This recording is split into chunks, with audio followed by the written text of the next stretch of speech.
do is extrapolate, and that works perfect in questions where, where we have like a topic and it needs layers and shit like that. But right now, we just talking about different communication, and you trying to just get it back to the point where people are talking back to the topic. You just said in your submission, you said a whole bunch of nothing to just say we need to get back on to what we talking about. Like, that's what it was. I'm sorry, gang, but that's just how it was. And I think even in the disagreement, brother Mike, just understanding and respecting everybody, being able to still stay on course, right? Without now having to have my own subjective interjection. You know what I'm saying? And I'm not mad at it. I think it's still all good. And I think what Brother Guns was kind of putting himself is like a perspective of a moderator. From what I understand, but cool with the moderators. So obviously this would bring about like a moderated perspective. Right? Now bringing a different type of conversation rather than people just, in the room. But what can I ask y'all a question? What was missed in what the sister said? What did the sister say that we might have missed? What was that point that you guys were speaking? Y'all can remember. I mean, that's part of the issue is that she actually answered the question. That's not by this time, but okay. Before I even answer that, Matt, would you consider what I was doing backwards? No, I thought you made you've been trying to make the point since you came into the room, I think. So no, I don't consider it backwards. Okay, I'm just checking. Okay, cool. All right, and then now, I guess, Ava, can you concisely repeat your point? Okay, so basically what I said was what I noticed with women in my life that are single for long periods of time, from older women to women my age, beautiful women, non-attractive, like not very attractive women per se. I don't want to say non-attractive, but one thing I noticed in their conversation, right, even though they date men and they do want a relationship, they desire one thing that they have is unhealthy conversation about men ain't shit, right? And I know a lot of women say that, but like it's unhealthy. It's the unhealthy idea of it that I think is the gap between them and men, and why they actually can't get into a relationship, and why they're being single, and it's just like a really bad cycle, because even though like they go into meeting guys with like they're happy about it, they have good intentions, like that is just something about having that mindset and that unhealthy idea that men ain't shit. I'm not the man to really say what happens, between them to know, but like that's one thing I notice is a common thread, between women that are older, that are younger, all different types of shades, colors, different races. One common conversation I know that they have often is how men ain't shit, and I think it's unhealthy to the point that they remain single because of it. But they broke though. Let's keep it gangster. The ones you speaking about, they is broke. They ain't got no money. They broke. They ain't got no money. They ain't got no hustle about themselves. That's why they go for ain't shit men. No, a lot of them are very independent. Oh no, don't say that. Don't lie. Don't lie. Don't lie. What is this? Like, what is this? All right, what I'm saying is this, dog. Personality is not keeping these women alone. You heard me? It's their behavior. You did. They come over there to, let's say, just use me as an example. Bring Shorty to the crib, right? Real talk. Boom, she come in here. All she want to do is come up in here and just do nothing. You did. You want me to do everything, literally. Honey, I ain't tripping on that. But that's the reason why you single. That's the reason why it ain't your personality. It's because she's broke. Big. She ain't got no money. She ain't got no uncle. She ain't got no charisma. She ain't got nothing, dog. Like, she down bad, real bad. And all she do is go house to house, destroying house to house. You did. So it ain't her personality. It's her behavior. You did. So a lot of these brothers out here champion women, bro. These women broke, bro. They ain't got no money. Wait, can I ask you something? bro. I don't need no intermission. I don't need nobody. I gave y'all a couple of seconds. Everybody had theirs. Let me get mine. What I'm just saying is, it ain't the personality. Shorty, she disgusting. She down bad. She ain't got no hope. And when she come through my crib, I'm gonna do my one too. Guess what I'm gonna do in a couple hours? I'm gonna put her ass back outside. Get up out of here, Shorty. Get on through. It ain't your personality. You got a cool personality, but your mentality is totally off, baby. You come in my crib. You want me to feed you? You want to get on my Wi-Fi? Man, you tripping, man. You doing too much. You going too hard. And this ain't even that. A lot of this is just, yeah, man, bro. Come on, mama, bro. I got a new rule. Any woman come through my door, you're not getting the Wi-Fi. No, what kind of ladies are you? Any type of lady. You can't even get the Wi-Fi at your crib? I don't even know. Listen, guys. Any type, right? I dealt with RNs, I dealt with Artifact. They all think the same. Listen, you hear me? You know what I'm saying? And like I said, shorty down bad. They have personalities, bro. Come on, man. I need you, bro. I do me. You can ask me anything. I'm finished speaking. Let me finish.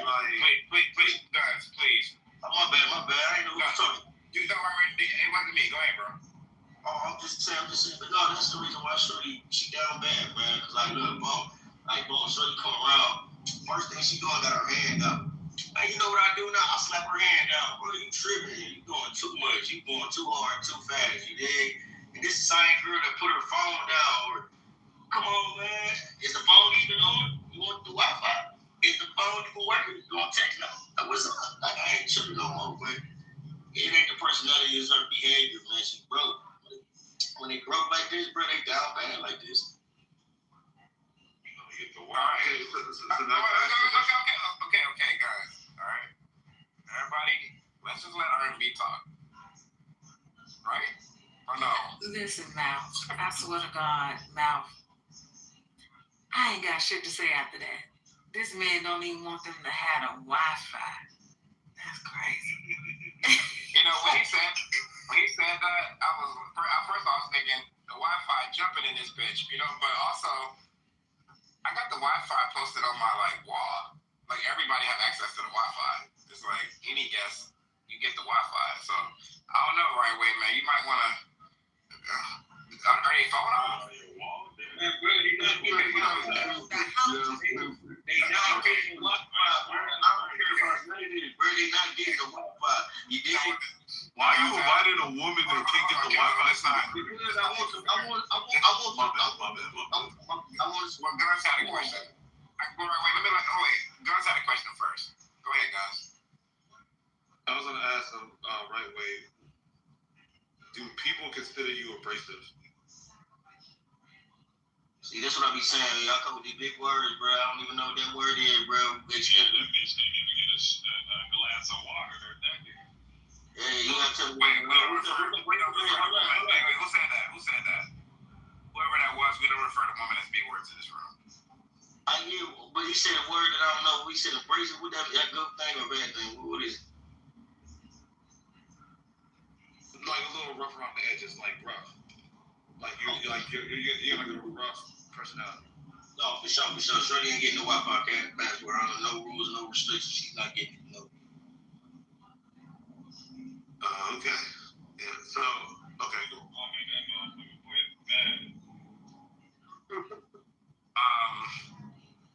I can go ahead.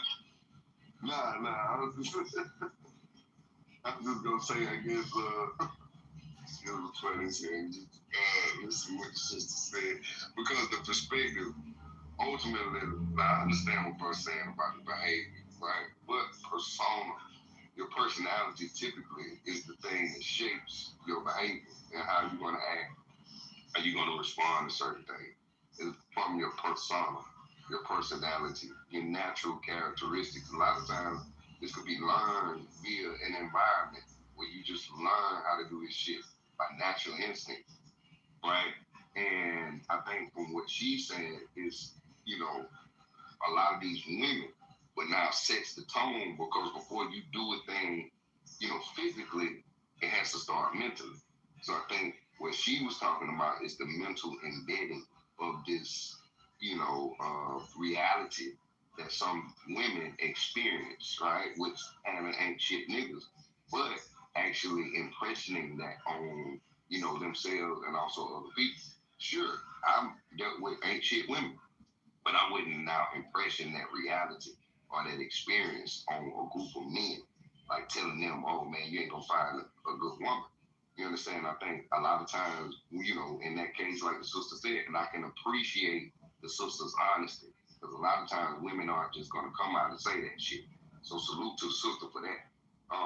But now looking at that and why it is because people actually, rather than healing themselves from the damage, they want to constantly still point to the thing that damaged them and not really being honest with a lot of women opening their doors up and letting the damage in, right? So rather than holding themselves accountable, you understand, they now point the finger at this one dude and now shape a whole group of men off that one dude, off their experience with that one dude. You just said a lot right there. Damn. That was real deep, because that's the truth. That is the truth. It's a lot of times women don't see it. It's like every man ain't shit. For real. But you take no responsibility because you chose them. And what is in you that's attracting a bunch of ain't shit men? Somewhere down the line, you became the very shit that you attracted. You ain't shit. Let's talk about that. That's pretty deep. That's the part right there. And that's what I was saying to what Ryan was saying. In order to love somebody substantially, you gotta love yourself. You understand? That's where it starts with you first. And the funny part about that is, I think that's why I'm going to brag on myself because I just am. But I believe that's really why I have always went from glory to glory and always elevated in life. Because anything that I've experienced in life, I've always looked back at myself. I've always taken accountability. Even if I wasn't wrong, I would always say, what in me allowed this? What was it about me? Did I stay too long? What was it? But a lot of women can't do that. That's kind of crazy. I got a question for all the fellas. What's up, Trey? I mean, what dudes go for women? You know what I'm saying? Like based on their income. I mean, y'all really go at women based on how much money they make. Like, who does it? I mean, I ain't throwing no shade the right way. I just wanted to ask him, like, I mean, just because she broke, you know what I'm saying? As a man, like, you really gonna dictate work. And I get you. You're not getting the Wi-Fi code, bro. This was really what I'm saying. Are you a 50-50 dude or 100? Because I don't believe in all that. I'm whatever was for me. You hear me? I'm with that group, right? So if we do 50-50, we do 50-50. We do 70-30, we do 70-30. 60-40, we do 60-40. But you're not getting this Wi-Fi code. That's under no rules, no regulations. I really feel like you don't want to give her the Wi-Fi code because somebody came in there asking for the Wi-Fi code. It wasn't into your ass. So they Snapchatted and TikToked the whole time it was around you, so you don't want to. You ain't lying. You heard me? She was on that phone, click, having a wonderful time on that phone. But wait, I'm gonna keep it funky, right? Even though the Wi-Fi's on the wall, it's rare that anybody actually asks to hop on my Wi-Fi. So I'm just wondering, are these women phones off? Like, are they? Man, that's what I be saying, bro. They be looking so good. She be looking so good, but then you get a one-on-one and then you start to see like other sides of it. But hold on, right? Wait, we gotta slow walk this stuff. Do you talk on the phone with these women? Are you FaceTiming these women? You have an iPhone, right? Do I got an iPhone? Right.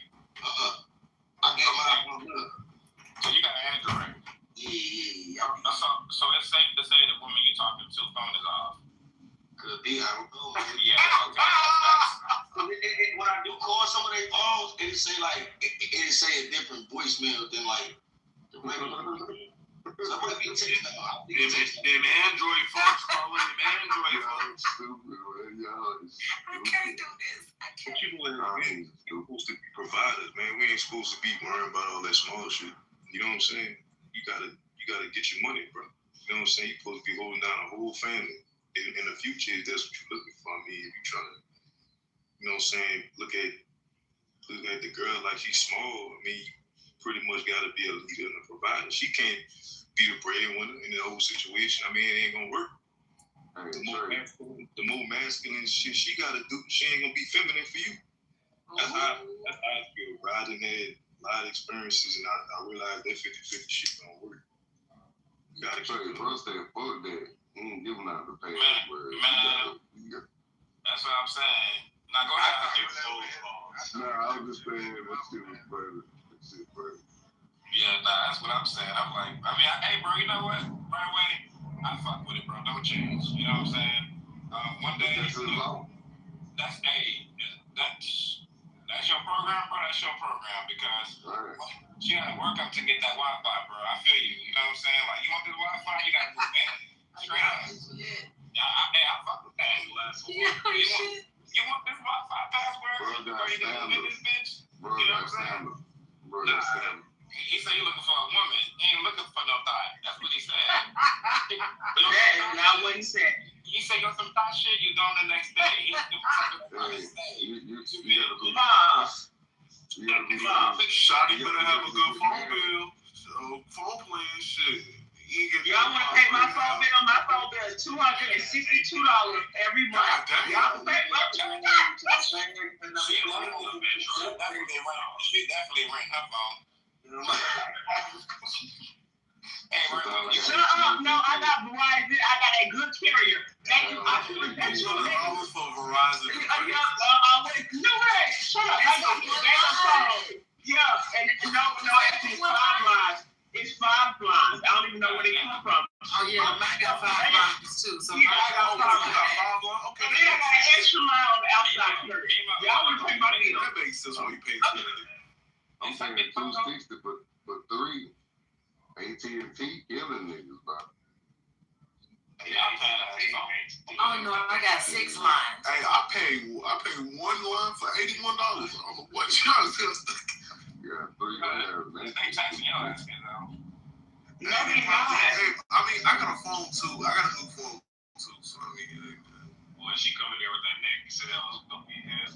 the next tail is crazy. I'm about to go down to the next club. I want that for my backup phone. They even bring those back. I want to talk. Some men are worth church. Like, who was that? And actually, you know what? When you come in with that little banister on your head, I need to talk to you real quick because that little banister on your head, and you come here with this supporting that behavior. Nextel was the first clubhouse. Niggas thought that was a clubhouse. The fucking Nextel. Nah, bro. I think y'all tripping right now. We ain't finna move too far up right way. You know what I'm saying? My right way, you know what? I ain't even finna do that to you, bro. Hit my back channel because I'm gonna be your relationship coach. I got you. Mom, what relationships have you fixed? Can you fix mine? Yeah, I definitely can fix yours. You can be coached. You can be helped. Am I coachable? Coachable. I got faith in you, Mimo. Remember when you first came here, you would always cut people off. You'll be drunk and shit. Now you been here. No, I was always sober. Oh. I was always sober. I just have a high fit energy, but I'm tired to act for this. So. No, you definitely used to be in this bitch drunk. Everybody was drunk when Clubhouse first came out. Everybody. You was one of them. I've been on it for 2 months, so it wasn't no first came out shit, right? This was when it first came out. If you talking about 2 months ago, I'm talking about her being in my room. Yeah, like she comes to the wind down. She frequents the wind down. So, what I'm trying to say is, to Mimo, what the fuck was I totally lost my train of thought. But anyway, she comes through this bitch all the time, and whatever I was saying happened 2 months ago. Is that your book, R&B? Yes, it is. Oh, you got a new book. Yeah, I got 2 new books. Well, I dropped out 2 new books, Ego Exposed and Alter Ego Exposed, and their relationship looks it's pretty dope. And then I have my autobiography book about my life. It's pretty heavy. Okay, yeah, you definitely need to post both of those. Is it on Audible? Amazon. Okay. Kindle. It's on Kindle.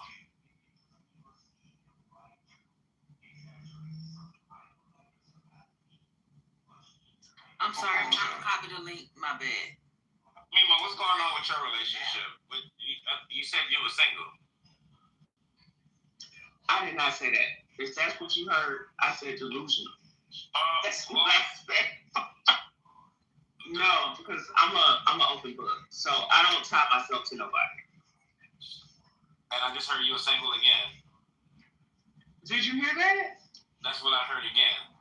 Oh no, that's not what you heard. No, I'm back. No, I'm back in a. No, I'm back. No, yes, I love open relationships. That's why I asked, what is a boyfriend? What is a girlfriend? Because I believe in talking to people, and until someone proves who they are, then you're not in a relationship. So wait, hold on. Okay. When someone hold on, let me understand this. Are you telling me you're not monogamous? Polyandrous. Hold on, let it speak for itself. I mean, they said it. Whatever they think, that's what it is. Because I can't tell a man what to think. I can't tell nobody what to think. Whatever you think, that's what it is. Because that's how I've been judged lately. I just go with the flow. Listen, I ain't trying to judge you. What I'm asking you is, do you have a boyfriend, a man? Do you live with him? No. Do you have a man? I have someone I talk to, yes. Okay. Is he your boyfriend? Is he a guy that you claim is yours? Do you love him? Do y'all share real emotions, real feelings? We have conversations, but I do not say that that's my boyfriend because he's a man. Do you love him? What is love? God. Yeah. You love your mama, right? I adore my mom. Do you love anything? Yes, I do. So you know what love is then. So do you love him? Would I die for that person? Absolutely not.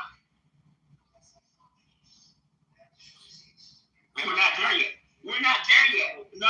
It takes some years of building. Right. Would you die for me? How many? Hold on. We supposed to protect you? Hold on, wait. How many years has it been? A couple of months. 2 months. A couple months. 2 months. Oh, you got me. Okay, you got me. Okay. Hold on, wait. I ain't trying to get you here. Yeah, no, you got me. A couple of months, yeah. Okay, let's say a couple of years. Yes. You went from 2 months to 24 months? Yes, 24. That's a pretty big gap. Archie, what's the word? JP. Don't like bullshit from what I'm hearing. No, that sounds like miracle. No, it's being open. All right, A have a question. Hey, come up and ask your question real quick. You can go back down after your question. That's crazy. Y'all about to be some motherfuckers in like 5 seconds. 2 months to a year. That's crazy. Hey, what you doing? Why did 2 months turn into 2 years? That's No. crazy, man. What it is 2 months of taking it like, okay, let's take it serious. Because you know what I have noticed about men is called when they say old lady. Old lady means, this is a woman that I stay with, or this is a woman that's always gonna be there for me. This is a woman that bailed me out of jail. Girlfriend is like, okay, this is just the person I talk to. But the old lady is a woman you can cheat on. Until I'm your woman or I'm your lady, when it's a woman or I'm your lady, you do not cheat on that person. Like, hey, I take this person serious. No, they don't. No, lady get cheated on. Your lady does not. Your old lady get cheated on. Your lady does not get cheated on. Why get cheated on? Whatever you want to call it. Y'all ladies and y'all girlfriends, but I have been around men who do not cheat on their ladies, and they want it. They send 10 down. They send 10 down. I know codes to men phone I should not know the code to, and I'm just person that is there. But I'm just saying though, all I'm saying is That means they like you. No, they don't like me. They don't like me. I'm just a trustworthy person. I just don't care. I'm here to do my job, do what I need to do. I got codes to men phone I shouldn't even have codes to. You know, I never have to get, you know what, that's what surprises, you know what, because I work in a male-dominated industry, and I feel like that's what runs a lot of men off. Because I don't have to mess with these men. I said 10 down. I don't do that stuff. I'm getting strong. One mic on boss. I just got motivated to start a new room. Because I don't know why these women can't admit that they single. Like I don't get it. I thought that women had no problem saying they were single. I'm single. The last time y'all hooked me up with somebody that was because y'all messed me up. Y'all is crazy. Hold on, what? Okay, the topic I got, and for everybody else, is simple. Why do women struggle with saying they're single? Something I'll figure it out, but something along those lines. Why do women have a hard time saying they're single? I don't think women have a hard time saying they're single. They've been struggling all night. You didn't see what just happened right there? No, they try to hook me up with somebody on Clubhouse and it end up messing up. Don't do that. Don't do that. He know what I'm doing that, and he know exactly who it is. That's why Mark messy. He real messy. He was messing with somebody. Shut up. Leave me alone. Right. I wanted to shut up. I didn't see him yet. No, don't worry about it. Everybody know who it is. Hush up, because Mom knows it. This one's laughing. Hold on, the women be scared to say be scared to say that they're not married. They can't get married. Girl, it can't take. I think Clubhouse messed up my relationship. Yeah, I think Clubhouse messed up my relationship. I think they did. Clubhouse messed up my relationship. Clubhouse messed your relationship up? How you let Clubhouse mess up your relationship? Mom, no. I don't know this man. I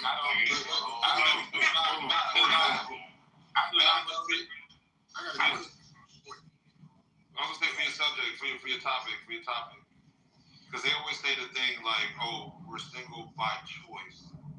Do you think that phrase is bullshit, or do you think that phrase makes sense? Y'all be single by choice. No. Y'all don't even like women. I'm asking you as a follow-up because the reason I'm asking about. Wait, you guys? You asking me? Yeah, I was asking you because the reason why I'm asking you because they're going to try to make it seem like it's about one person, but for me, I think saying I'm single by choice is bullshit, and that goes into, and that's what a lot of women say, and that goes to your topic. That's a fact. That's a fact. One person saying this shit. Let me just be real. It's a general belief that women say, "Oh, I'm single by choice," and that's bullshit. Let me break this equation down real fast. Because you don't want to say just single. Let me get a word. Let me ask that. Hold on. I know when y'all hear this nigga word, it's pretty obvious, right? So please let him cook, and I'm gonna go after word because he was asking me a question. Go ahead, word. Yeah, so I broke this down the other day in Bootlegger's room. We are all single by default, not by choice. We choose to be in relationships. We choose to be I'll choose to be in a relationship with a girl. She'll choose to be in a relationship with me. But by default, you are single. So there's no choice. You just wake up single. You're born single. You know, you have to choose to get in a relationship. You know, and also with that word, let's just wake it up. We are too smart to be dumb. I actually agree with that statement. You're fucking single, and you just have companionship, selective companionship. A selective companionship relationship where there's fucking sex, where, hey, we may go out, we may not. Because if you was in relationship, it has to do with a fucking commitment. It has to do with the fucking commitment. Oh, I forgot. Where some of them are just committed to fucking. They call that a relationship. But how the fuck can you be single? They call it a fucking commitment. How can you say you single, but you have a fucking relationship? Notice what I said. Not a fucking relationship like a relationship. You have a fucking relationship. But say you single. But then the women get mad when a nigga talking to another woman because she delusional, think they're in a relationship, and then the nigga scared to admit that he liked the girl and have feelings and get mad when mom or word gonna approach and talk to her. Because y'all niggas be lying. Y'all come tell us, man, I'm single, man. I'm just fucking with old shawty. Oh, you just fucking with her? Okay. See, if you just fucking with her, I want to see how much you like her. Just wait till another nigga get at her. That you let your homeboy get at her because you just said you just fucking with her. You see how that shit work? Some of y'all some delusional motherfuckers. Men are just like women. You get say you don't like the girl, say you ain't in a relationship, but soon as another nigga get at her, nigga, you ready to go kill a nigga. But no, you told us you just fucking with old girl. She, you know what I'm saying? So again, y'all stop lying to yourself. Y'all just have fucking relationships with no, y'all are committed to having a fucking relationship. But say you're single. Just be honest. Just be honest. Why y'all let society fucking dictate y'all thinking? Just say you got friends with fucking benefits. That's better than you sit in a line because if you say you're single, you're fucking. And in order to fuck somebody, you got to have some type of rapport of a relationship for you to be two consensual adults to fuck. So it ties into what word says. You're single by default. You wake up single, and you're only not single when you pick up the phone and y'all make plans just to meet the fuck up. And that's ain't no fucking commitment.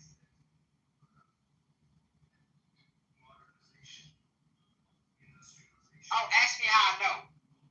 Because I used to be that nigga that do that shit before I got married. Yeah. Yeah, I was a firm believer. I've been in two committed, proud the motherfucker said. I've been in two committed fucking relationships. And y'all wanna know what that was? Via fucking marriage. If I wasn't married, I was not in a fucking relationship. I was in a mutual agreement with another consenting adult. Keep it real. So the man, No, I'm not. But what enough to go with that girl you dealing with her though? What do you? I just want to ask Archie a question because it's really not that complicated. Niggas is making it complicated. I don't think that women is making it complicated. But Archie, so I know you didn't say this. I'm just asking for clarity because I know Archie. That's the big homie. Are you saying that? I know you didn't say this. I'm just asking clarity. Are you saying that only if you are committed and going towards marriage are you in a not legitimate, not legal. What's the word I'm looking for? A substantial committed relationship? Yes and no. I mean, okay, a lot of people don't believe in marriage, monogamy, where two people vow to be exclusively and enter a relationship with each other, whether it leads to marriage or not. It's a fucking verbal commitment between two adults. You know what's fucking happening today? All y'all motherfuckers single. I'm not gonna project this on all. But most of you motherfuckers are single, even if you fucking with someone. Because I'm gonna tell you why.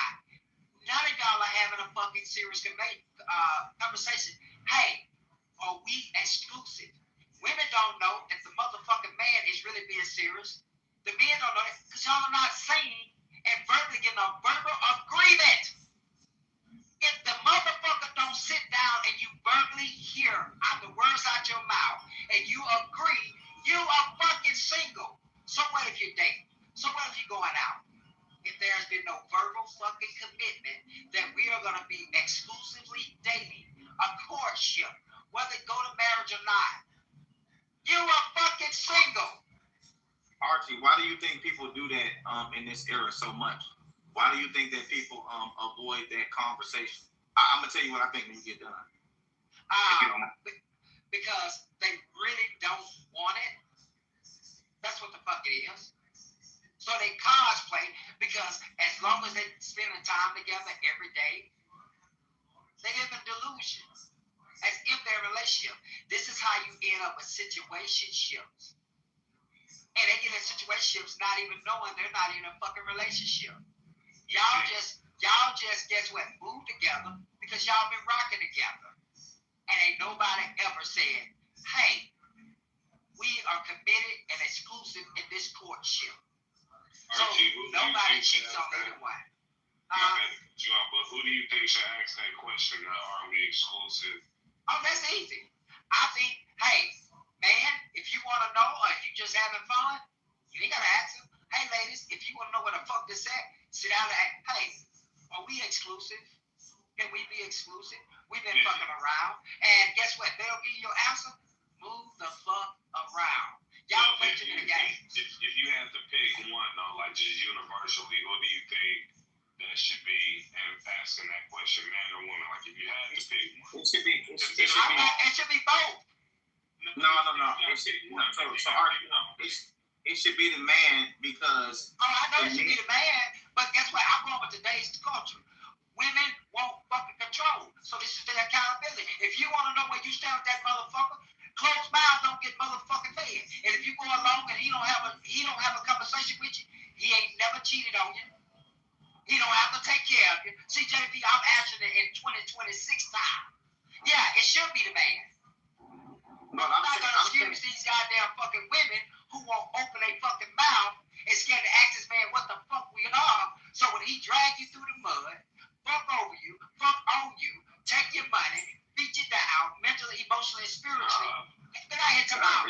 My man, most of you women ain't never been in a committed relationship, and y'all let a motherfucker do shit to y'all that y'all didn't even know you weren't even in a relationship with. Go ahead, Jay. I don't know if I go that far, but I get your point. I think that I think that the men should do it because they want to make themselves the de facto leader in every fucking situation. So with leadership comes responsibility and accountability. So if you niggas want to be leaders so goddamn bad, you should be going into the relationship telling that woman what you intend on doing with her. Right? You ain't gotta. I mean, I think you should probably tell her people that too if you really fuck with her like that. But half you niggas don't fuck with them like that, so you don't think it's proper to like have a conversation with their big brother or their dad or their uncle or whoever and let them know because you're not really men like that because that's what men do. But hey, JP, when I was outside, I even negotiated my interaction with women. If I wasn't in a headspace to be fucking committed, I like companionship. I didn't like fucking hanging with you niggas when I was single. I like companionship of a woman, even if I wasn't fucking them, and negotiating. Because guess what? Hey, sweetheart, I'm really not in the headspace to be in a relationship. There's things that I'm working on. Because you know what I found out? Women still like you. They still want to chill with you. They still want to vibe with you. And a future agreement with another motherfucking adult. Because you know why? She was on her purpose. Wanted a relationship, but right now where she was at, she was working on things for her life. And guess what? We understood that, hey, you can chill and hang out without a fucking total commitment of a relationship. These motherfuckers scared to talk. No, I don't. I mean, maybe. I think. Go ahead, Lee. Go ahead. I'm going to you. No, my bad, JP. I think that men have got a lot of bad information in the last 7 to 10 years. Yes, because definitely. We all know that the old school niggas. We all know that's the best. Women want to know. Women love security, right? And so, one thing you can create security with is just having an understanding that the nigga she fucking with, she's, y'all gotta understand it. Like, it's like all the security in the world. And this is what I'm getting from women, especially older women, right? I got that game from older women. Older women will tell, I've told you this, a lot of people who know me have heard these stories I told. Like, when I was in my early 20s, I was blessed to fuck with women that was in their late 30s. And then women would tell me what was up. And I understood everything that was going on. And it was a beautiful relationship. You know what I mean? No, we wasn't gonna be married, none of that shit, because that's not where I was in my life, and that's not where she was in her life, and that was cool because it was a mutual understanding. It was mutually beneficial. They were both sweethearts. It was all good. But I guess for the fellas, I wonder why have y'all? Because you're not gonna make me believe that no older man have told you if you keep it 100 with a woman, right? You're gonna be way farther with her than if you keep on, doing all this weird like high school shit. We finna act like we go together, but we don't really go together. So then when she, asking questions about, where we at in a relationship, I'm gonna gaslight her and make sure. What do you mean? Like I never told you I wanted a relationship. Like no, nigga, you know what the fuck you was doing? Because you knew if you told her that you wanted to run around the city and do your thing, that there's a possibility she was gonna not give you no coochie no more. You know what the fuck you was doing. Yeah, JJB, older niggas hold up, man. They just thought they knew the game. They thought they had the ism. They thought they was him. No, the fuck you ain't him. Because I'm here to tell you, women want security. And guess what? Even if you don't want to be serious with them, guess what? Some of them ain't ready to be serious with you. But guess what? They still can find you physically and sexually attractive. They still can have a vibe with your motherfucking ass. It's about a mutual fucking understanding. You know why it's good to do that? Because I knew where I could place my fucking feelings and emotions. Because guess what? You can get caught up. So as long as you know, you gotta understand it. And guess what? I did follow checkup, baby girl, where you at? And guess what? Some of them, it was like, shit, I think I'm gonna go ahead and get this. I'm gonna go ahead and get this a try. And if she did, she went in that headspace. Guess what? I moved the fuck on. Y'all niggas, I'm talking to the men, JP. The men need to know this shit. Y'all motherfucking niggas are out here lying to goddamn women that you ain't got to lie about. You don't have to fucking lie. No, bro, brothers gotta do that, bro. That's just part of the code. You know what I'm saying? No, you niggas are just pieces of shit. So let me ask you a question. No, you can't say that, bro. This not. Listen. Come on. You're a piece of shit. Like you niggas is lying to women that y'all sticking your dick in. You're a piece of shit. Hey, Archie, let me ask you a question. Is it safe to say in this era? I'm not talking about in the early 2000s. I'm not talking about 1940. I'm not talking about in the 60s. In this era, Archie, and this is for other men too.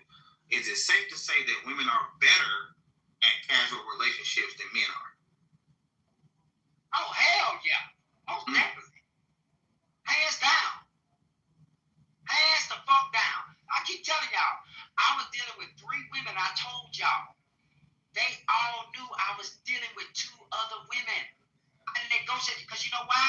I told them, I said, look at here. I'm not ready for a relationship.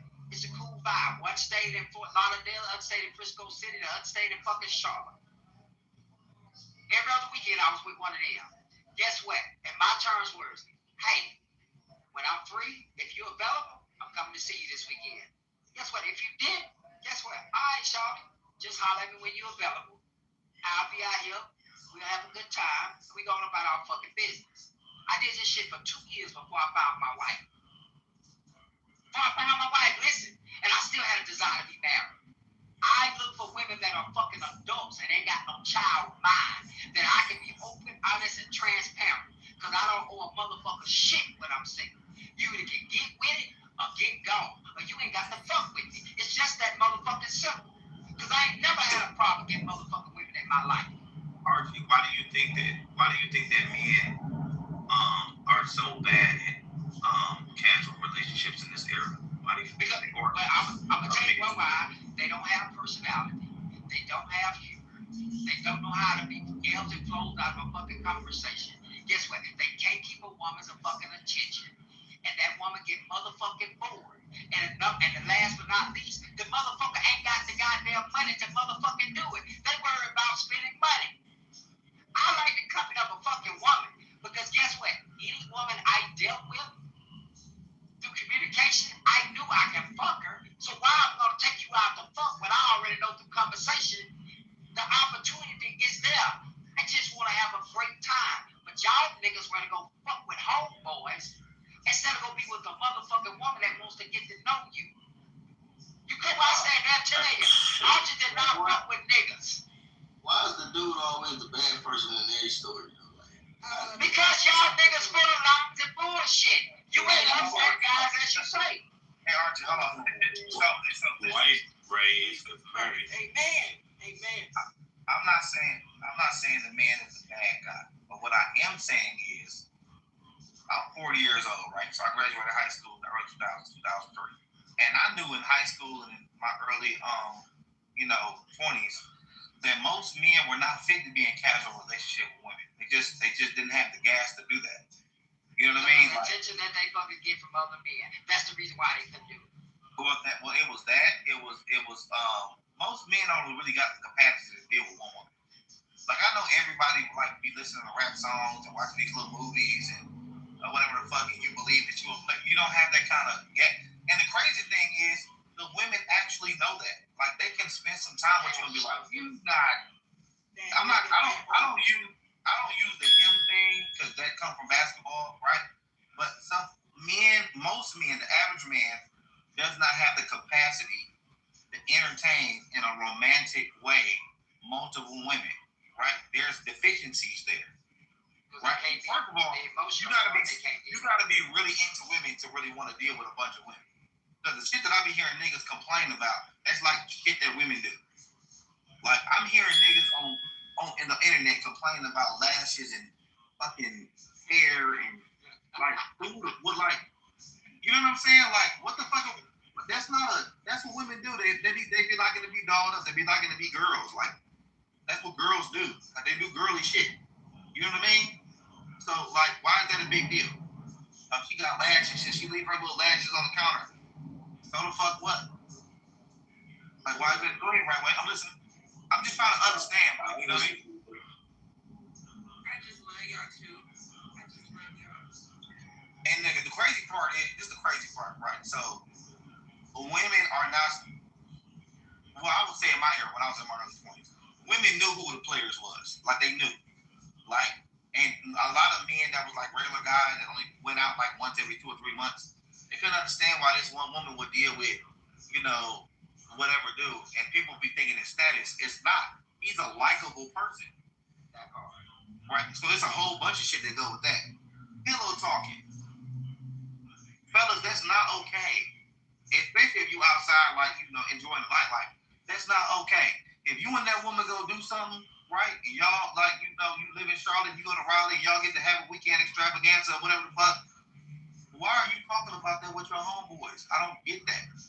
Like, why y'all kissing and telling? Cut your motherfucking throat. Yeah, like, no, like, keep that shit between y'all. Like, why do you gotta expose that? Go ahead, Robert. No, I'm just saying, you saying expose what to the homie? Like, what, about your relationship or something? No, with this woman ain't got nothing to do with your homeboys. I mean, that's the homie, though. You're supposed to be able to conversate with somebody on this earth, right? Why are you telling your homeboys? Because they still little boys. That's like, bro, I got, bro, listen, let me tell you something. I got niggas I've been cool with and friends for shit. Bigly, like, I've been friends with him for 15, 16 years. I don't know what the fuck going on in their household. That nigga don't call me and talk to me about his damn woman. That's not their thing. I do that with my blood brothers and my blood cousins because I'm the oldest grandson, so I do that with shit with them. But bro, when I call all my elders is like shit, 60s, 65, 70, all my elders, right? When I call them and talk about whatever I got going on, they don't even want to hear what the fuck the woman did. If I'm upset about me and Candy going through something, they love Candy. They don't give a fuck about what Candy did or didn't do. What the fuck did you do, JP? What they gonna ask me. Okay, so next, I'm not gonna say that they love me. They gonna listen to me, but at the end they gonna be like, okay, so you done told me all that. Okay, so what you gonna do? Well, what was your part in it? Did you see your part in it? Right? And if I'm on the phone with them or at the cigar lounge with them, and I'm acting like I ain't got no part in it, even if I wasn't wrong, bro, they not trying to hear none of that shit. They just not trying to hear it. So with niggas with their peers, like, you gotta understand, this is your homeboy, this is your peer. What the fuck advice is he gonna give you? That nigga was born 6 months after you. What the fuck advice is he gonna give you? Oh man, he can give you some great advice though. Wake it up. Depending on what your situation is, if you're dealing with something crazy, you know what I mean? You gotta have a a homeboy there, somebody.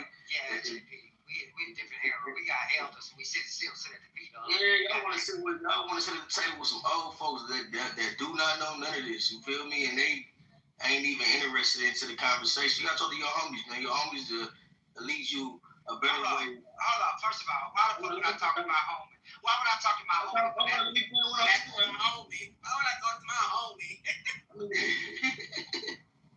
Go ahead. I was laughing with her. I gotta hear this shit. Right. Tell me why I gotta go talk to one of my 45-year-old motherfucking homeboys. That when I done looked with my homeboy my whole life, the nigga ain't shit, he ain't about shit, he don't have shit. The only advice he can give me, what the fuck can he tell me? If I ever get down bad, that motherfucker can't help me to get back up. That ain't what we talking about, bro. You know what I'm saying? But what we speaking about is you might be in the, not you personally, but someone in general could be in a mindset where they about to crash out. And, you know, they pull up on their homie or whatever, you know, and they talk to their homie about whatever going on within their household. You know what I'm saying? Those things like really bother people on a regular basis out here. And see, just what you said, let me know you don't know shit. You're gonna talk to your homeboy while I go into your household, and that's gonna be your same homeboy that's gonna come there and make your woman feel motherfucking good. That's a fact. Outside.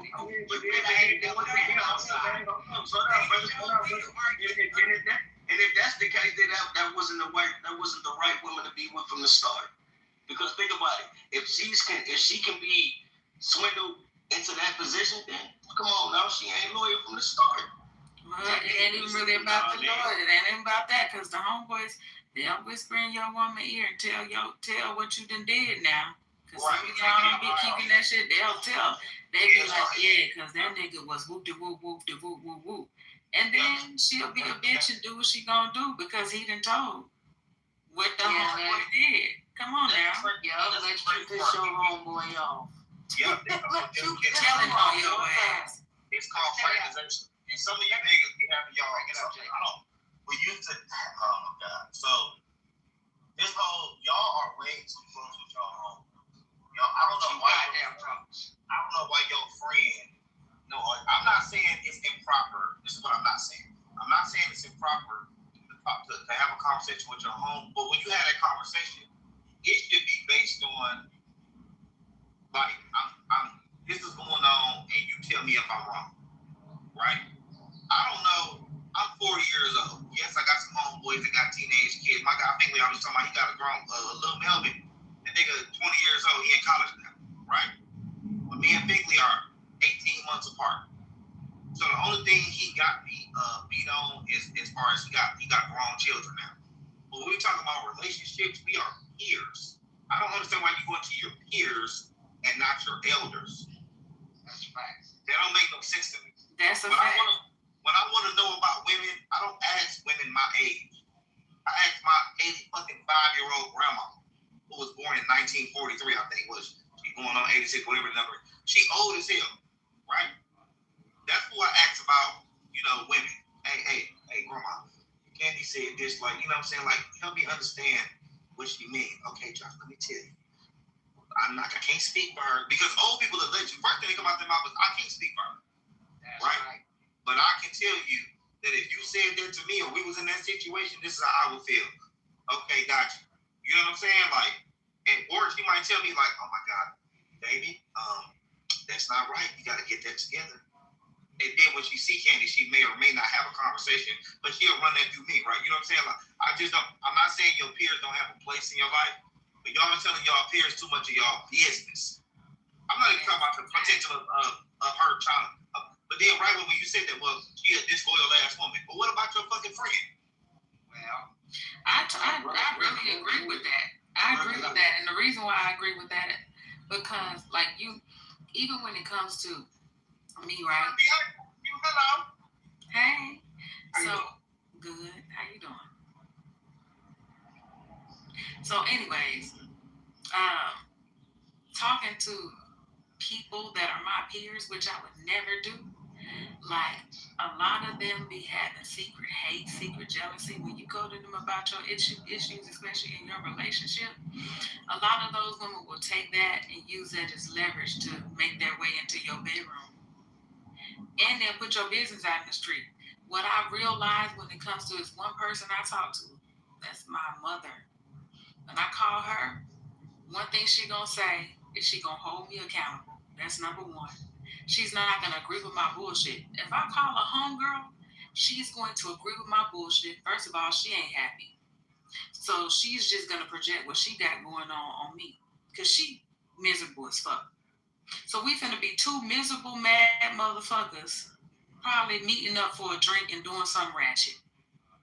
But if I get on the phone with somebody with wisdom, they're gonna hold me accountable. 9 times out of 10, I'm probably gonna get off that phone call and laugh because they're gonna make me feel crazy as hell. They're gonna remind me of who I am and all the other shit I done been through. They're gonna allow me to make my own discoveries, and they're not going to coddle me. That's a fact. And you know what, RB? Let me tell you something. Me and my family told me you never invite another man to eat at your motherfucking table.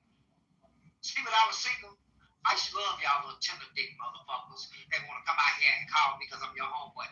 Man, she doing this. Nigga, you just invited me to eat at your motherfucking table, nigga. That's a fact. Let's see, I keep it real. I ain't always been this righteous motherfucker. See, I ain't like some of you niggas. I can live my motherfucking truth. Yeah, I was that bunk, nigga. Nigga, don't invite me to eat at your motherfucking table. Don't ever invite me to eat at your motherfucking table. Because I'm gonna take a... Listen, bro. See, some of y'all niggas... Some of y'all niggas ain't keeping it real. See, I ain't proud of other shit I did with my life. I don't care about my life. Invite me to come tell me about your relationship problems. Well, I guarantee you, she gonna be a happy motherfucker. That's a fact. You gonna be a happy... Because if you bring your shit to me and want me to fix it, nigga, I already know I'm tempted. I got more money than you. I'm much swifter, got a gift of gab, and I know exactly. See, I've been telling y'all niggas one thing. One thing women love more than motherfucking money. And when you come tell me, Rick Ray, about you, well, no, fuck no, you gave your woman 50 motherfucking diseases, so I ain't gonna use you as a fucking hypothetical. Not even a hypothetical, nigga.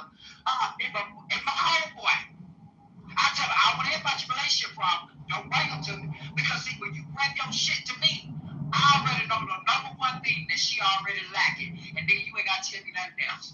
Because one thing I know, JP just said, when you have spent your life learning women, your money, I don't give a fuck how much money, what you buy her, you ain't giving her one thing that her soul craves. You only giving her the things on the surface that temporary satisfy her. Because if I get in her ear and give her that mental, that emotional, and spiritual intimacy, motherfucker, I can take your woman, but I'm gonna let her stay right there. That's a fact. You y'all niggas don't know motherfucking women. You just using her though. You just using her though. So anything. Right. This is the problem. Hold on. You just using this woman and you taking advantage of a woman when she's down. Well, actually, he's not. Actually, he's not just using her, because what he's doing is giving her what you're not giving her, and then sending her back home to you. Now she happy. You ain't got no problems in the house. You get what you want. He getting what he want, and she getting what she want. And you never know that he fucking your bitch. And then at the same token, hold on, let me show you how powerful women crave that. You could be taking care of her. Guess what? And you know what I tell her to do? I tell her, look, this is what you need to do for this dude. And you know what he's gonna come I didn't mean to say that word. My bad. I forgot we don't call him. You know my homeboy come back. Man, she acting better now. Yeah, I know she is, motherfucker. I got on track for your motherfucking ass. And by the time you find out why the fuck she is the way she is now, nigga, I'm gonna move her. And don't come try to flex on me. Now, nigga, you brought this shit to my motherfucking You don't get no points for that. I'm sorry, brother. The points don't. Your points decline. Oh my God. No, your points decline, brother. Because the fact that you even had to do what you just did, that shows what type of person you are, right? And I ain't tripping about the woman. She gonna make you. You invited him to your table. I ain't gonna listen to you, bro. I swear to God I did, bro. But you did not ask to come to your table. You invited him. That's cool. I don't care about none of that. The fact of the matter is, dog, you came in. What you not understanding. Nigga, ain't nobody get cool points. I ain't always been this righteous motherfucking man. I've been looking at guess what? If you bring your bullshit to my door. I'm just saying, so you're a part of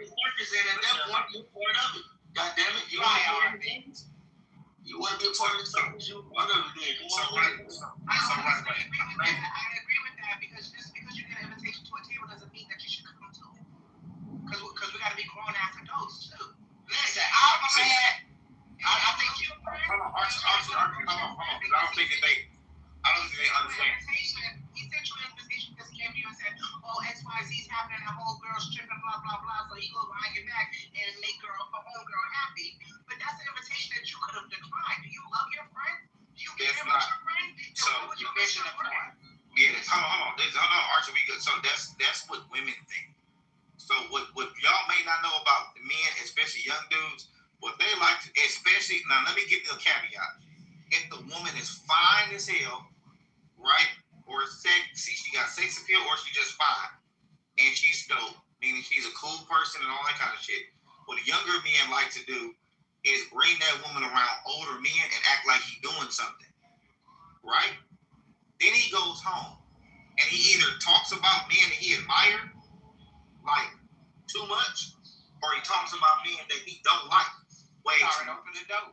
Right? So I'm agreeing on both sides of the table. I'm not disagreeing with you because personally, I don't want my man to go and talk to his homeboys about what's going on in our household. But go to your uncle, go to your granddaddy, yes, absolutely. I agree with that, but I still don't think that it's okay. Though I feel like it's being said right now, like, oh, don't send out an invitation to your bedroom because to your table because as if that invitation can't be declined. Like we are grown ups. I'm thinking about people in our age group, and I heard JP say his age, so I'm in your age group.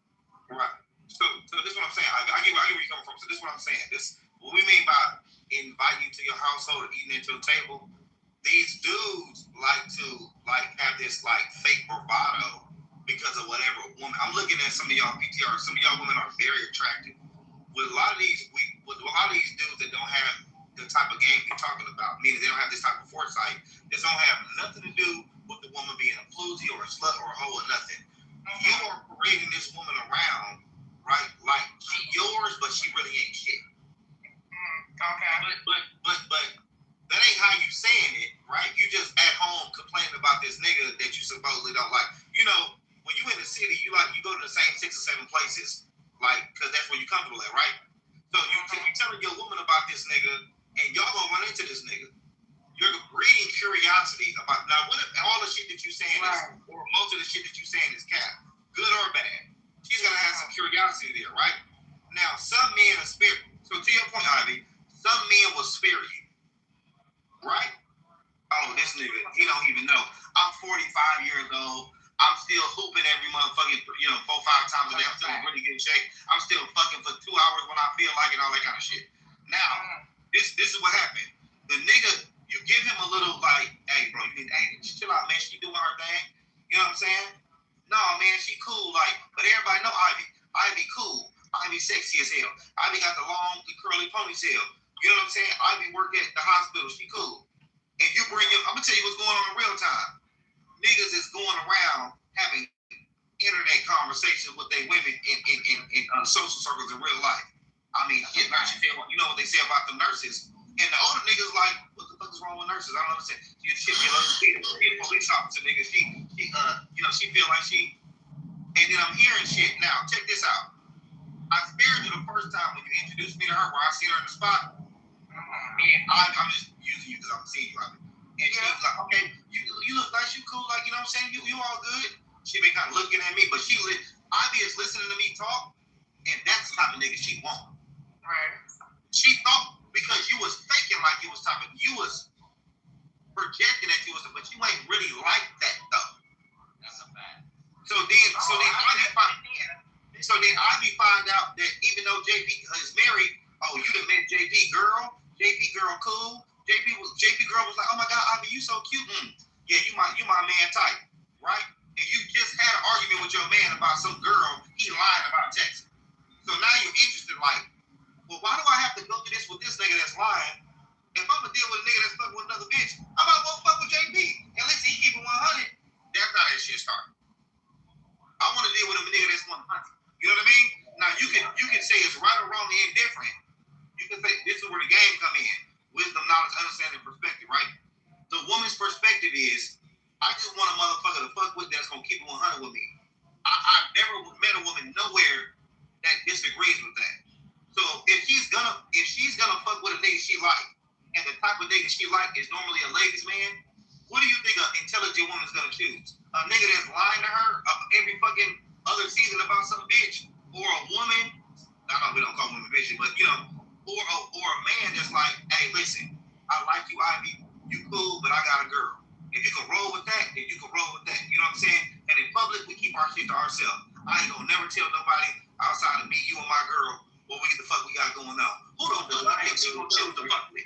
She want the lying dude, bro. She don't want the dude that's gonna be up front like that. And that's why older niggas be knocking y'all for y'all bitches. That's why. You believe that shit every day, all day, Jay. The older niggas is so outdated, bro. Like They really are. I need to make some.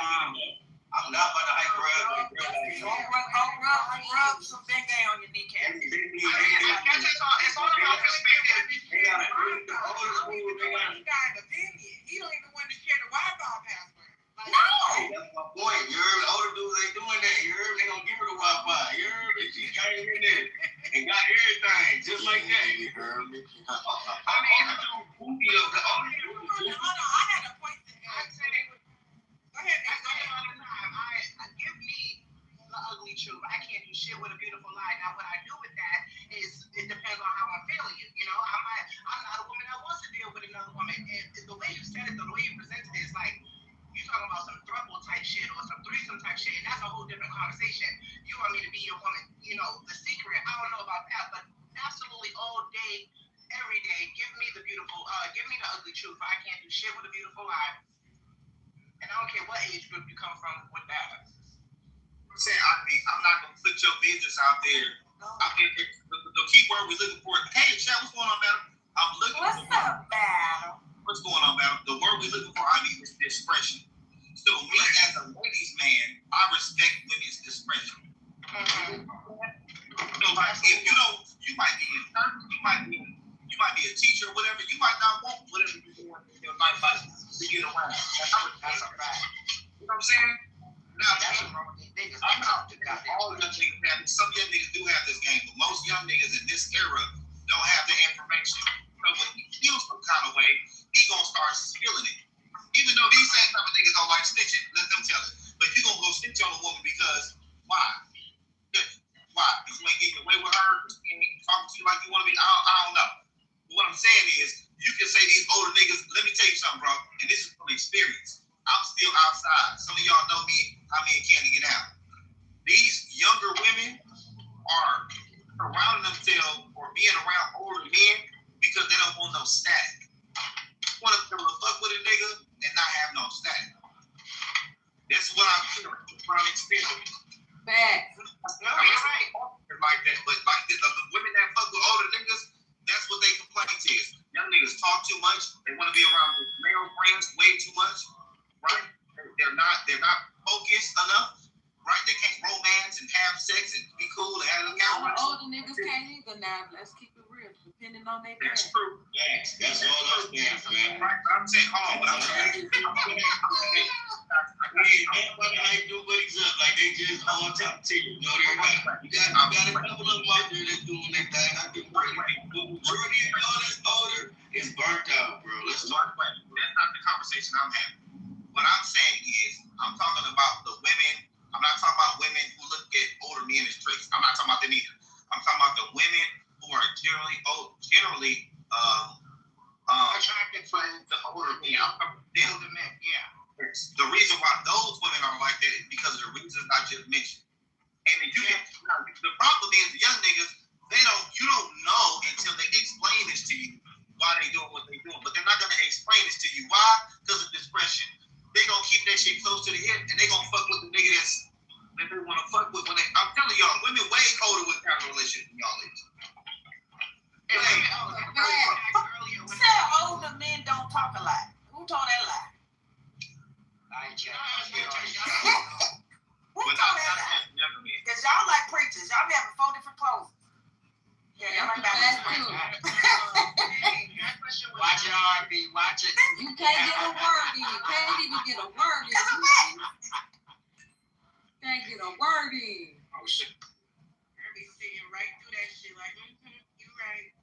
Yeah, Yeah, I mean, guys, you gotta do better because your money ain't gonna keep. But what about that woman that has poor character though? Like, why is only a conversation about your brother or your friend, your homeboy? Why is she going off a conversation? What kind of woman is that? Well, he don't know the type of woman he got, and that's a nigga that made a good girl go bad because she craves something. She craves something that he ain't giving her. I'm sorry to say, I mean, I just keep it real. There are some good girls, and I say this all the time. Sometimes niggas make a good girl go explore something that she know exists, but you can't give it to her, and also you neglected her. Ooh, say that again. But wouldn't her character actually be good? Like, wouldn't it be trying to make a bad girl good? If she willing to go just because you was talking about your homeboy, that's not a chick of No, Chad. She would be a bad girl cosplaying as a good girl. Hold on, Chad. The conversation started, Chad, is that I said the men in my family say you don't invite everybody to eat at your table. And these niggas want to come tell their homeboys about all. Hold on, and here's the thing about it. We telling this nigga noodles of time, man, you got a good girl, man. You need to stop that bullshit. Hey, man, this is what you need to do. This is what she fucking crazy. He come asking us for advice. I remember your motherfucking woman better than you. So when you invite me to eat at your goddamn table, and you got a fucking problem that you can't motherfucking fix. And Chad, I was talking about my single days. Because I didn't give a fuck. I will fuck your goddamn woman. Because you was out here talking about you talk to somebody, then they going. I'm keeping it real. Because guess what? When he don't realize you put your woman, a good girl, in a vulnerable spot for a nigga to come. She ain't a good girl if she don't. She ain't a good girl, but let's start, bro. She not a good girl if she don't. RB, I give up, RB. I give up the whole. That ain't always. That's fine. Maybe I can pick a guitar. I understand what you're saying. So chat battle, listen. And we've seen this in the military like a motherfucker, right? You got women that are maybe promiscuous or maybe choosy Susies, but when you said that he caught her with conversation, the new dude, right, the older dude, the younger dude caught her with conversation too, but he thought his ego won't allow him to see that wasn't probably an ideal woman if you trying to make her your long-term girlfriend. His ego wouldn't allow him to see that, right? So even though you asking her questions, you asking her about her past, you listen to the stories, and what happened, chat? Hello talking. So she tells you what happened with her last dude, and you automatically indict the last dude. You only heard her side of the story, but you indict this nigga. You don't even know the situation. You don't know him or her, right? But you sitting right across from her, and she batting her eyes like Tweety Bird and shit. Every time she blinks, she like, tink, tink, and let me tell you what this nigga did. Man, and I'm gonna tell you something, like, that's a whole ass nigga. Not me, I ain't no half, I'm a real nigga. You know what I'm saying? So when she pull it on you, you don't believe it was ever gonna come because your ego won't allow you. Your ego told you that, well, I'm special. I caught her with conversation because I'm that nigga. No. She been doing this shit since she was 16. You ain't special, nigga. But your ego wouldn't allow you to see that. Yeah, I thought Archie was talking about you're in a relationship and that's why he don't invite other men to eat at his table. That's what he was talking about. Okay. I don't tell niggas what the fuck I got going on. Okay, go ahead. You got it. I think that's what Archie was saying. Archie was pretty much saying, talking to your home. I started off with talking to your peers about your relationship. So that's what he was talking about. Right. That's what I thought y'all was talking about. Instead of talking to your peers about your relationship, you talk to people, your elders, because your peers will be the one, which is true, to snake you because they'll be looking at you like, damn, a lot of your peers don't have what you have, right? So a lot of your peers will be looking at you like, damn, that's a good girl. That's a good girl. You know what I'm saying? You doing her like that, shit is hard out here. I'm trying to find one too. So you telling your peers everything that's going on in your household, and let's say this nigga get mad at you one day, or he just feel like, you know what? This nigga fucking all these women, doing all this and all that, and complaining about this woman like it's her fault. So what he does is he one day connects with her. So put me in proximity of. You put right. So he already knows everything you want because the nigga coming complaining to you. She say I don't talk to her this way. She say I ain't tell me how to get your girl. Yeah, she say this, she say that.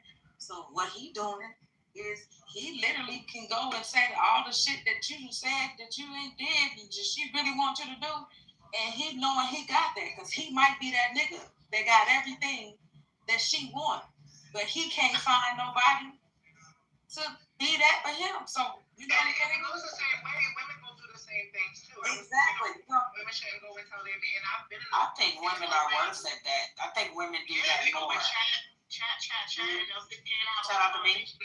He did this and he did that, and explain the whole argument, and you over here as the woman listening, trying to be there for your girl, you be like, you really wasn't even wrong, bitch. You're the one that's sorry. You know, girl, you the one that's wrong. You know, well, and I like the way he handled it. Now, that's when it comes down to morale. You know, are you gonna go behind your people's back and take their partner from them? I think that has to do with morality stuff. That's what I was talking about character. Yes, absolutely. Baby girl, I was talking about character because, like, if that's your, first of all, both of them have poor character, right? If my friend who trusts me is telling me about their relationship, my mind doesn't go to, well, she messed up here and she ain't doing this. If it were me, then I'll be doing this. And let me get a nigga trucker. She don't know what she doing. I'm not thinking that. But I am telling my friend because I'm a Leo, so I'm an honest friend. So I will be honest with her and say, no, sis, you was tripping. You know, there's a way to do it in love and a way not to condemn, right? So, and if you're the friend that can't take that honesty, then you're not in my friend group. Because I expect the same thing for me. Like, tell me when I'm messing up. I would rather that. But if a woman is willing to go, like if that's all it took, then she needed to go. You didn't need to be with a woman like that. She's a poor character. I think that's true. That's true, Chad. But check this out, and some of y'all who've been in a professional realm in this country know that y'all saying that because y'all black women. White women do that kind of shit. Look, fucking hell was being married. If you sit down and listen to some of these stories, you said what now? You cut me off to talk about white women. No, I'm just saying. I'm saying that we've heard these stories before, and these motherfuckers end up married. I'm saying that because we compare like married people in long-lasting relationships. We leave out the devious shit that white people be doing, fucking on their friends or fucking on people that they do that type of shit. They just end up married, so we took it up to a good relationship. Yeah, do y'all think that women coddle other women? I don't. Y'all think that? Oh, go ahead, bro. So they're the ones doing it right? Right, I was just gonna say I don't think that is all the way wrong. I think some people occupy space sometimes that they know they shouldn't be occupying, and they just this is just how I feel. We can call it, that's ratchet. You don't have no morals and values and all of that. But baby, you might be holding up somebody else's soulmate. Your homeboy might be your woman's soulmate. Move out the way, sir. Move out the way. I heard that. And see, all I'm saying. Let your husband keep you from your boy. Chad, what I'm saying is, that's morality issue, but I just keep it motherfucking real. See, at the end of the day, it's biology, it's energy, it's the attraction. I'm not saying it's right, alright? I'm not saying it's fucking right, but at the end of the day, don't never invite another man or motherfucking woman to your motherfucking table to eat. And all I'm saying is, like you said, to say that men that don't treat their women right and give them that intimacy they want outside the bedroom, ain't no woman finna sit on this motherfucking stage and tell me. And ain't no nigga finna motherfucking tell me. Because some of you are good women that have been, some of you have been good women, Lord, and God. Yeah, I'm married. I'm talking about when I was single, dumbass motherfucker. But why would you not? And why would you not invite? Oh my God! Yeah. No, y'all been talking. But no, y'all continue. Y'all don't want to have a real conversation. No, we are having a real conversation. All right, I'm gonna tell you what.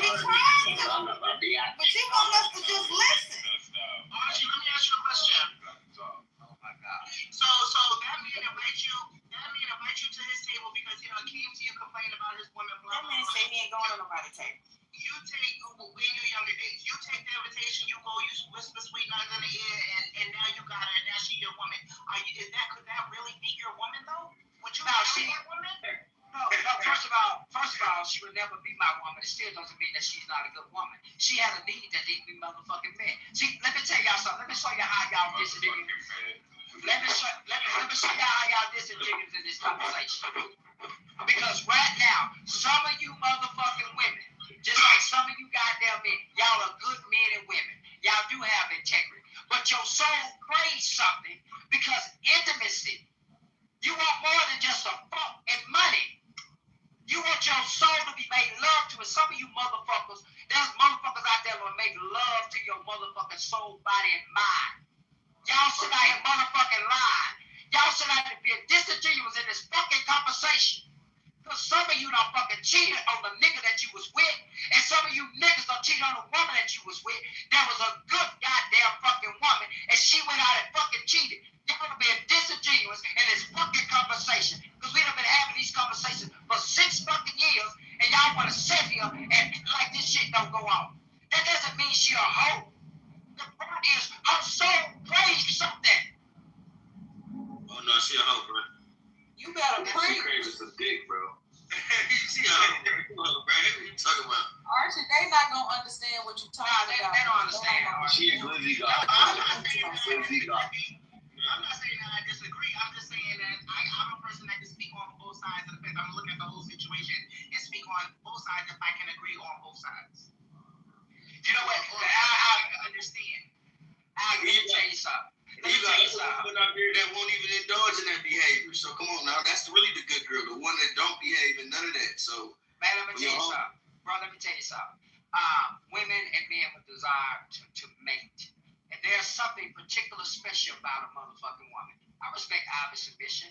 But see, this is the reason why I hear y'all niggas speak. Y'all niggas think your money and you fucking are real good. And these women already told you 80% of women ain't getting no motherfucking orgasm. I can listen to what's been the motherfucker said. Y'all motherfuckers are not touching these women goddamn soul.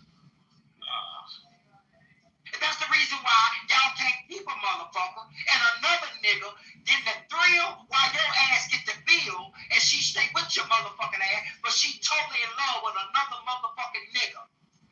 Y'all niggas speak. Y'all are not satisfied the women that you fucking with because you think you can throw money at her motherfucking ass.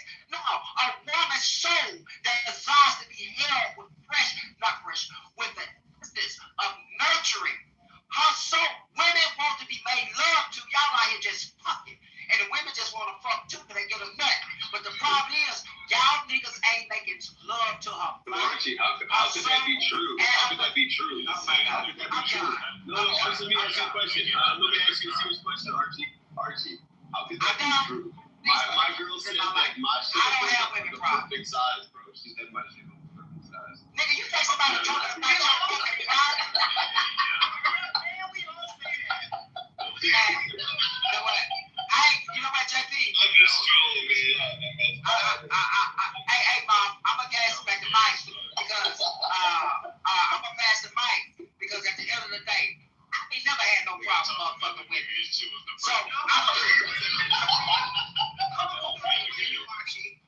because like you said,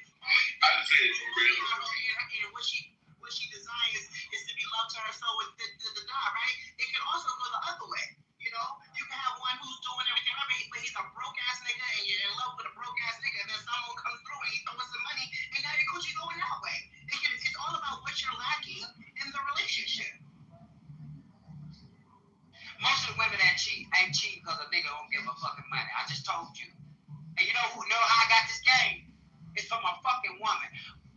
The women told me unless I'm able to love a woman to her soul and make love to her soul, her mind, me just making love to her body, any nigga can do that. But ain't many niggas can make love to her body, spirit, soul, and mind. Oh, 100%.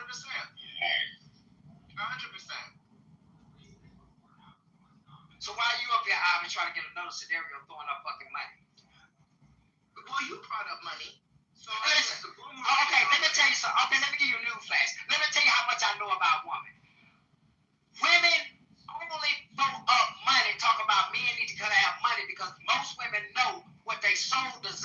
most men can't provide. Only a few fucking can. So you know they use a hypergamy lifestyle to satisfy that soul, and we know it don't last long. Cause y'all motherfuckers still leave that motherfucker till a motherfucker can make love to your soul. Mm-hmm. I'm not disagreeing. Okay, so I'm done. Why are you trying to combat what I'm saying? And I'm a fucking man. Hey, bro, can you calm down, man? I don't think she's trying to fight with you. Slow down, bro. Now I'm talking to you niggas. You niggas can't keep a goddamn fucking woman. It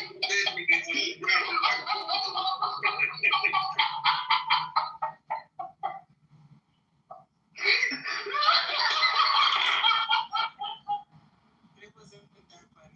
Nah.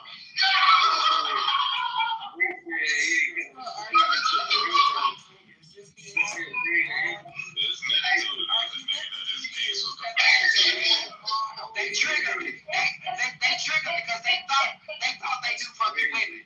They thought they knew women. That's the problem. They thought they did. Oh God, I gotta see Carter. You don't know about these hoes. That's the reason why the very woman they got is getting an orgasm from another motherfucking nigga that ain't gotta pay for it. Archie, you don't know nothing about these hoes. Come on, man.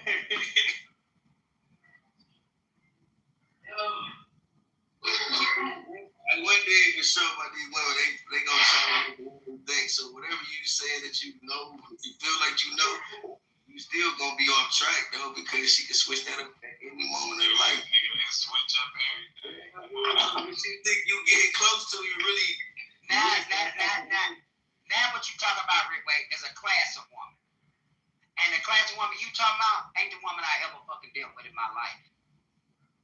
Those are the ones that you say are hoes. Those are the ones that you say are transactional.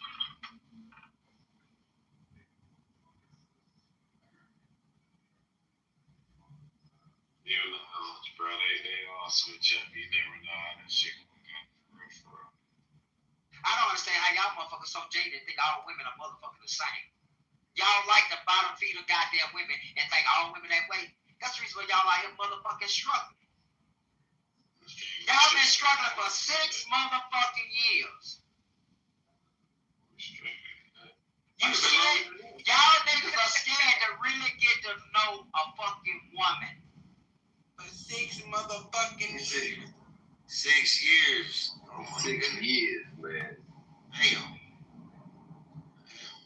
I mean, by default, it ain't gonna change then by default. Yeah, you did. You know. But at the end of the day, yeah, man, I'm not into sweet whispering to one of my homeboys' females' ears. I'm not into none of that. I don't condone that behavior. You dig? If my homie going through something, you dig, and he need just a little bit of some insight, I got my dog. We good. Man, I don't condone it either. I'm just telling you how your fucking homeboy gonna satisfy your woman while you get all the bills and wonder why the fuck she don't love your motherfucking ass. Why she don't respect your motherfucking ass. She ain't never loved bro.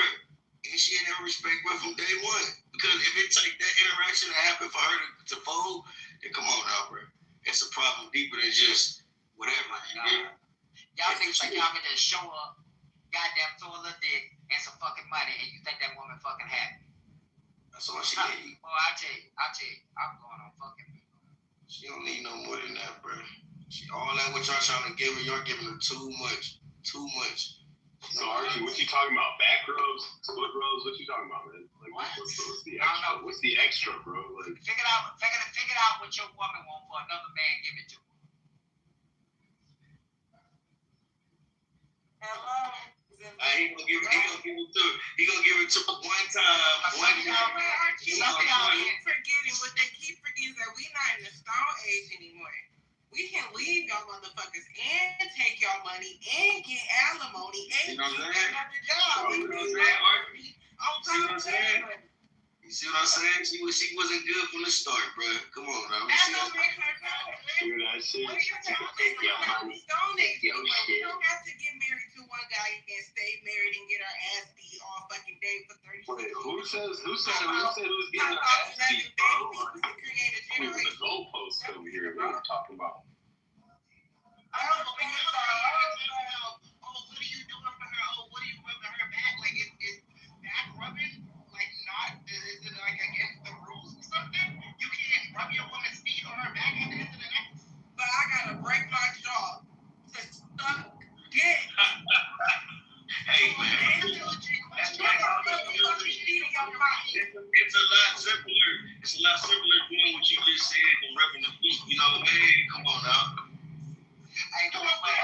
not even being serious about that. I'm just fucking being. But when you say we don't gotta do all that for these women, what is the all that you're speaking of?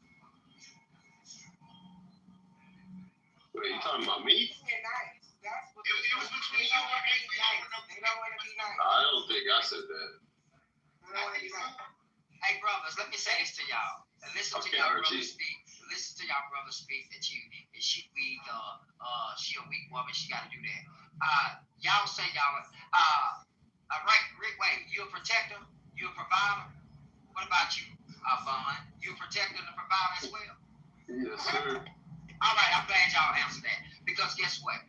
Protecting, providing goes beyond than that which is tangible. Also being a protector and a provider is also intangible. And this is the reason why, if you think, and I'm not saying it's right for your homeboy to do it, but see, you can't say you're a protector if you don't protect her just tangible things, providing safety and security. One thing most of y'all niggas fuck around and fail to realize, and you fuck out and find out, you don't protect that woman's soul and spirit because you don't pour into it. You just pour into it for her to feel and say she loved you from the surface. Y'all don't love her down to her soul. And therefore, that's the vulnerable area of any woman that's in a fucking relationship. So y'all You're not wrong. You're not wrong. If you play it like that. So if you want to know why women cheat, they don't cheat because we know plenty of women do with men that are providing for everything. And you know what those women have told us men for fucking generations? Oh, he provided. I didn't have to want for nothing. But you know what she said? She wanted that intimacy. She wanted that intimacy. She wanted that soul connection, love. And that motherfucker didn't make her feel safe. And guess what? That was the vulnerable part of her. Man, come on, bro. She surely want too much, bro. Come on. And you know what? I can't help these motherfuckers, RB. I can't help these motherfuckers. I hear you. Hold on, but what is it too much? Is what I'm asking, and I still haven't got an answer. To be loved, protected, and provided, and valued. Listen, I do all that. Don't you want to be loved? And don't you want to be valued? Don't you want to be treated nicely? Don't you want to feel like a king when you come home from work? Silence. Listen. I'm talking about what Bridget said. I ain't talking about. Just saying, man. There's a way you can fully secure a woman. You ain't gotta never worry about another motherfucking man. Y'all try to do it in one way by providing a lifestyle, but you neglect the other part. That's the only way you're gonna secure a fucking woman. Okay, you pay for her nails and her hair and buy her a new outfit. Meanwhile, you ain't kissed her on her neck in how long? You ain't told her that she's beautiful in how long? You haven't spoke to her soul in how long? That ain't nothing though. That's nothing though. You know what I'm saying? You do all that regularly. And you do these things regular for her, and she gonna guess what? She gonna want some more and more and more and more.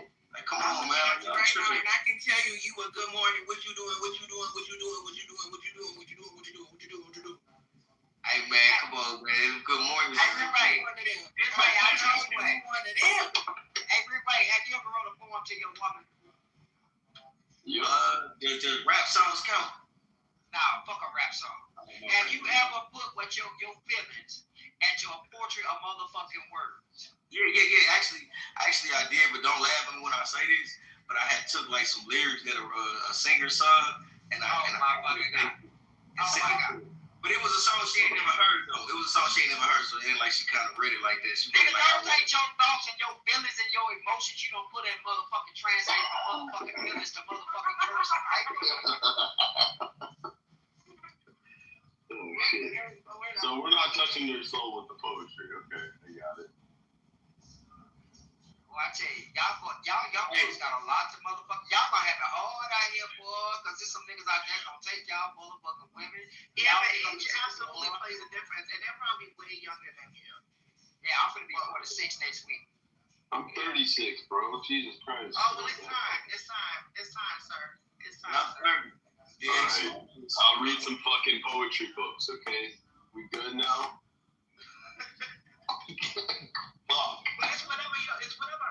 language is. It's not always about loving them how you feel she should be loved. It's about how she accepts love. Right. And most of y'all niggas don't like dealing with woman emotions, so y'all gonna have it hard the rest of y'all motherfucking life.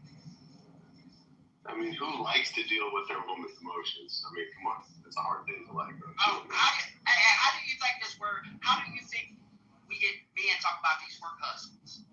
You know, work husbands are. Work husbands is the one that touches your wife or your girlfriend's soul Until he get fired.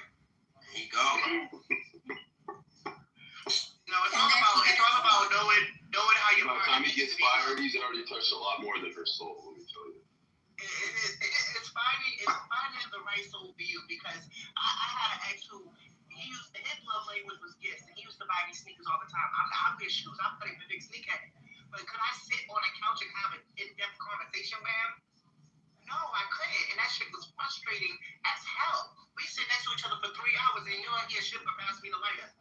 You want another drink? That shit was boring. But he thought he was doing something, because every 2 weeks I got a new pair of sneakers. I don't give a fuck about them sneakers. I can't talk to you. I can't trust you with my soul. But you were rolling in style, so Ivy, you ain't got no respect for that.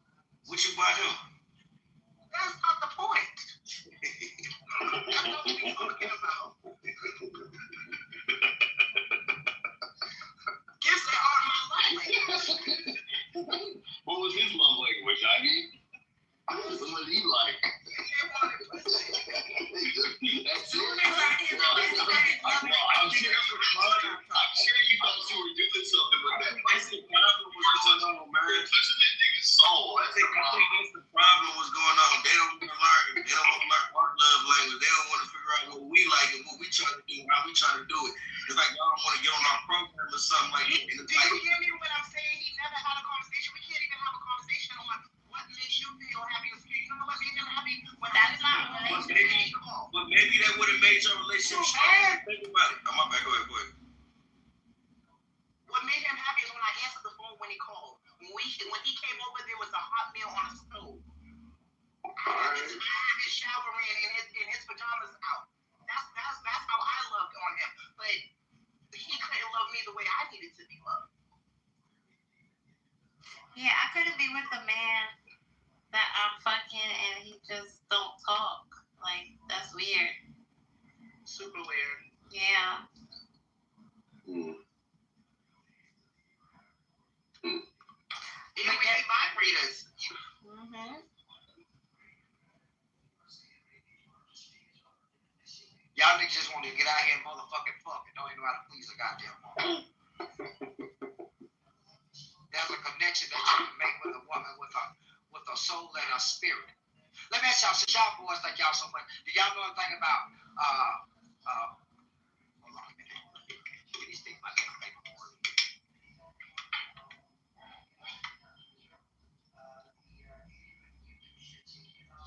Did you fellas know that you can have such a strong connection if you have cultivated that with the woman? You ever heard of orgasmatic breathing? Where your heartbeat and your breath sync together, and you know that woman can get an orgasm. See, y'all boys don't know a motherfucking thing about pleasing a goddamn fucking woman. Not a goddamn thing. That's the reason why y'all fucking complain so goddamn fucking much, man. Because y'all scared to be in tune with a woman's emotions. Y'all scared to be in tune with her spirit, her fucking soul. That's the reason why y'all niggas always cry for 6 years on this goddamn app. Women won't submit. Women won't invest in me. Women won't respect me. Because a woman genuine love from you is from your soul, not from her soul, not what the fuck you provide. And y'all niggas are fucking delusional. And these women tell you they love you because it's only what you can motherfucking do. That's the reason why when you fall off, they leave your ass. Y'all been fucking with women your whole life and ain't learned shit by studying no goddamn fucking woman. You don't even know how women fucking think. You go out here and buy them shit that they didn't even fucking ask for. And they tell you out their mouth what the fuck they want. And how to love them. You teach a motherfucker how to love you. And y'all dumb motherfuckers didn't learn shit in school, so you damn sure a woman can't teach you how to love her. They tell you how to please their body. Why are you in the act? But you think what you did to another woman gonna please her. Cause y'all scared not to listen to a fucking woman while you in the act. And wonder why she gonna get another motherfucking nigga. When she say now, stop right there. Don't move. Talk about now. And they be like, shut up. Like, what, nigga? Roll over. Stop it. The first woman emphasis is communication. They the bad bitches in the bed, Archie. They think they the bad bitches. Y'all gotta stop. That's the problem. Y'all gotta stop that fake orgasm shit. Like, if he start fucking you like how he think he did the last chick, you gotta get the fuck off me. That's what you gotta do. You gotta get the fuck off me. Like that ass. Soon as the motherfucker put their hand on my neck like they fucking the Hulk, bitch, get the fuck off of me with your Tumblr Pornhub watching ass.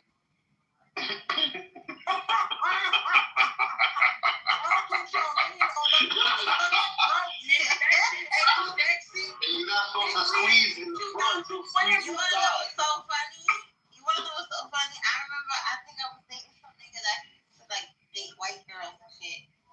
And we was doing it. We was doing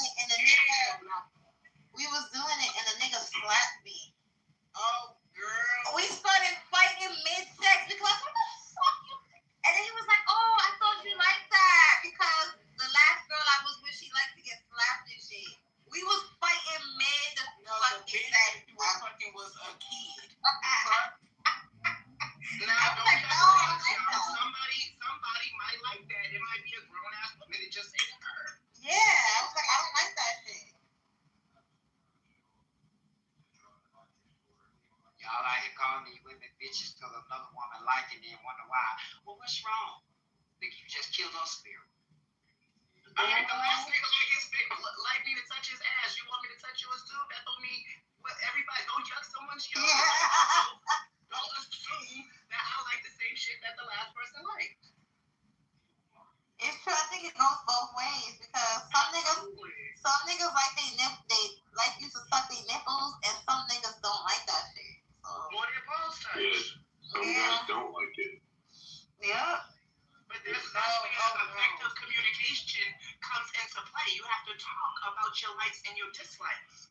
You can't just assume because this one, when I did this to this last one, she squirted. I'm gonna do this. No, don't do that. Don't Well, touch not me. every. If you think one woman's gonna squirt the same as another, you're already fucked up. Come on now. We're talking generally. I know, but then generally, no guy would sit there and go, I made a girl fucking squirt this way. I'm gonna try the same exact way.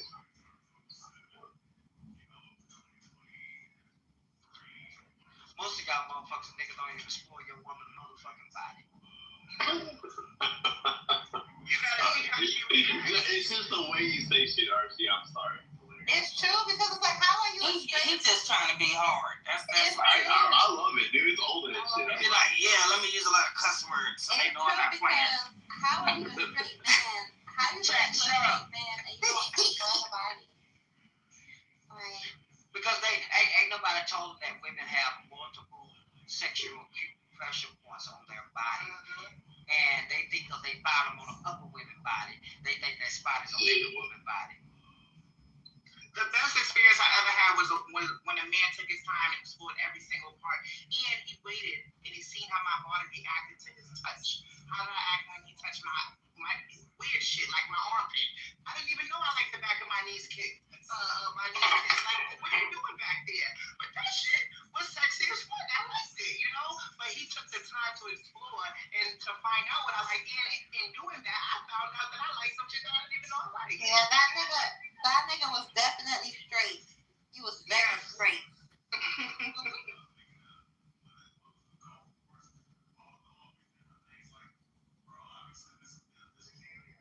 Y'all just want to get on a woman and jackrabbit her. Get out of here.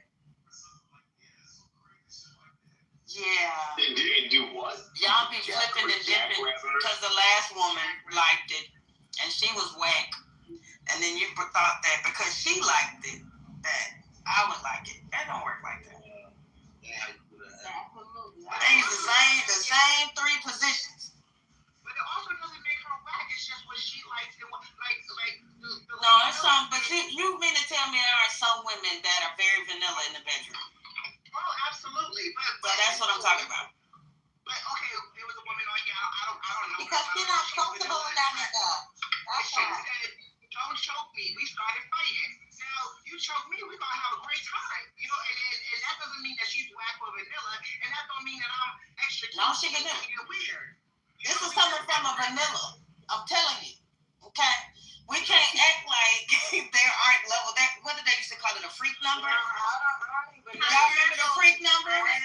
Now, if we were to say that about men, I feel like y'all would have been like, oh, okay, yeah, there are men that can do one way or that are more experienced than others. But it's funny when we talk about women, y'all don't want to be honest and say that there are some women that are more experienced than others. Now we can't even say that. Yeah, some No, women there's vanilla. That's the thing. But maybe I should have said it about men. Then y'all would have like agreed. Right. Like me, I got a limit. If you do too much, like one time this nigga, the only thing is don't slap my face, bro. I don't know what it is, but just don't slap me. But the choke is alright. But I remember some nigga did some shit to me. I ran to the bathroom and looked myself in the mirror, and then I came back to him and I was like, so does this mean I'm a hoe? The nigga started laughing. Because the shit that was done, I was like, am I a hoe now? Like, what the fuck is this? Yeah. So I had a man ask me, can he spit on me? I said, absolutely not. Can I spit on you? And he said, yeah. And I got to spit. Shit. But don't you dare spit on me. Yeah, I like that shit. No. These men halfway brush their teeth. Don't spit on me. I mean, you can do that, but it can't be too much. It can't be too much. Like, too much, man. In my mouth, like. Who's saying that? Toothbrush. When the last time you changed out your toothbrush head, sir? Don't spit on me. I think you have to get to a certain level of comfortability with somebody before you explore shit like that. You know, you can't just jump off the rails like that. I know you 2 months and now you're trying to spit in my mouth. Get up out of here. Yeah, that's a month 3 type of thing. Yeah, I agree. What? Shut up. I don't know. There's a level of freaky that I haven't unlocked that I'm reserving for my husband. Is that all? How old are you? I'm up for you. Oh. Mm-hmm. This is your best ever right now. Oh, yes. But I have to hide. It's nuts. Now, I can It's tell like you what. the moment, it's like the wind blowing. I'm like, what's going on? Yeah, Now, But that's a level of freakiness, you know? when I hit 40, I ain't gonna lie.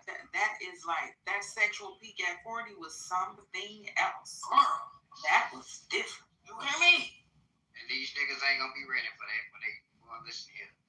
Hey, fellas, let me tell you Talk something. about it, Archie. Hey, fellas, let me tell you Yeah, something. go ahead, Arch. Let me tell you something. If y'all could handle women, y'all think y'all could be honest? If women was to be honest about their sexual desires, y'all motherfuckers would be scared of these damn women. Did y'all know that women have a higher sexual drive and a higher fantasy of exploring sexual intimacy with the man that they with? And some of y'all niggas will be motherfucking scared. Not me. Oh, yes, the fuck you will. Because women got a wild imagination when it comes to sexual intimacy than a man. I'm gonna match her fly the whole way. I want something you want to catch you. I don't think Oh, you will. no. Exactly. So don't say that you're not gonna be scared. So We might y'all better be careful when you say you want an experienced woman, and this will be a woman to sit down and have a conversation about her likes, wants, and needs. Oh, y'all niggas ain't got shit to say now, is you? I don't even know what to say, bro. Yeah, I know you can't say shit. I mean, I don't know what to say here. I mean, what are we saying? They're saying that we're not going to be able to handle their sexual nature. No, man. If women wouldn't be judged for the things they would like to desire to do with their partner, most of y'all motherfucking niggas will skip rough on these goddamn women and deal with the bottom feeder women. I'm just a regular woman. I don't know about goddamn. because God don't damn me. But what I don't quite understand though is like, or maybe I'll ask the men, where do y'all learn like how to do stuff, right? Like, have y'all ever taken, like, if your woman reads like those like books, you know what I'm talking about, or like watches like what is hello? Yeah, my woman read books though. Bruh, I was literally still talking, but you don't want nobody interrupting you. Jesus. Yeah, like I saw a clip on IG, and there was this dude, and he said he picked up his woman's like romantic novel thing, like it was like a sexual parts or whatever, and he read it and emulated it right with her, and it reignited their sex life. So like y'all just learn how to be romantic and sexual from porn, or are y'all like tapping into different things?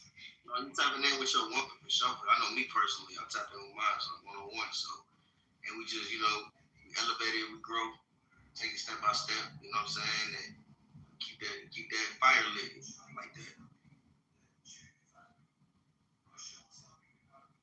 Have y'all watched Bridgerton?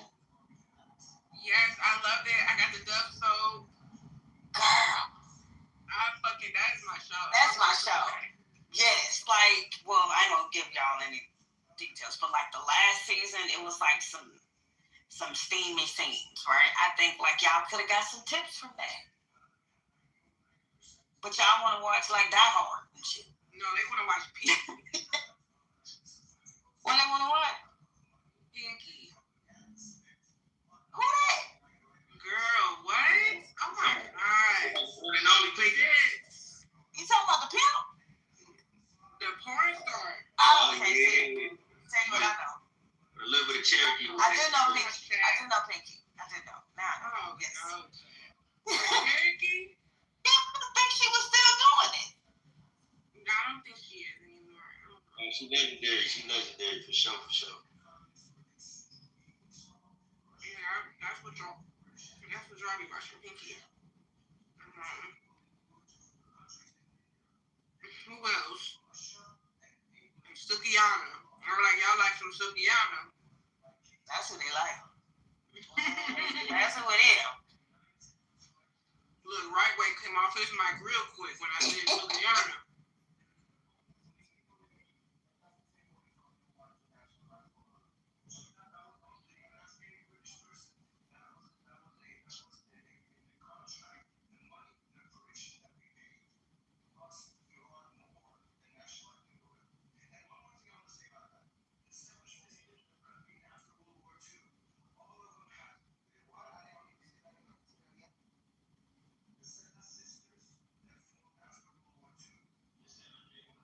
Rick White.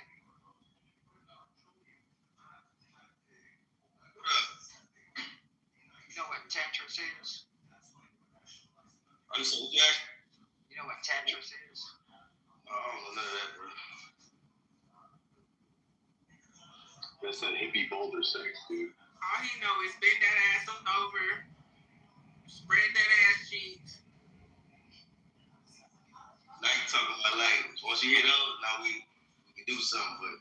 But You touch your elbow. Free codes. That's all. Right. Free codes. Right. Walk that ass. Let your knees touch your elbow. Right. Hello? That's my shit though. I ain't gonna lie. That's in one of them playlists, man. That's our show.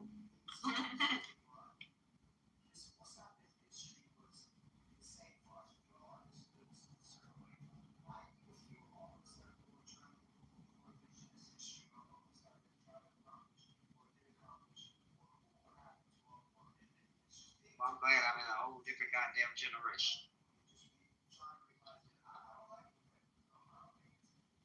It's a blessing and a curse. Yes, it in is. a whole other generation because it's so hard to find people that really understand intimacy and not fucking like that. You know what I'm saying? It's hard to find people. If there's not, it's like good people are starting to really be hard to find. Good, genuine people. Everybody is on some different shit.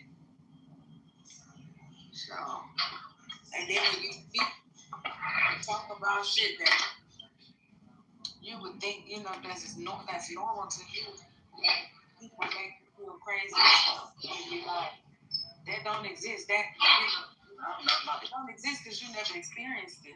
Don't say it don't exist because you never experienced it. There's a lot of damaged people out here who haven't done the work to really be whole. So you find yourself exhausted doing what could have been done when you can ride.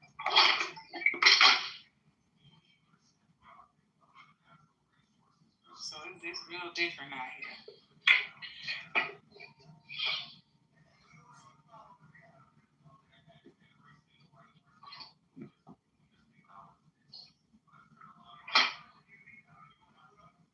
And you're right, a lot of men think it's about provision.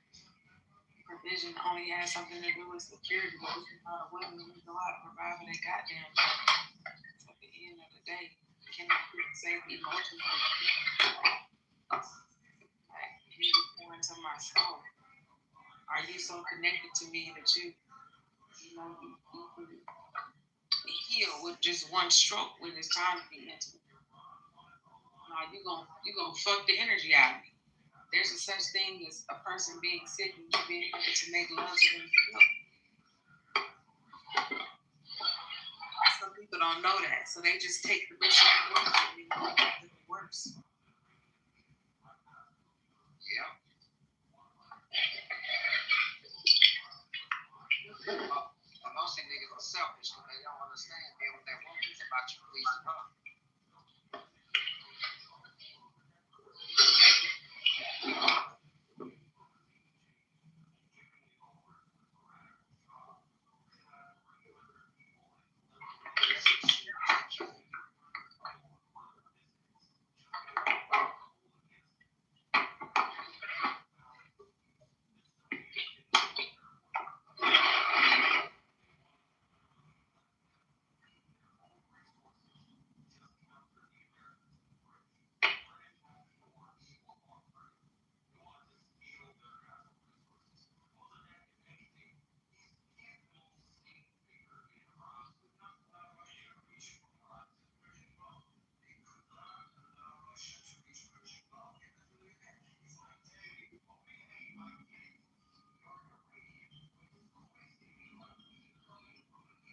So basically, my main takeaway from this entire conversation is that we're going to get women and they're going to cheat on us in their 40s because their sex drive is high, but we don't know how to please them. Is that correct, Archie? If you don't learn, if you don't learn when she get 40, you damn right.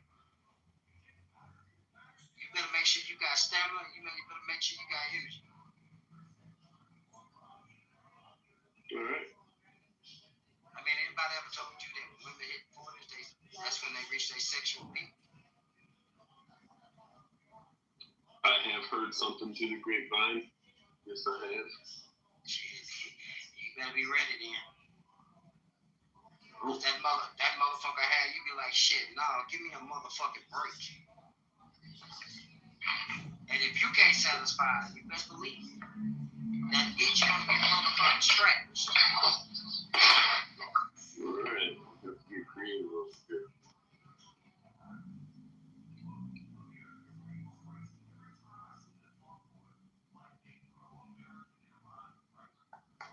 Did you know men can do Kegels as well, and it helps with your stamina?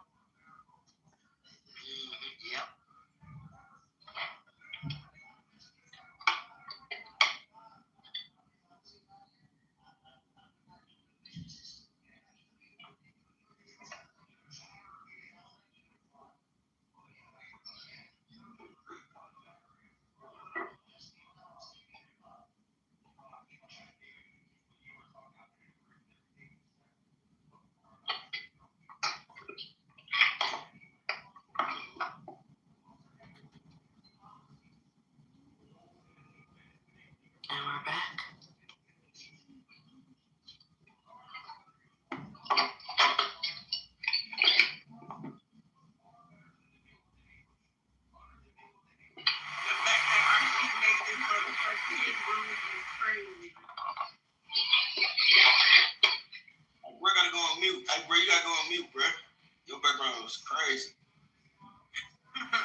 I'm not by my phone. My phone's on the charger. My phone's on the charger. Leave him alone. Leave him alone.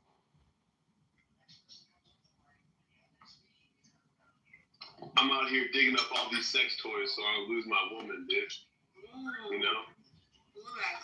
Trying to get freaky out here. Taking a page out of Archie's book, dude. Hey, we getting the robot and everything, dude. Toys like We're getting cheated on over here. Nah, you can never take a page out my book. Cause I can trap it. Cause when I build my house, I build me a motherfucking dungeon. That's right. Oh shit. Okay. Well, See, I ain't one of these motherfuckers that think sex ain't important in a motherfucking marriage.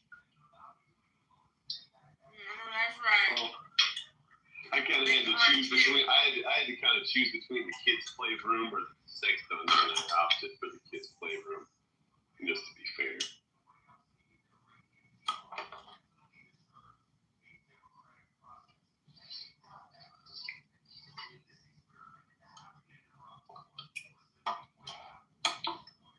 How many kids you got? Even though I know that was a joke. No, I got two. I got 14-year-olds and I've got a 9-month-old. Yeah. Yup.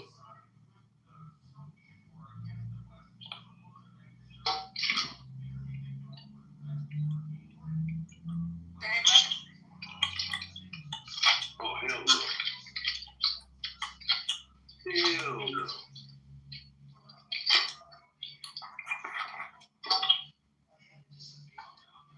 I appreciate that.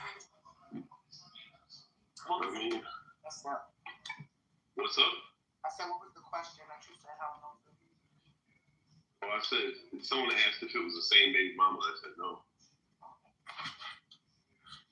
Loud and proud. Yeah, I was young.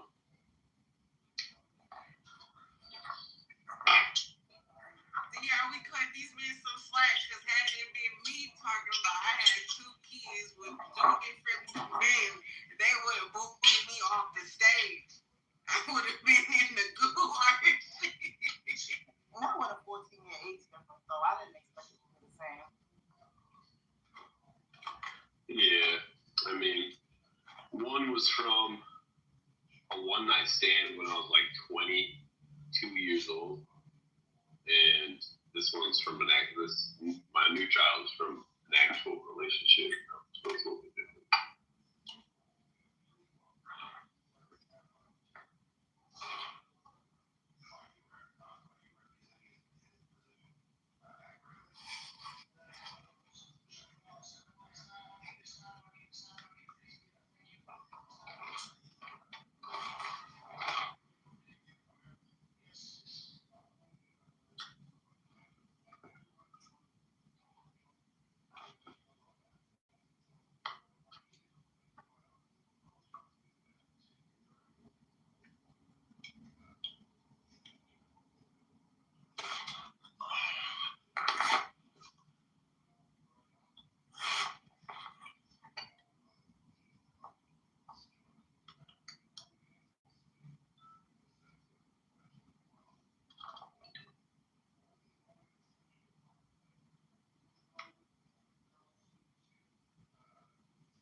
Everybody's so quiet, man. Oh no. I'm gonna go back up to the title. Why do some women pretend they single? Hell no, right way. Hell no. Gotta So I can cook it up. We get something right. You know what I'm saying? Hell no.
That's me, bro. That's me. Yes.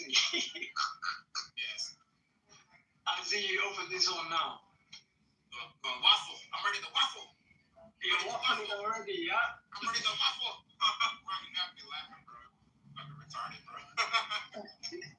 Yes. Thank you. Let me waffle. Eat quick. That's you. That is you, sir. Thank you. That's all you say. Anyways, I gotta pick this room up, bro. I just wanted to get I have to get my clothes and stuff ready because I'll sometimes be picking the room up, and I don't even have a poll, and then people come in here, and I'm like, fuck, I gotta do a poll. I don't like putting my cash app up there, but Ali got me thinking about monetizing heavy. Javon, come up here, bro. Yeah, I heard that earlier. He was talking about monetization. Yes. Let me holler at you before the room get too big. What's up, Javon? Javon, so tell me a little bit. You don't support rooms when they get big, or like what's the deal with you? The deal is, man. Listen, this is not my first social media, rodeo, man. I just kind of feel like I come, I listen, maybe learn something, type a few comments, put a few corny jokes, and I move on.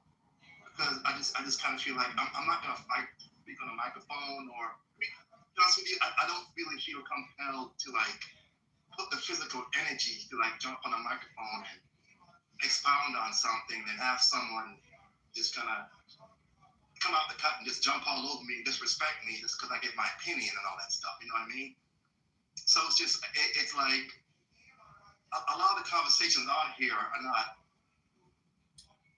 genuine. There's a lot of fake black macho on here, a lot of angry, bitter women on here. So it's like, What's up, bro? How you feeling? Appreciate you.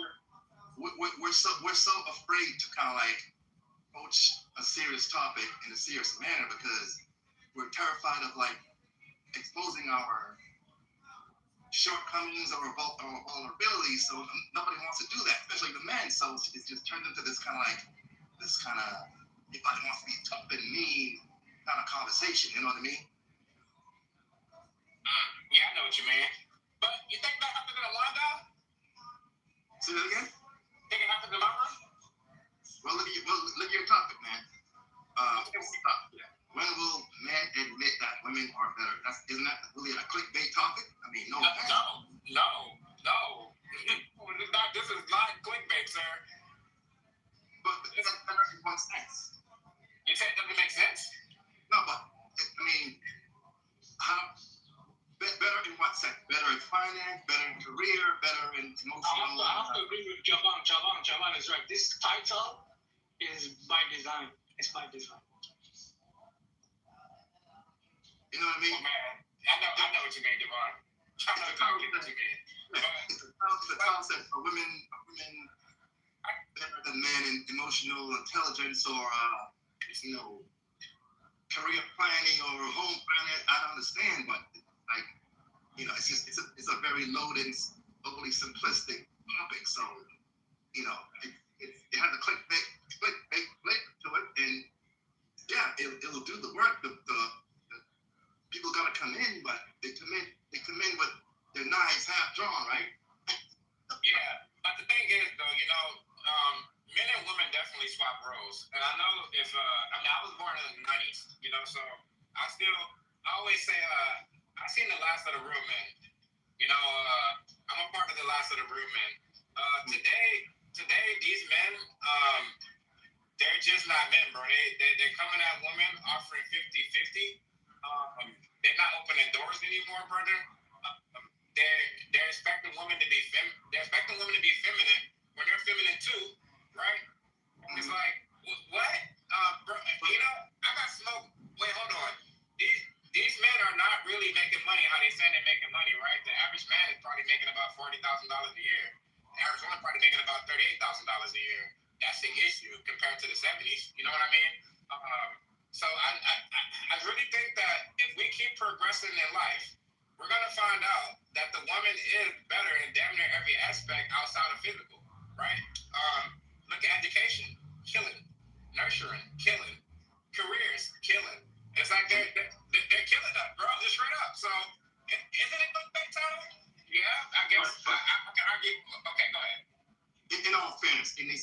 specific. But I see where you're coming from.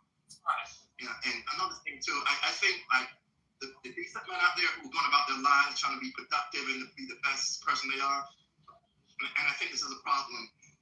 They're keeping quiet and just going about their life, living about themselves, their women, and their family. They're not, they're not really kind of, I know it sounds kind of weird, but men do not give advice to other men on how to improve themselves in their lives. It's a taboo thing, especially in our community, right? Am I wrong?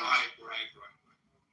I mean, look at the number of seminars and books out there geared towards women. But you let a man write a book or have a seminar or whatever, trying to educate men on how to be better men and fathers and whatever. Are they gonna listen? No. I'm gonna get this. The male people that's way. Happy Women's Day, Well, guys. hold on, everybody, real quick. Women, please don't drive on roads. For 1 second. Hey, please. I ain't trying to be rude. I'm so sorry, sir. Hey, Javon, I'm gonna leave and get this link really. What happened to him? Okay, I'm sorry. He looked kind of pissed. But hey, Javon, I'm gonna get this link and get these audience over here. I didn't want to leave. I wanted you to know I was listening to you. But yeah, I can't respond. Sorry, brother. Just give me I can, but just give me a second. Like, you can reiterate when I come back. I'll get this audience. Hold on. Boy, it's not a fucking room. The fuck happened to it? It's still open, right, Karis? I don't see it no more. Yeah, there you go. I see it. Okay. You want me to go? Never mind.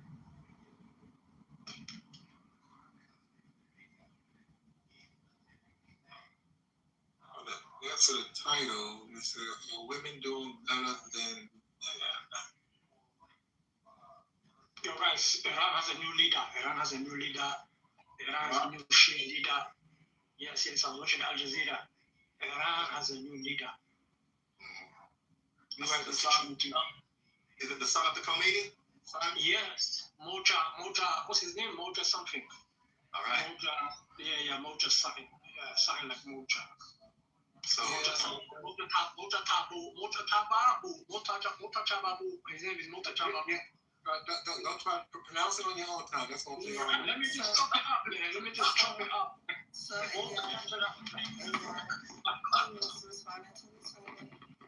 Yeah, I think women. Yeah. Somebody's on mic with the noise. Somebody driving. Oh, you gotta shut your mic down, man. Hey, Wednesday, mind me up. Yeah, I kind of think women in certain fields, I would say. In certain fields. Yeah, listen, executive positions, law, medicine. You know what I mean? I see it. Yeah. Because you still have those oil rigs. You got so many other things out there that women are not in and they're not excelling. But, there's some women even on the construction sites, but I don't know if they're, foremen and stuff like that. So I would still say that in those three things you say, yeah. Unless someone can come up with another one, I agree with you on that one. HR, administrator, all the kind of those. Chef, women make the best chefs. No, men do, sir. Men. I don't know who you're eating from, but for me, my mother is the best chef. No one can be better chef than my mother. Okay, I can't speak on your mama because you know your mama. But I'm talking about in the restaurants that I worked in, from food servers. There are women manage the kitchen. Some women they're managing the kitchen, yes. But as far as behind that counter on that island when they're cooking, they're men. They're men more so than women. I really can't speak on it. Both my parents cooked. Preferred my mother's cooking. So yeah. Well, we just talking about in the working field. I've seen men, and I mean, Olive Gardens, fast food, not fast food, but even the food courts. I've worked in before. They're back there in the kitchen, and we talking for different cultures. It's the men the women that normally have to register or they don't print. And this is just reality what I see. So I can't talk about what's in your home. Maybe I'm not gonna speak on that, but yeah. As far as chefs, it's the men. Yeah, so what's gonna happen now? Once this room gets full, all the the male chauvinists and man hating crowd are gonna roll up in here, and they're gonna go at it, and so deja vu all over again. Yeah, I think that women are better. I think they're better at gaslighting and weaponizing language. I think they're better at transactional dating. They're better at hypergamy. You're better at letting your temperature flare so that you can verbally swing on a brother. I'm really not into the gender war thing. I'm not into the narrative. It's like I listen, but I'm like, how much of this translates to real life? I mean, they had a room, people complaining about who pays on the first date and all that. I'm like, look, if you like the person, if you really like the person, are you gonna be worried about who paid for what? Exactly. I take it all the time when I'm on stage, and it's shocking. If I ask a woman out, bam, I'm taking her out her comfort zone to something that she could have been doing without me, and to spend time to herself, I'm taking her out. I pay for it. And I'm also, if you take me out mine, whatever I'm doing, you pay for it. That's how, if you ask, you could. That's what I go, 50-50. I'm down 50-50. I'm not the gender war thing. Look. Why don't you bring it to the house, make a pizza? It's economically more viable. That's the personal thing. You just bring it to the house, you make a pizza, and then, it's all cheap and well, boom, done. But I understand a woman not wanting the house on the first date. She's not putting herself in that. Yeah. I mean, I've heard some crazy stories, but I'm not gonna get into that. Yeah, don't worry. I think I heard those same stories too, so I'm not getting into that. And even men would say themselves, "No, I'm not bringing you to my house." He may not know her. You don't know her attitude. You don't want that negative energy in the house. You don't know. So it's not always falling on the man. It's just sometimes you don't want that woman in the house because you don't want that type of energy if she is negative. So it's best to be outside. And over in Korea, I do know that they don't bring people in the house when they meet people. They go out. That's how they are. They don't do that. They say, "Let's go out." I would be real with y'all. I don't believe in gender wars. I believe in the opposite sex are being together they really don't like. Because if you really know somebody really likes you, look like, and you really experience it, then they be happy doing things for you. Hey, what a light skinned hoes at? If I don't see one light skinned bitch, I'm leaving. They down the hall, man. They down the hall. Nigga, I need one. And my thing is, I think a lot of people argue they expect because I think they were the wrong people and they really don't like them like that. That's why I think the gender war shit comes from. Because if two people really like each other, there is no gender wars. Exactly. How can it be?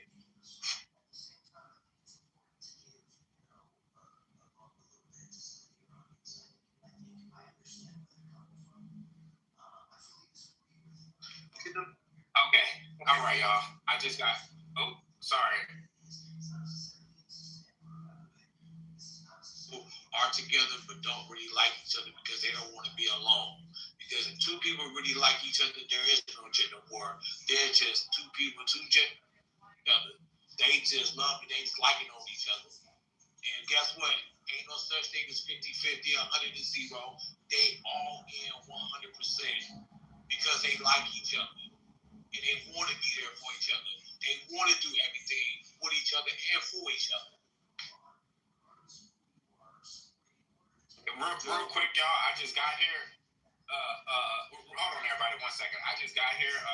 When I wasn't here, the brother Javon was making a submission. Javon, did you finish that submission, or did you want to finish picking with me? I'm done. I forgot what I was saying. Sorry, bro. I'm sorry. I'll be trying to get this shit in order. Sorry about that. Well, welcome to the Wind Down, everybody. Shout out to what's Wednesday? Oh, there she goes. Shout out to Wednesday. In this case, shout out to Sonora. Shout out to Big E too. I always like when the heavy hitters in my room. Thank y'all for being here. Give y'all some reactions. Yeah, thank y'all for being here. Well, y'all see the title. Y'all see what's going on. When will men admit that women are better? Now, the brother, Divine, he said that was too. You said it was too. How do you say it? It's a bit simplistic, man. It comes across as a big talk. You know what I mean? Right. You want it to be more concrete. You want it to be about something. This is what I will promise the room.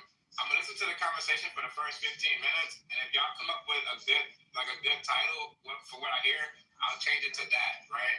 But as of right now, I'll tell a quick story just to kind of get y'all to understand what I mean. There was a time where I had a friend that was fat, right? And he don't like women, but he was a fat guy, a big guy, whatever you want to call it. Fat's rude, I guess. He was a big guy, and he was convinced that he could beat Sha'Carri Richardson in a race simply because she was a woman. And that's sometimes the delusion that we have. You can have a broke dude out here that says he makes better financial moves than a woman, or he got a better financial mindset than a woman just because he's a man, right? And that's the type of stuff that I'm talking about. I think a lot of men feel like we are better in damn near every aspect outside of having babies. So the chauvinism, sexism. Yeah. Well, let's wake that up then. All right. So that's what the title's about. Y'all get the consensus. I'm leaving back open to y'all. Thank you for being here. Yeah, him beating Sha'Carri Richardson. I mean that. What? I ain't gonna say that. Not about him. Just when will men admit that women are better? Like, why are we gonna keep acting like we're better than them? Well, see, when you say that, that's when you start the gender war, because somebody's gonna feed into that. Because a woman can be better than me in some aspects, and then I'm gonna be better than her in some. So it's not a long debate, because women are doing it up in certain fields, not doing it up in the fields where it pertains. It's man's strength, I would say. And a woman is just not going to do that. So I guess I can't really comment on that, because it's what you're talking about, because they are. But you say that as if it's an overall thing. No, it's not going to be. Wow. About now from now, you're gonna have like hundreds of people in this room, because all of my misogynists and all the man haters are gonna be up in here. So I hope you are ready for that. Now, Wanda ain't no stranger to a big room. We're good. I just want to try to have this conversation. I don't mind changing this title if it's too clickbait. I don't mind using like education or technical anything, right? I don't mind actually breaking this down a little bit. So, like I said, I just want to hear from the audience. Like, what is something that's subjective, right? The most subjective thing that I got it. In the work field or parenting. Yeah, parenting would be good. There are fathers out there that take care of their children and want to do it the way they suit the child upbringing.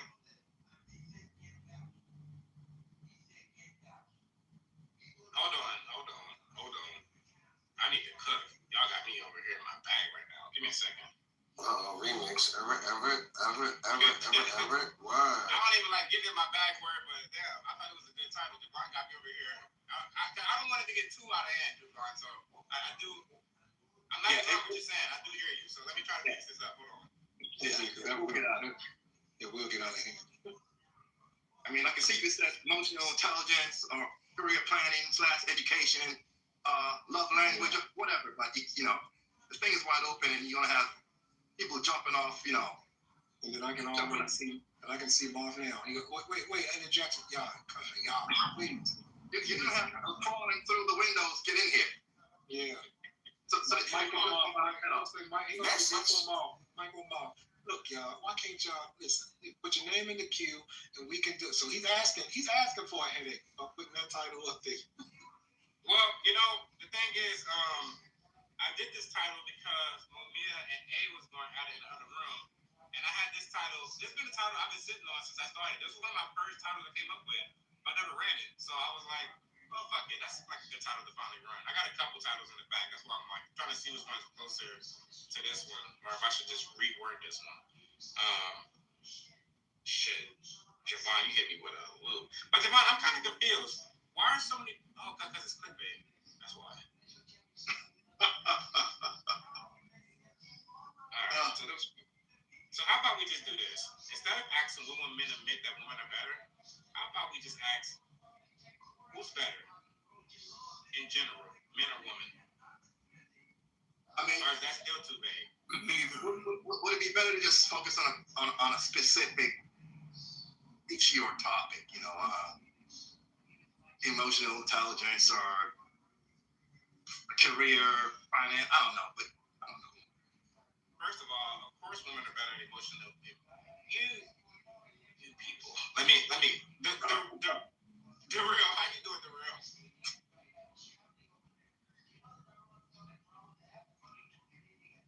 Oh, the real's quiet. I'm trying to think. The real. You came to the room. Everybody else is already in here. We've been over here fighting tooth and nail trying to figure out what the topic should be. But this topic brought you in here. Why did it? What would you say, word? No, my fault. I didn't know I was talking. You good, brother? Man, it ain't no biggie. You can leave it the way it is and just watch the fireworks go. But so it's up to you. No. I think we're gonna leave it like it is. But let me hear from the real because he made good points and maybe he might help me out. I'm curious what you think. The real, what brought you to this room? Like, what did this title mean to you? Well, why did you come here? I thought it was related to who's better at picking things that matter in the workplace, as far as who's better at getting into fields that keep society functioning. That's why I thought she was going with it. Cool. That's what we're gonna go with it, and that's why I wanted the real to speak. That's what we're gonna do, the real. All right. So, when will men admit that women are better in careers? Does that sound good, y'all? Yeah. And are you referring to our community or just in general in society? I usually do general society because I don't like talking about black or white because I try to bring a diverse crowd in here. So I don't like when it's all black people. It's kind of weird. All right. I understand.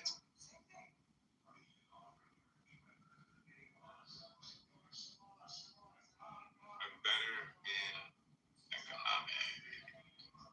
I'm not gonna word this though. Yo, it's a good time. Check.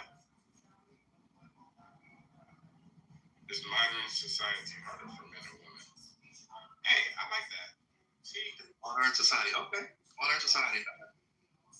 There's a lot of changes going on. There are changes going on, and some men don't know how to respond to it, so they just kind of fall back on, some caveman shit. I like that, but damn. Shit don't really yell off, but we still finna do it. Fuck it. Let's go. Is modern society harder for men or women? I really like your angle. I'm gonna work on this. But somebody, speak on the topic. I'm just curious. What y'all think? I don't think you can have a. If I'm speaking to the title, I don't think it's even in terms of better because everybody has a role to play. If that's the case, we could get along without one or the other. Yes, men like to think we can, and we can survive for a while. But you take women off this planet and see how long it lasts. And for the opposite, you take men off the planet, see how long it lasts. And yeah, I think the energy is needed from both sides. God made it balanced for that reason. So I don't think it's a better. I think we all each play a role. So I got a plan. Wait, hold on, everybody. I got a plan. I'm keeping that title you sent me, Stay, but I'm not running it. We're keeping the title, but what we're gonna do when everybody come in, we're gonna have them speak on a poll. Are women doing better than men today? That's actually a better question. Do everybody agree with that? Yeah, I agree with that, but it's still a reason why. Because men, even though. Well, we're gonna when they ask why, we're gonna say in the work field. Do they? Just what the Ralph said. Do they? Are they providing more jobs to? I can't word it how you did it, bro. How did you word it again?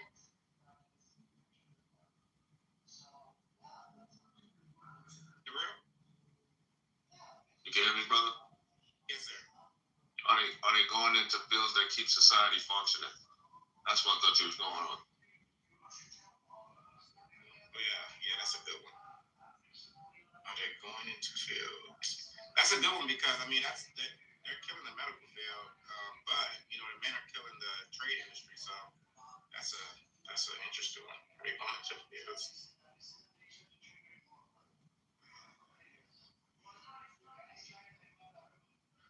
What y'all think about what the real just said? Anybody want to speak on that?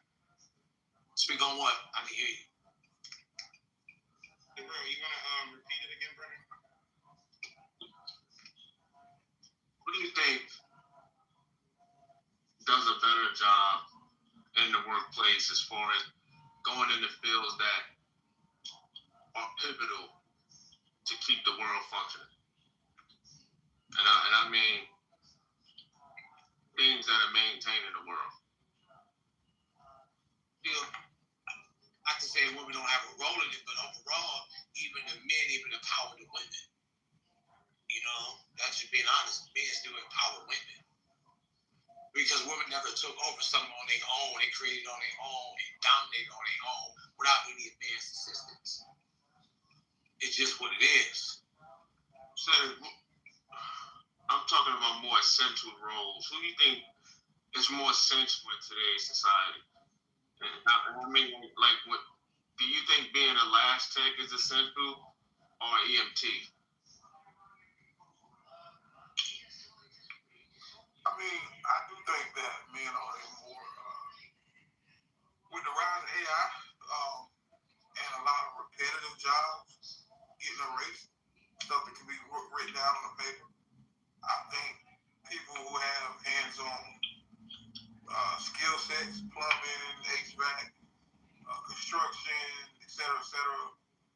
But if you go on the other side, you still got nurses, you still got, those essential roles and doctors and stuff like that. So, but I think with the rise of AI technology, things that you're doing with your hands will rise again.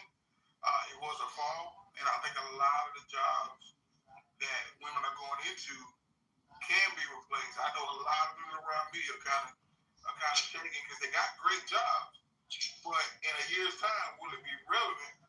And will AI take it over? And so it's going to be next 2 or 3 years we're going to see. But I do think men have more of those types of jobs than women do in these days.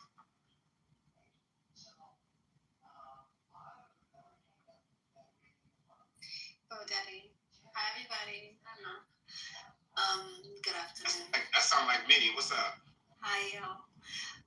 Bo Daddy, to what you just said, what roles that you see women filling that you see going away? Just curious. So like I said, anything that's repetitive, that's task-oriented, administrative, anything that's, even like my wife, she has a very high-functioning role in pharmaceuticals. But she QCs trials for the FDA, for oncology, but she runs teams all across the world. But in a few years, her job will be obsolete because of AI and what it can do. Their job is actually telling them we're integrating AI into what we're doing now to help y'all function better. But everybody knows the writing on the wall. And so those types of jobs where it's a repetitive task, we do it every day, we're checking things, we gotta maintain things, make sure things are flowing. That's something that can be done by a computer in a few years. So that's what I mean by those kind of jobs. But those are not women-specific jobs, though, right? No, I'm not saying that. I'm talking about who is in more of those and who are in hands-on jobs that are needed that a computer just can't do. Yeah.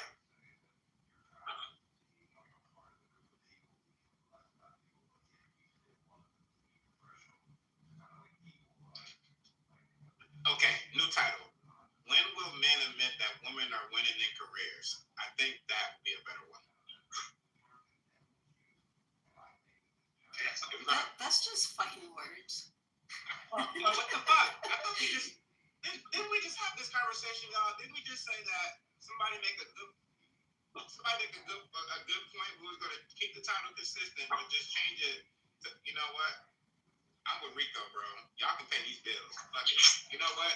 The gender role swap, I want my bills paid. Fuck it. My wife and I have been having a conversation tonight. I need these bills paid. I'm tired of paying bills, actually. Shit. But nah, you know, this is a good topic though, bro.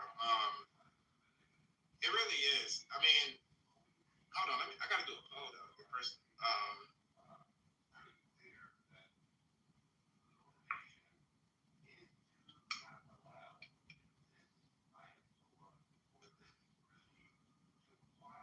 on.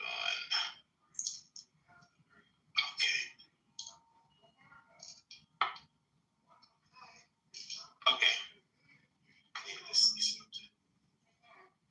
Yeah, this is hard. I wasn't even prepped for this one. I mean, I never put my thought in it, but it's a good question. I think that I always thought that women are killing it like in education, which obviously need that for our kids. They're killing it in the medical field, which also very, very much needed. But when I think about who's really killing the careers, I mean, you got to give it to the men, right, with the trade industry, because I mean, without the men, will we have any of that? The infrastructures to even have hospitals, you know, emergency rooms, fucking schools, all this stuff. Like, it's a really tough one, man. I'm gonna let y'all pick it up though. I can't even. Go ahead. You're right, because I mean, engineering, science, medical research, architecture, computer science, you know, coding and all that stuff. Like, those are still male-dominated fields now. Within the past 10, 15 years, a lot more women have moved into those fields. And they're doing well, but I think those fields are still dominated by men. It's those fields that create the infrastructure of the world we live in. You know what I mean? So, yeah.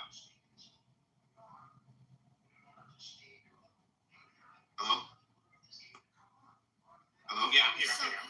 So is the understanding that if men literally just quieted down and just took off work entirely, women are not able to sustain? Is that the understanding? No. Because of like the heavy load men typically carry in terms of certain jobs. Because I've heard that before, so I'm just asking. I wouldn't make that assumption, no. Is anybody standing that?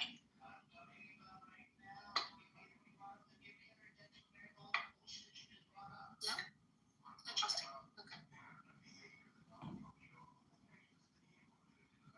I mean, if a bridge has to be built and 90% of the men are dead or sick, I mean, I think that bridge is still going to be built, right? What do you think is going to build it?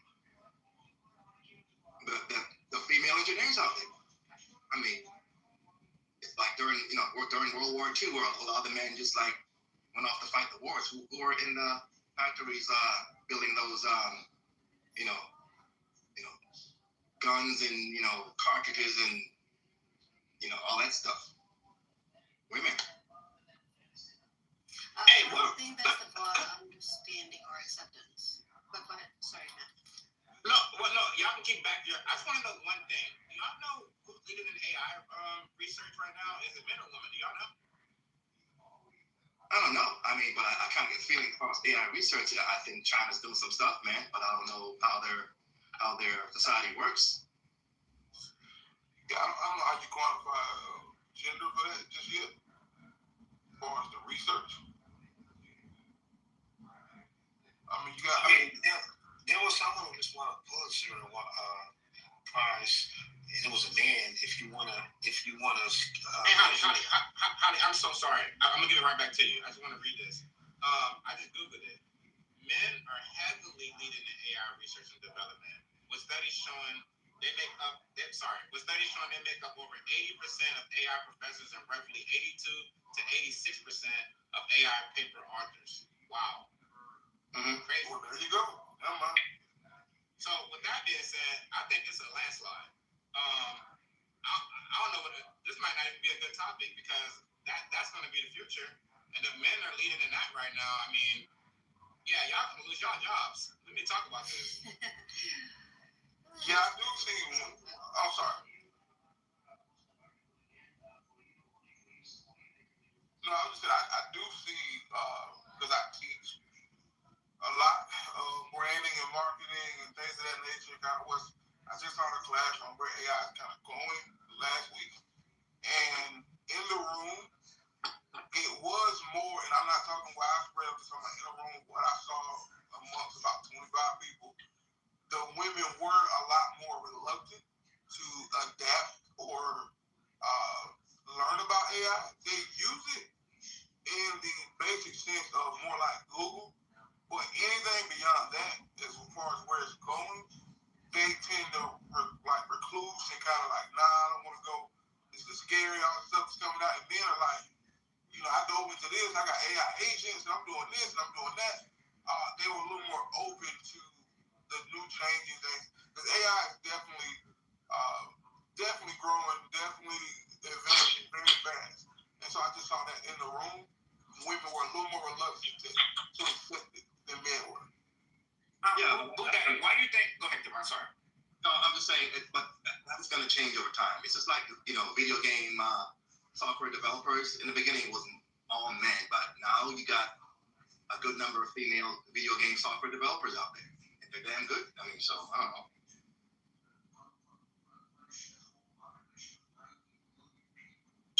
Do that. And do you feel like they're a little reluctant because AI is going to be replacing most of the jobs that they do? Because I mean, I know secretaries was so pissed when these when virtual assistants came out about 10 years ago, 15 years ago. I know anybody that worked in office management was like, fuck the internet, like fuck AI. They have to be, sorry for my language, y'all, but they have to be saying that, right? So Bugatti, I'm just curious. You think these women are in fields where their jobs are in danger, so they're reluctant to it because it's going to end their career? It's going to be the end all be all for some of these careers. Now, Holly and I been in a couple of AI rooms where we had conversation. I think Holly believes that we're going to adapt. We believe that AI is going to create more jobs for men and women. From my memory, when we had conversation, I don't know if you're on the phone or not, but he believes it's going to create more. No, I definitely don't. I believe it's going to take the jobs. Oh, that wasn't you. Okay. Well, Holly, I want you to speak on this a little bit more.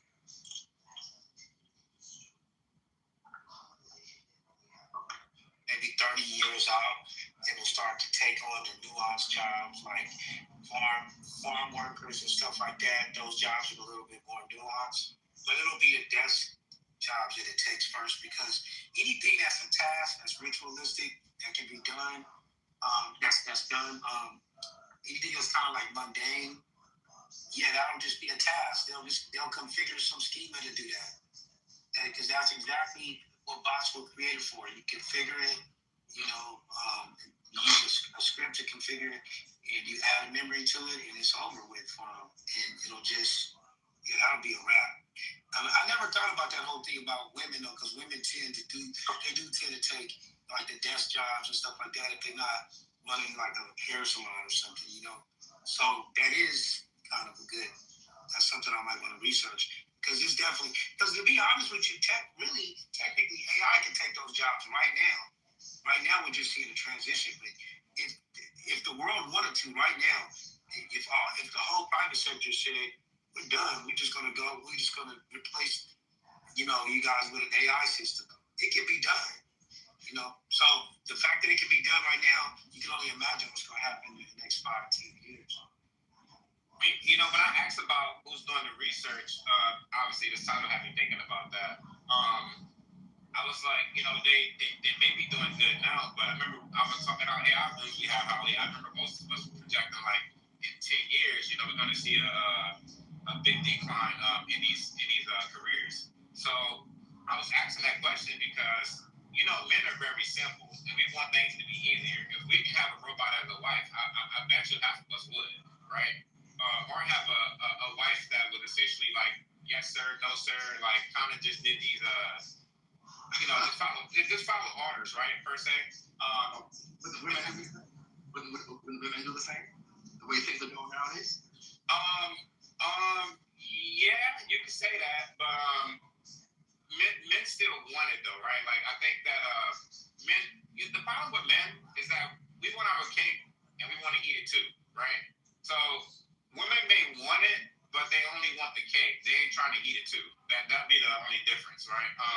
A man will literally will tell a woman pay 50-50, but still expect to be like a masculine man in the house. That always been a little weird to me, if I'm being honest with y'all. But that's we get off topic a little bit. But main point, the reason why I asked that question about AI and thinking about it is because I figured that men are going to want to keep their careers. And if AI is going to be the thing that's going to wipe out careers, I was just assuming that we have to have been the ones doing the research because we're controlling people, right? We have to control these industries. And if we control AI, then we control the jobs. That's kind of what my logic behind asking that question. But anyways, the mic's open, y'all. I mean, the people who are at the top of the AI hierarchy are not thinking about saving anybody's job, male or female. They're thinking about just being more efficient and doing the job faster, better, and making more profits.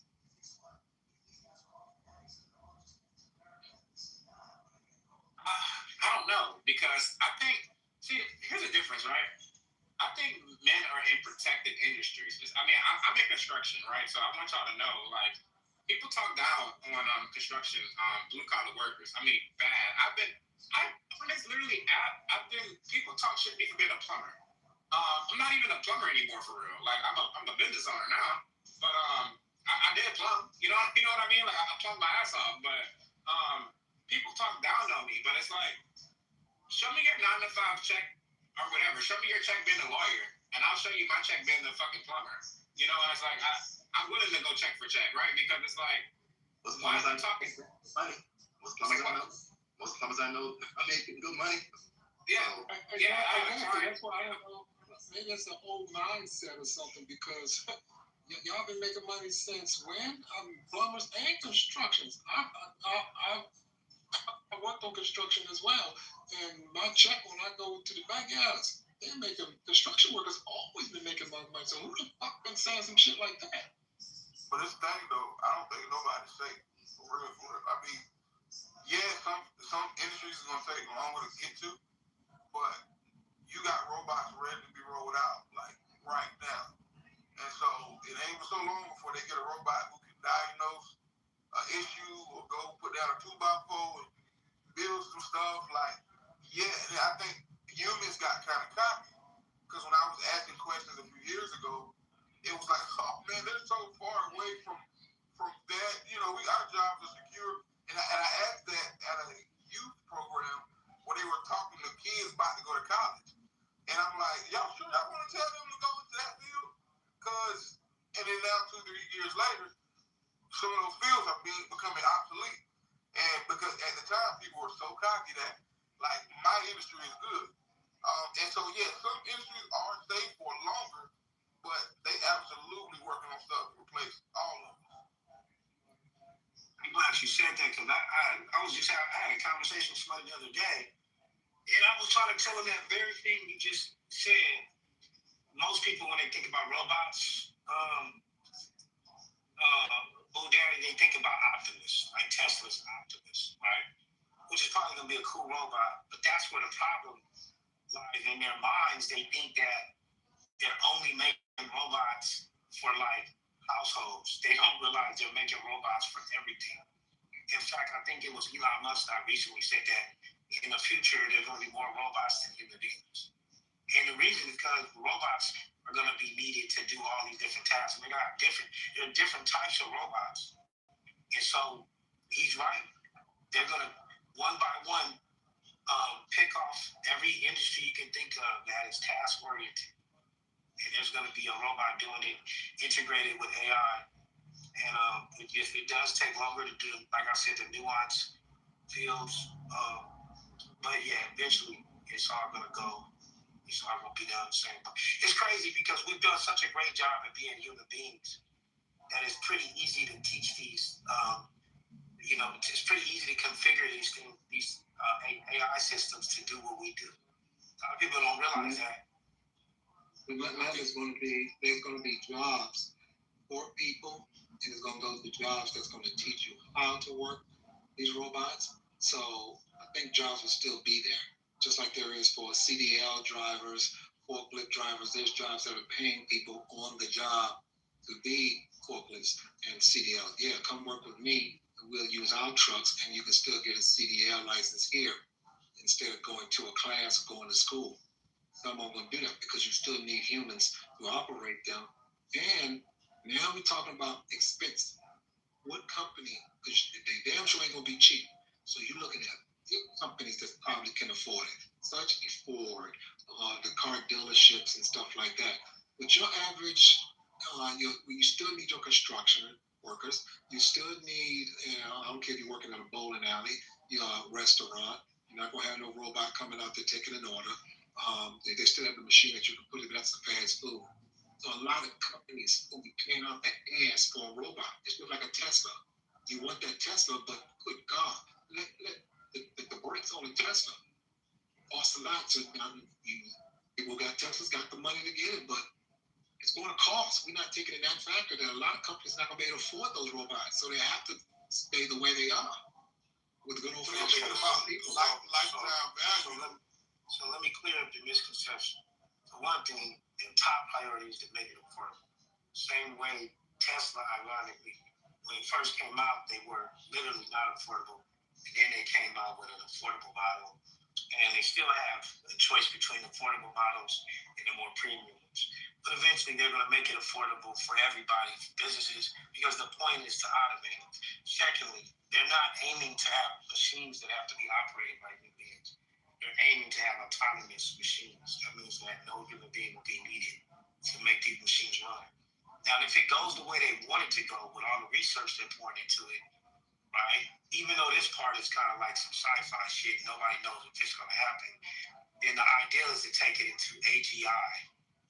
AGI is the sci-fi shit. Autonomous stuff, that's not sci-fi. That's already happening. They can absolutely do that. That's why we see the Waymo driving all around LA right now by itself. But whether or not we'll go into AGI, that's a different story. Now, if that does happen, then it's really, really pretty much no point of a human being doing anything. But the affordability, already ready. It's about to get rolled out. The affordability, let me tell you what these engineers do. This is how they make things affordable. If it costs money for the fiber optics that are involved in it, then they just say, well, let's just get rid of the fiber optics. Let's make it cloud-based, or let's do this, right? They figure out a way where it can become more cost-efficient. And then once they do that, they produce in mass, and it's over with. Sort of like how we had cell phones, and it was expensive as hell. It was like every cell phone cost a lot, right? And now they're affordable, even though if you look at the cost of a cell phone, it really isn't that affordable, but they made it affordable through finance. So when you get your Optimus robot fastest, you'll be able to afford it because they're going to go ahead and let you finance it. Yeah, and plus, if you're talking about machines breaking and having to fix, think about what it costs for somebody to get fired and then have to train somebody else. The amount of manpower you use to train one person, it levels out the cost for a robot going down.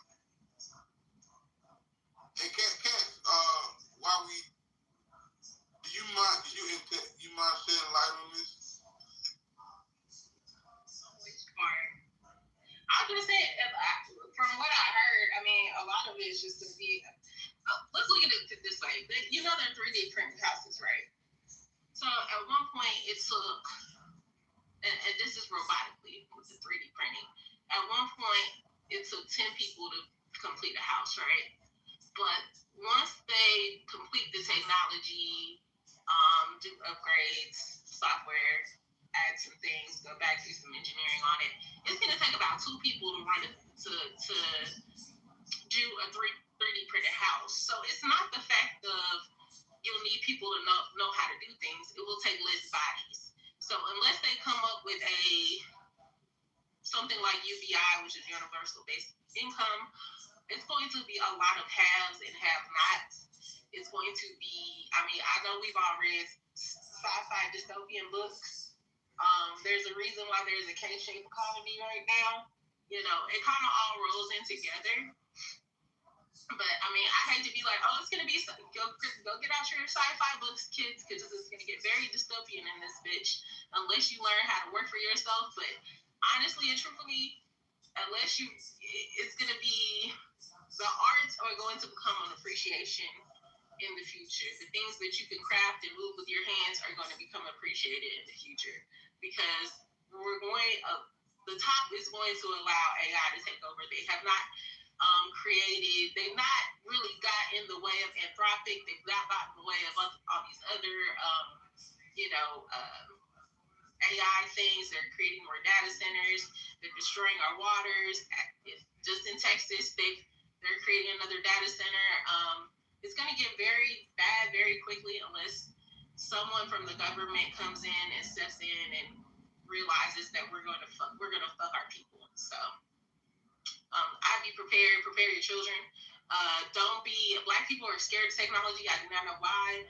Start teaching having your kids now get familiar with AI. Start taking some modules. Don't be afraid of it. Teach them not to fear technology, but embrace it, because Black people are the last of the people that I see. Now I see more Hispanics in my field. First it was white people. I saw Black people for a minute, and now I'm seeing brown people come in mass because they done figured it out that that's where the check is. So I just hope my people catch up, to be honest. I wish more Black people would embrace technology, just knowing that not everything is just networking, not everything is just cybersecurity.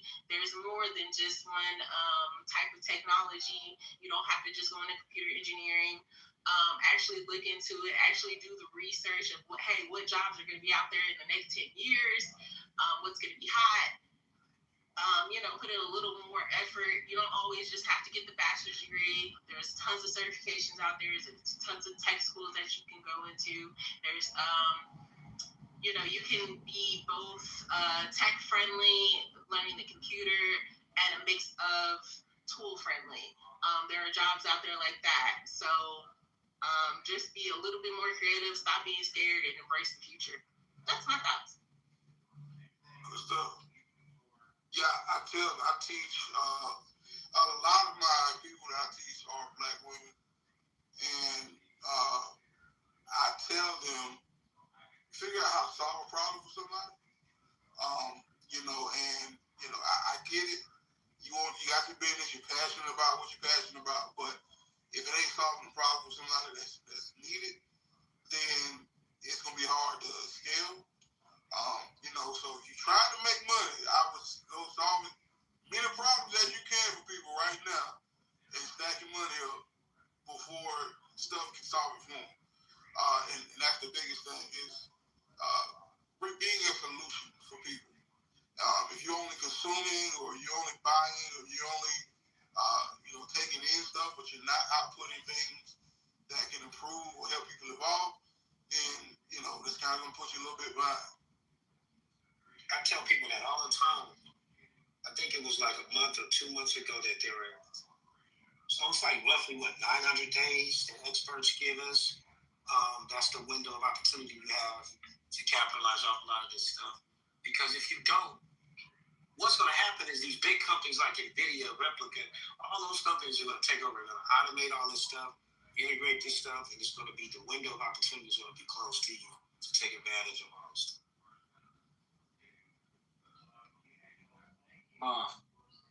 You notice having a room like this, there's no head banging, no cussing no one out, no talking over anyone.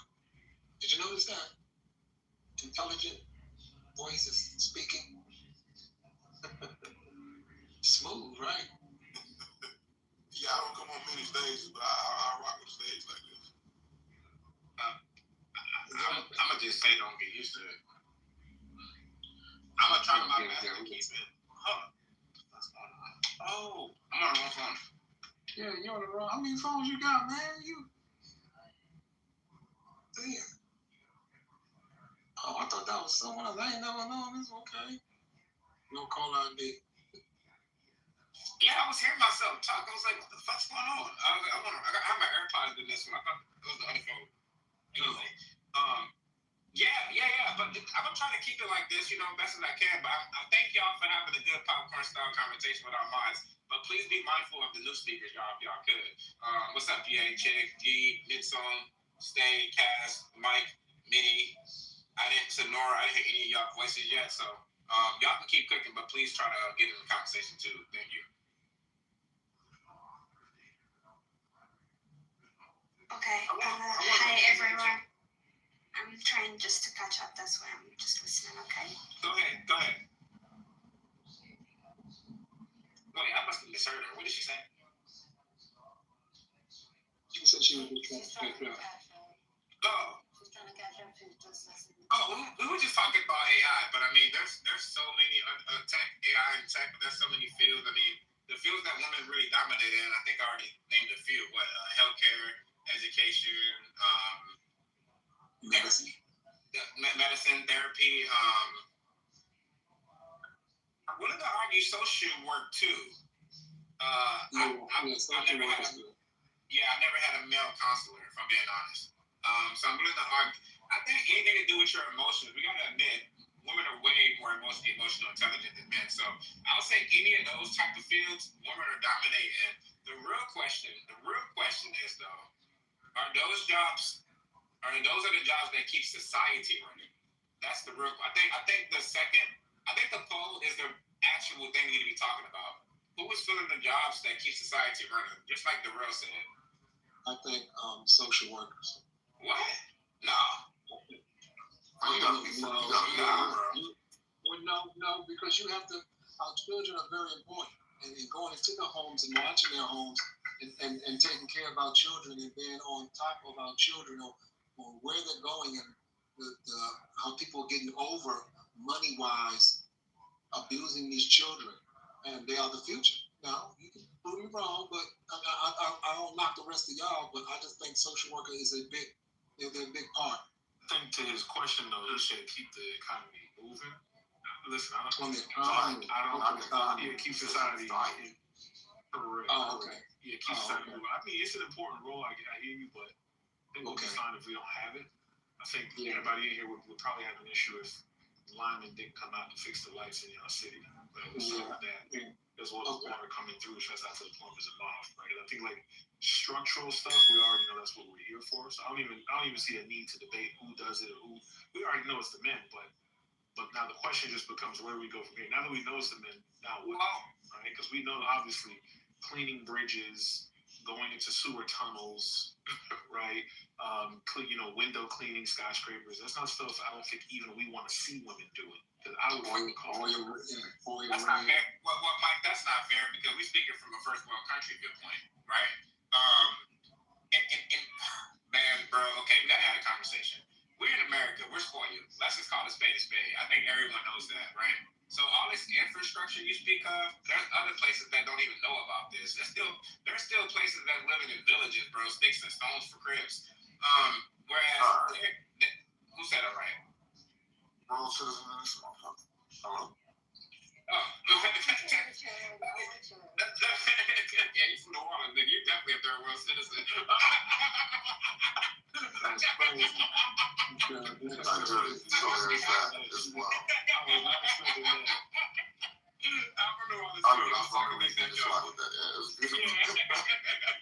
But I was gonna say, look, I know that these other countries don't have proper health care, but I'm sure third world countries, those women are heavy on those, what they call them, like all of them herbal healers and stuff like that. I'm sure they're still heavy, like in some of the African countries, some of these countries in South America. I'm sure they're heavy on this herbal healing, education. I'm sure the women are still the ones teaching the kids, how to speak, how to move. Medicine goes the herbal thing. And I think, I'm gonna be honest with y'all, man. I know this sounds crazy, but I think that KRS-One said something with the social work. not properly though, right? Not how we think about a counselor being, when we actually sit in this office talking to somebody, but we got to think about the entire world when we having this conversation, right? And I think that we got to think about the world. If shit hit the fan in America, it's probably the better question. If shit hit the fan in America, who y'all think will be needed more, the man or the woman, and what they actually do? Well, I did this one already. I did this one already. What would happen if? What would the world look like? What would happen to the United States if all the men disappeared for a year? And then I did the same thing on the flip side. What would happen if all the women disappeared? Isn't it? I don't know why I can't finish. I asked that question earlier. Answer the question so I can give y'all some news y'all can use. Go ahead and try to answer that question. JP, go. No, JP got the news that we can use. JP, first of all, JP, why the fuck you been at? Hey, bro, I had training this weekend. I apologize. I love y'all too. How y'all doing? We good, man. What's happening? Hey, you know what's funny, bro? I'm gonna say this. It's a few of y'all that I actually fuck with. I want y'all to know that. Like, even though we don't talk like a lot, like, I fuck with a few of y'all. JP, you one of those people. I want you to know that. But anyway, go ahead, bro. Check that. It would be, so this is the thing. If you didn't have men for a year, women would be probably fine.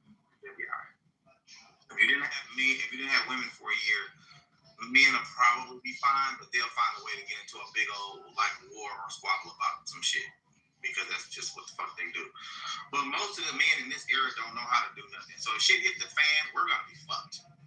Most of these niggas cannot survive a year by themselves without being able to go to the store or go to Home Depot or whatever to ask another man some questions. Right? So I know we like to think because we dudes, right, that we know how to survive in austerity. I don't give a fuck if it's a war. I don't give a fuck if it's a natural disaster. Once that shit happens, it becomes an austere environment. And I don't even think most niggas know what the fucking austere environment is to be able to survive in one. Seriously. And you the more the niggas don't count.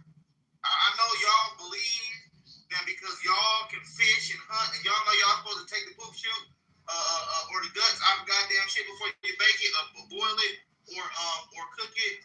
I understand that y'all know different types of crawfish when y'all see them. That's y'all shit. That's not the average dude in the country. The average dude in the country don't know how to do a motherfucking thing. Trust me on that. Yeah, all that shit that make no fucking sense. None of it. None of that shit was accurate. Jake said that. Okay, so none of that shit makes sense. I did it already. I even asked AI.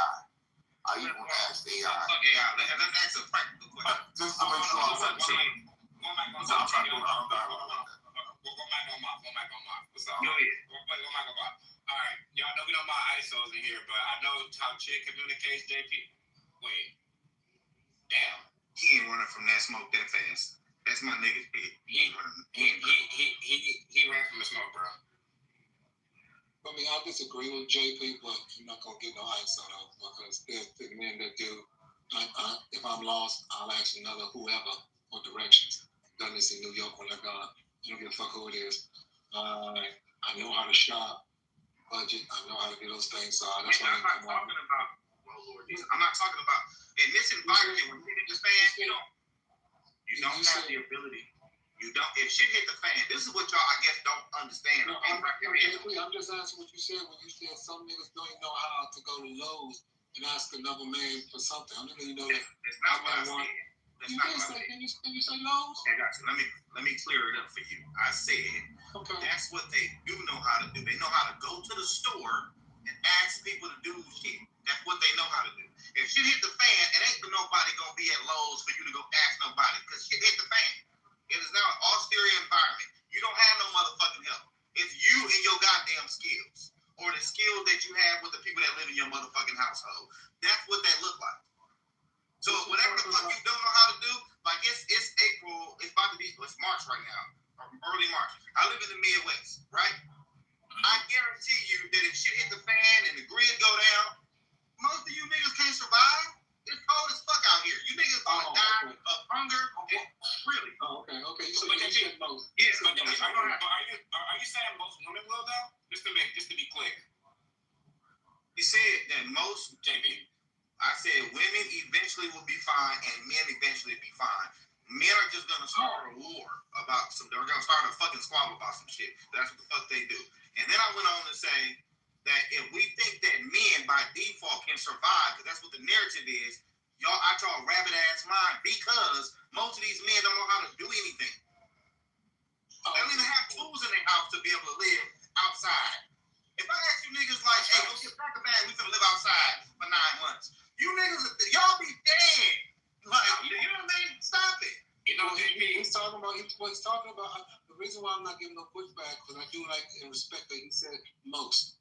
I'm not part of that most. I'm the part that knows how to do those things because of my background and what I've done, even when I was little from Boy Scouts all the way. So that's why I'm not giving no pushback. And I think that's the problem. That's the problem we have on this happening in these rooms. He said most, and that's what we're not listening to, and that's why people get to arguing back and forth. If it doesn't pertain to you, don't come off the mic. Because he did say most women. You say, and he's right about that. So he's right. I'm with him on that. Okay.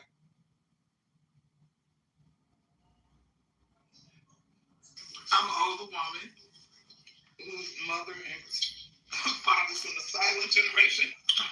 I know how to forage because my mother and my aunties and grandmothers taught me how to. I know how to farm and all that good shit. So this black woman, okay, in case, I don't know how to hunt, so I'll probably become a vegetarian if things like that happen. And hopefully I can find a farmer Bob and go live with him on his farm and milk cows and shit, you know?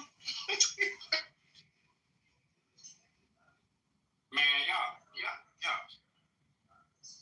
Let's get back to the title. So let's try to talk about a field. I want to use the healthcare field right now. We can start with that field. I'm gonna only talk about the fields that women are dominating in. I think that's fair.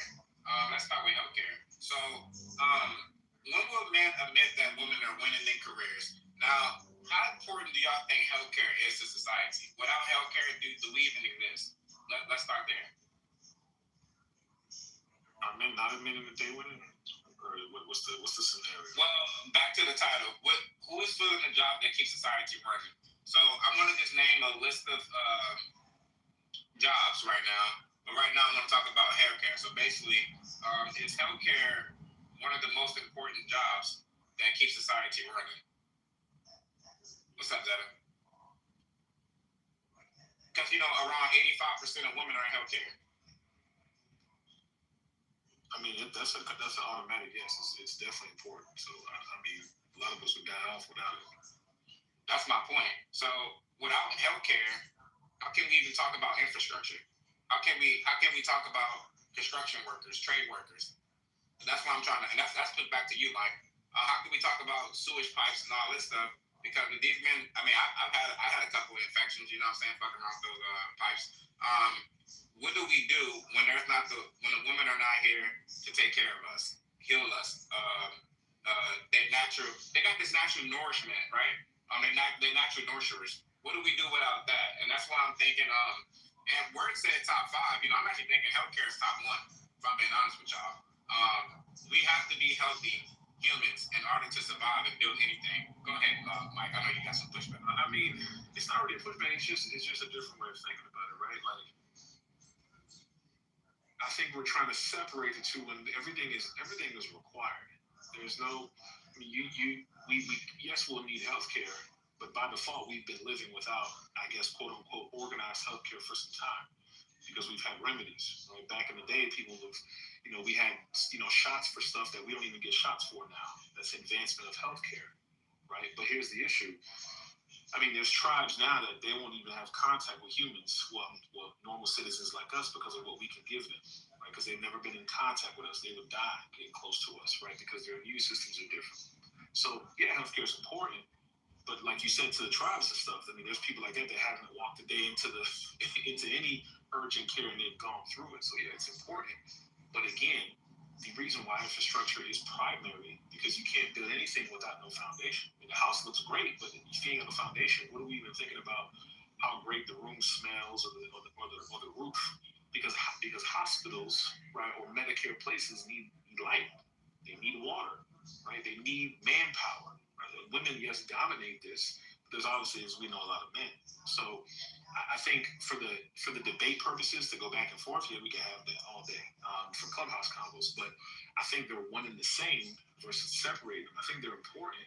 But if we didn't have actual quote unquote traditional healthcare, men would find a way. All people in general would find a way to get around a lot of this stuff because that's just what humans did. If they got a blister on their feet, if they got cut, etc., would it be optimal? No. More people would die off because they don't have access to antibiotics and nurses and people who know exactly what to do when things hit the fan. But you know, in a war, you got JP here, you got paratroopers, right? It's just medevac people who just know how to shoot you in the head as well, right? They go through additional training to learn how to do that on the field, right? So this is where I think when we talk about what's most important, the reason why I believe, and even in third world countries, infrastructure is the number one, because nothing really can exist without having an ecosystem, right? You can't have hospitals, banks, none of that if infrastructure ain't there. Because how the lights going to be turned on? How people going to get access to water? 90% of people ain't going to the well, picking it up, putting it on their head, and walking 3 miles, right? Now, some will. Some people have no choice in other countries. But, you know, here, let's just say on the western side for America, that ain't really happening.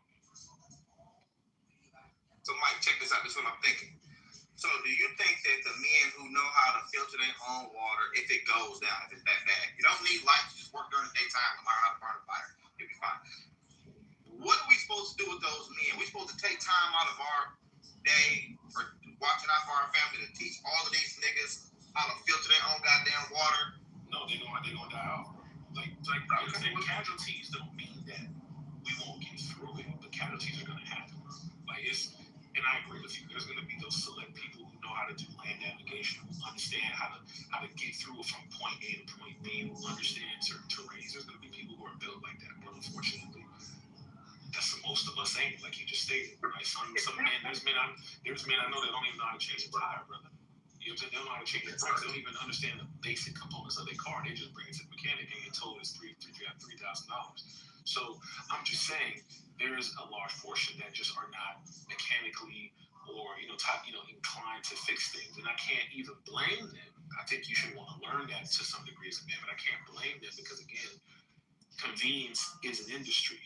Right, the new generation we building right now has no idea what a hardline phone is. So if they're caught in a situation, they get to a building and they need to call out 911, and the phone has, you got to go counterclockwise to make a dial. They're not gonna know what to do with that. The phone works perfectly, but they don't have Google to figure out how to, or AI access right there to know how to go to the 9, then go to the 1. Because we were born in an era that had those phones, we will know how to do that. So again, this is where it becomes this. No one's gonna really be absolute in all this. There's going to be areas where people are just not good in a lot of things. Some people might be tight. That's why they make you do that for the military. Some people are not going to be technically inclined. Some people just going to know how to be, just physical bodies. Some people going to have the intellect. Some people going to have a mix of all of that. But most men going to be out of water if it really came to that. But to a degree, we're still going to be the muscle. End of the day, what really matters is protection, right? Protection from the elements, animals, other people. That's the most important part. Then from there, we'll figure out the rest. Now, people are going to wing it, but they're going to die. They're going to die. So, in this conversation, I want to make a list. And you know what?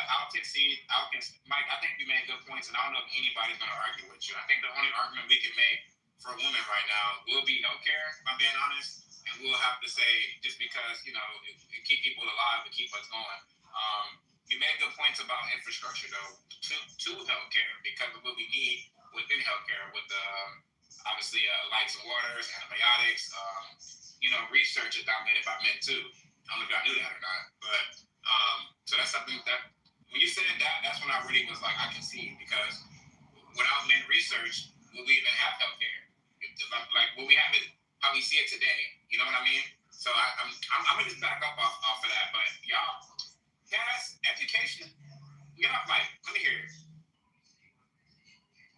You think education is top 1, Cass? Yeah. I want to hear that argument.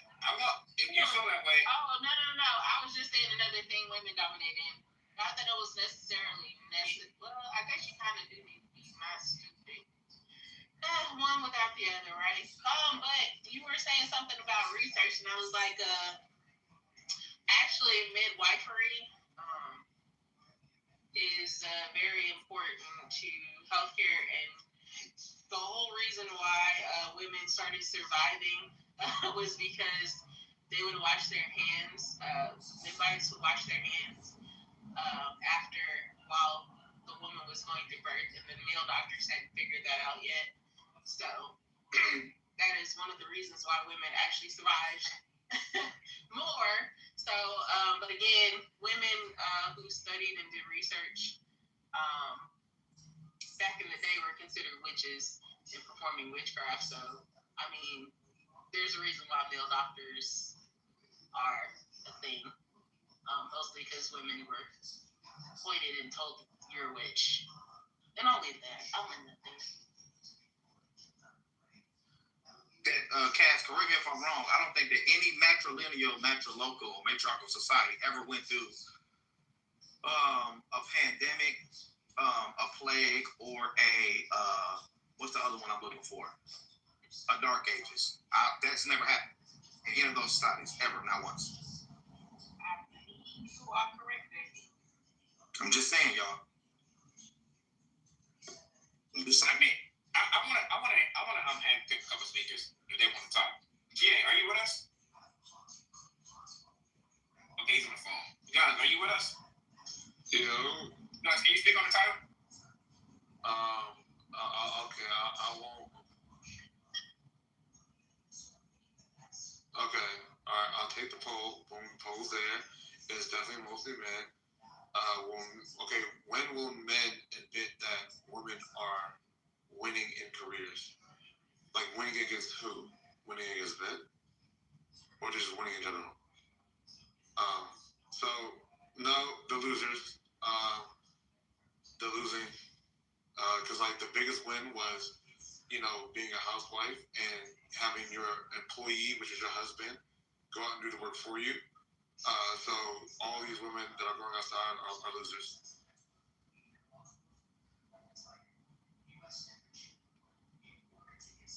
But wait a minute, hold on.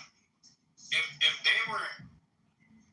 they was stuck to stay at home and be housewives, guys, I'm not gonna do this with you right now. We're gonna go on to the next speaker. Guys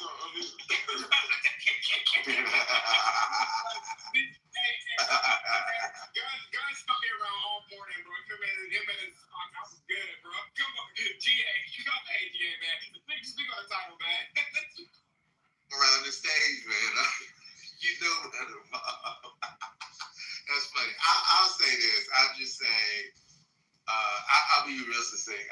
The stats that I look at is that, especially with black men, they're actually leading in entrepreneurship. They're actually the fastest growing demographic of entrepreneurs. So I'm going to say that women are not winning. They're still leading slightly in advanced degrees procured, but as far as businesses are concerned, nah. Small business, nah. The data just doesn't show that. Not the data I've seen, especially 2025 data. Absolutely not. Not showing that at all. Surprisingly enough, black men are actually leading among all demographics from percentage state as far as that's concerned. So, yeah, I don't see it. I just don't see it. So this is what I got so far, right? Based on the conversation, I've heard infrastructure, men, healthcare, women, education, women, and I think we mentioned AI earlier in the conversation. I'll write that down, man. So right now we're tied 50-50, right? Now, as far as putting that in order, we can do that here in a bit. But right now, we got infrastructure that's been talked about, men, healthcare, women dominated, education, women dominated, and AI research, male dominated. When you say healthcare, are you excluding doctor, medicine, all that? Yeah, everything. Overall, women are killing the industry, and 85% of women are in healthcare. Okay. Let me get my boy BT up here. Them is mainly men. Hey, Science, BT, technology, mathematics, engineering, men. Trey, give me 1 second, Trey. Hey, BT, you know what's crazy? That style I was trying to do, I would never do that again, bro. So I just want to let you know that, all right? I like BT. I ain't gonna lie. I was enjoying it. But you showed me that if I do that style, people are gonna go crazy because they're gonna be sitting in here for 40 minutes waiting to actually speak on the title because of how long it takes. But I might try to get on the smaller stage. But anyways, let me do a quick reset because I ain't seen BT. I don't think I've seen BT since. Maybe I've seen him in IRL, but I'm not good on that stage. But I wanted to tell you that, bro. So we good, BT.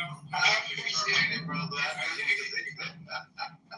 Reset time. What's the word? Yeah, I got you. What's the word? What's the word, everybody? We are in the wind down tonight. Shout out to Martha Curry at this space. We got the boss, myself, and Miss in the building. And we got y'all special people in the crowd, man, who keep the conversation going. And here we do popcorn style. We love popcorn style. Some people don't love interjections, though. So all you got to say is, I don't want to be interrupted. And you got the full 2 minutes, and it's yours. Word. So let's get to it, popcorn style. Back to the conversation where we're talking about when will men admit that women are winning in careers? Word. Men, I was saying, got businesses as well. We got businesses. Percentage of men own their own businesses. And that's what someone said in the chat. Entrepreneurs, got you. Yeah, I would say that we are currently winning in careers because we look at the projections for AI replacement. High empathy careers are the ones least likely to be replaced. They have the most ongoing job stability. We've actually seen a lot of people leave tech and business markets, those industries in droves. They're getting replaced at very high percentages and trying to transfer into the high empathy fields. Namely, teaching is one of them because we have the best projections. And the high empathy careers, that's health, social services, education, things of that nature, are majority and not close dominated by women. So I would say as of now, because even the people working in AI are literally building the infrastructure to replace themselves. It's kind of crazy. Imagine somebody come in and say, hey, can you build something that will make us not need you ever again? And the motherfucker just goes and does it. Crazy shit to me. So yeah, I would say as of right now, until we get a handle on the AI situation, high empathy careers, mostly women, and that's going to be the most sustainable job. Hi, happy. Wow. Can I speak as a popcorn? Yeah, it's popcorn. But hold on, 1 second. Let me get in there real quick. Arca, do you have OCD? What'd you say? Do you have OCD? No. I do. Can you turn that pink ticket in?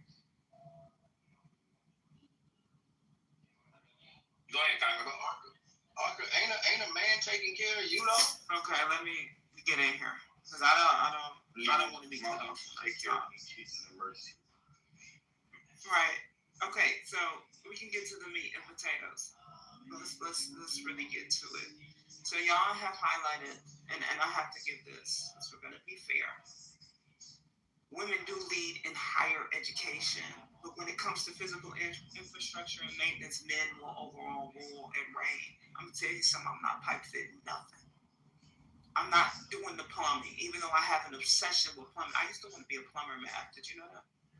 I went to nursing because I think it's really cool. But I can't do it, I'm little. A man has to do that, right? Well, yeah, a man has to do that. So when we look at paper pushing jobs, and this is like even mine, like when we look at the healthcare, women do lead in it. When we look at education, women do lead in it. But when we look at food production, infrastructure, transportation, safety, and utilities, right? That is where men dominate everything. So they created the world and the buildings that we offer care in. So I would be the direct care worker. So you got the men that do construction. Y'all forget men do construction. They're electricians, they're plumbers. Shout out to the plumbers. I used to say where the plumbers at, right? Mechanics, truck drivers, oil mining, energy workers. No women are in energy. Energy is huge right now. They're fighting over oil for a reason. Firefighters, right? Studs are not running in the building saving y'all. Yeah, the ones that maintain these buildings, the roads, the power grids, the water system, the supply chain, right? Those are all male-led. City economics stop functioning quickly if we don't have men doing it. And I'm telling you, I'm not doing that. I'm not doing none of that. I'm going to tell you right now, I'm not doing none of that. I give hugs to make people feel good and give them medicine. You know what I'm saying? We dominate in human care and social stability jobs. That is what women dominate in. Public health, education systems, child development, elder care. What really shows is the infrastructure work. We need infrastructure. Y'all be acting like y'all finna go out there and hunt with woolly mammoths. If you're from the South, have you ever been wild hog hunting?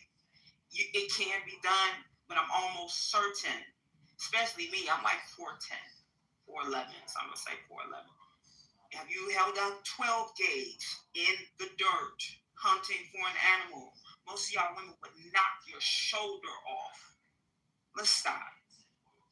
I learned how to gut and clean a hog or a deer, which I don't like, and a turkey from a man. So let's not play the game. When it comes to direct care, women have it. Indirect care, men have it. Y'all not getting out there putting on pants pipe fitting. Y'all not getting out there oil rigging. Y'all are not doing that. And to say that your studs won't even do it. Studs are not going to save the day either. They do the same jobs that I do. So yeah, to y'all that pipe fit, oil rig, do all the dirty work, even kill spiders. So I don't like spiders. I'll call someone over here to kill a spider or find somebody. Y'all need to do that. Men do that too. But as far as education and all the other stuff, we lead in that. I'm not getting down and dirty. I'm not building the bridges. I'm not. Closest thing I get to it is an engineer, and I have to think really hard. You know, they're really smart. So, I mean, we lead in other stuff, but the men lead in everything else. Y'all not laying down no railroads. Y'all not building the planes. We not even directing the lights. We're not even in the crow's nest. Who is going to lead in the Marines? Right now, we got bombs going. Women are not leading in that. They're not strapping up going against Iran. I'm not doing it. I'm not. I have a Scooby sandwich for when you come home. I made a Scooby sandwich today. That's all I can do. Yeah. Let me say this. Damn, y'all gotta get her. Hold on. Yeah. I think men will admit that women are winning when they start winning. I think she laid out a multitude of situations in which I would just disagree with one. But tell the truth at the same time, women are leading in education, but it's not by a percentage that it's worth bragging about, right? As of 2022, 20% of women who actually went to school graduated. I think for men, that answer was like 17.8. So you're looking at a 2.2 differential that involves maybe 1 million person per percentage. Yeah, you're winning, but is it that big of a differential to brag about? No. But because I feel like most people in here are black, I'll say this. I'll never come from a rhetoric where no black person winning is a negative to me. So I give my sisters credit, just like I give my brothers. But at the same time, the most in debt when it comes to college are women. Because most black men are entering the trucking institution, more self-sustaining entrepreneurship or trades, right? So, I mean, that matters too when it comes to winning. Are you winning on paper or are you winning in real life? Is how I read the question. And I would say majority, not all, majority of men are winning on paper and in real life. And most women are winning just on paper. I would say, right, because I want to ask y'all a question real quick. Who do y'all think is dominating supply chain right now? If you had to take a wild guess. I'd say type of supply chain. What type though? That's a general statement. What form? Who said what type of supply? Everything, nigga. What you mean? What type of supply chain? Everything. What are you talking about? Come on, JP. I know you. That's why I asked the question. Because you normally have another point in the point, JP. Come on. No. Oh, that's all right. What's up? Yeah, bro. I'm being considerate, bro. No. I got started. No, I wouldn't. So listen. So somebody said men, and I want to know why would you assume that it was men that I'm talking about in all industries. We're talking about moving goods from one place to another in an efficient manner. Well, JP, you said guess. He just guessed. I'm checking. I got it. I just want to know. Aren't women dominating the adult industry? It's definitely men, but I want you to supply chain of the adult industry. They're definitely moving a lot of goods. All right, so I think though the point that the point that needs to be pointed out, well, I think yes, all these key infrastructure things, including supply chains, are dominated by men. But the one thing that why I think in this new age, especially about 10 years from now, it's going to be women, is because these are a minority. These are small portions of our job force, labor force, right? The majority, you can all look it up now, the majority of our labor force is going to go to retail and service, healthcare, and education. The majority of our labor force are going to be things dominated by women. And as things become more AI, things become more robotics, right? We're going to lose, all those sectors Kyle mentioned are dominated by women. Yes, that's true. That's an absolute fact. But also, they are going down. They're becoming smaller and smaller and smaller. They're not getting smaller. Yes, they are. And you can look it up right now. And the things that are dominated by hold on. And the things And the things that are dominated by women are becoming larger and larger chunks of the labor force. So I can put that data in here right now. Let me chill. Let me see. We both balance, and I'm gonna say why you're right, since I was just picking with you, but I'm still not calling a stud to do any plumbing work or because I'm gonna call the property manager, of the place I live at, and I'm gonna secretly say I'm one. But anyway, I'm joking. I was joking when I was speaking with you, saying when it comes to infrastructure work, and I said this before. Building, maintaining systems, they're more male dominated. When it comes to care and development work, healthcare, education, the stuff you mentioned, social care is more female dominated. Both are foundational to society, right? Because it's really, society is set up like a traditional household. Really, if we want to break it down to layman's terms, it's set up like a traditional household. Women do the jobs, right, that are for human systems. Cooking, cleaning, caring, health. Men do physical systems of society running. So both are needed. They're extremely essential roles. So when we talk about stay-at-home wives, your society is ran like one, right? It's literally ran like a traditional household. The men are handling the hard work, physical labor, while we're handling the human systems. And I dominate in human systems. If you really look at the infrastructure of the world, it is. I mean, look at it. What woman in total? Just look at it. Everything I just mentioned. My question to you is, how can you be scared of AI and not know that the number one most funded thing in the world is to replace healthcare with AI? That is the number one research going on as far as AI goes. No, I'm not talking about failure or success, because AI was failing 10 years ago and now it's succeeding. So we're talking about in general.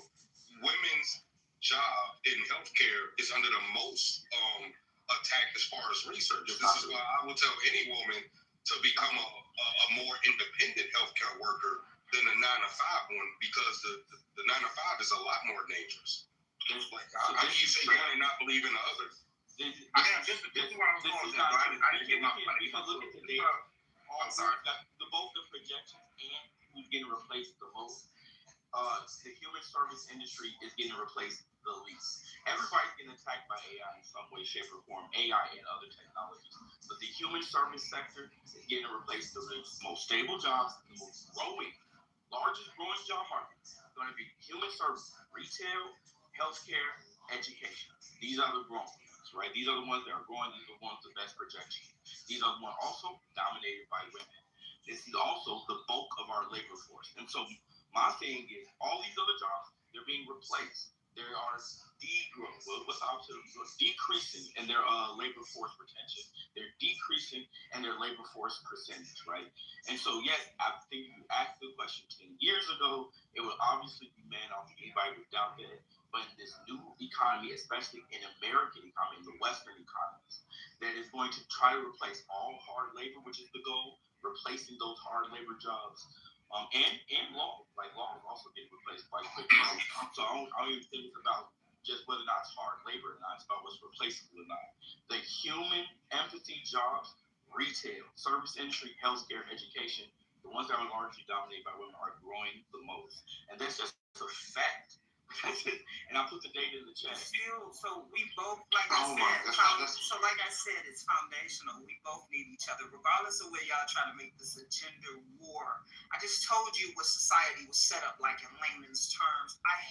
Sometimes I hate being the smartest person in the room. I swear to God. There's a couple of other y'all that are really smart, so things will go over your head. It's literally run, if we break it down in layman's terms, like a traditional household. We still need men to take care of the physical things in the world, while women tend to take care of the human side of things. This is why we lead in healthcare. This is why we lead in a lot of HR work. This is why we lead in a lot of those things.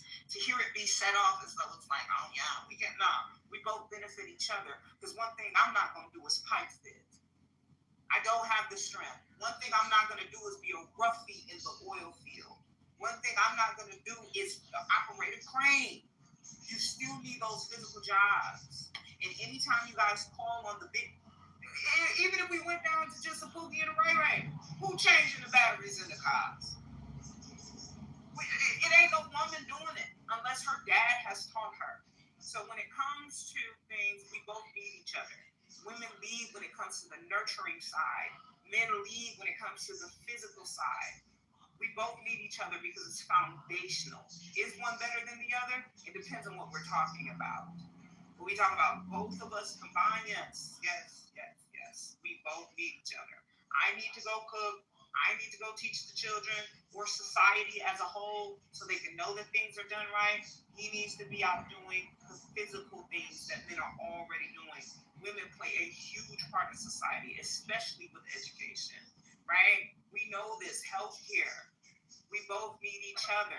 And to the women that are just hate men because you have a horrible outcome in the chat, well, you get out there and pipe it. You get out there right now on the front of the lines and you put a vest on while they in Iran are blowing up things at each U.S. naval base, and you tell me that men aren't doing it. Go do it right now, because they need you right now, especially if you're under 35.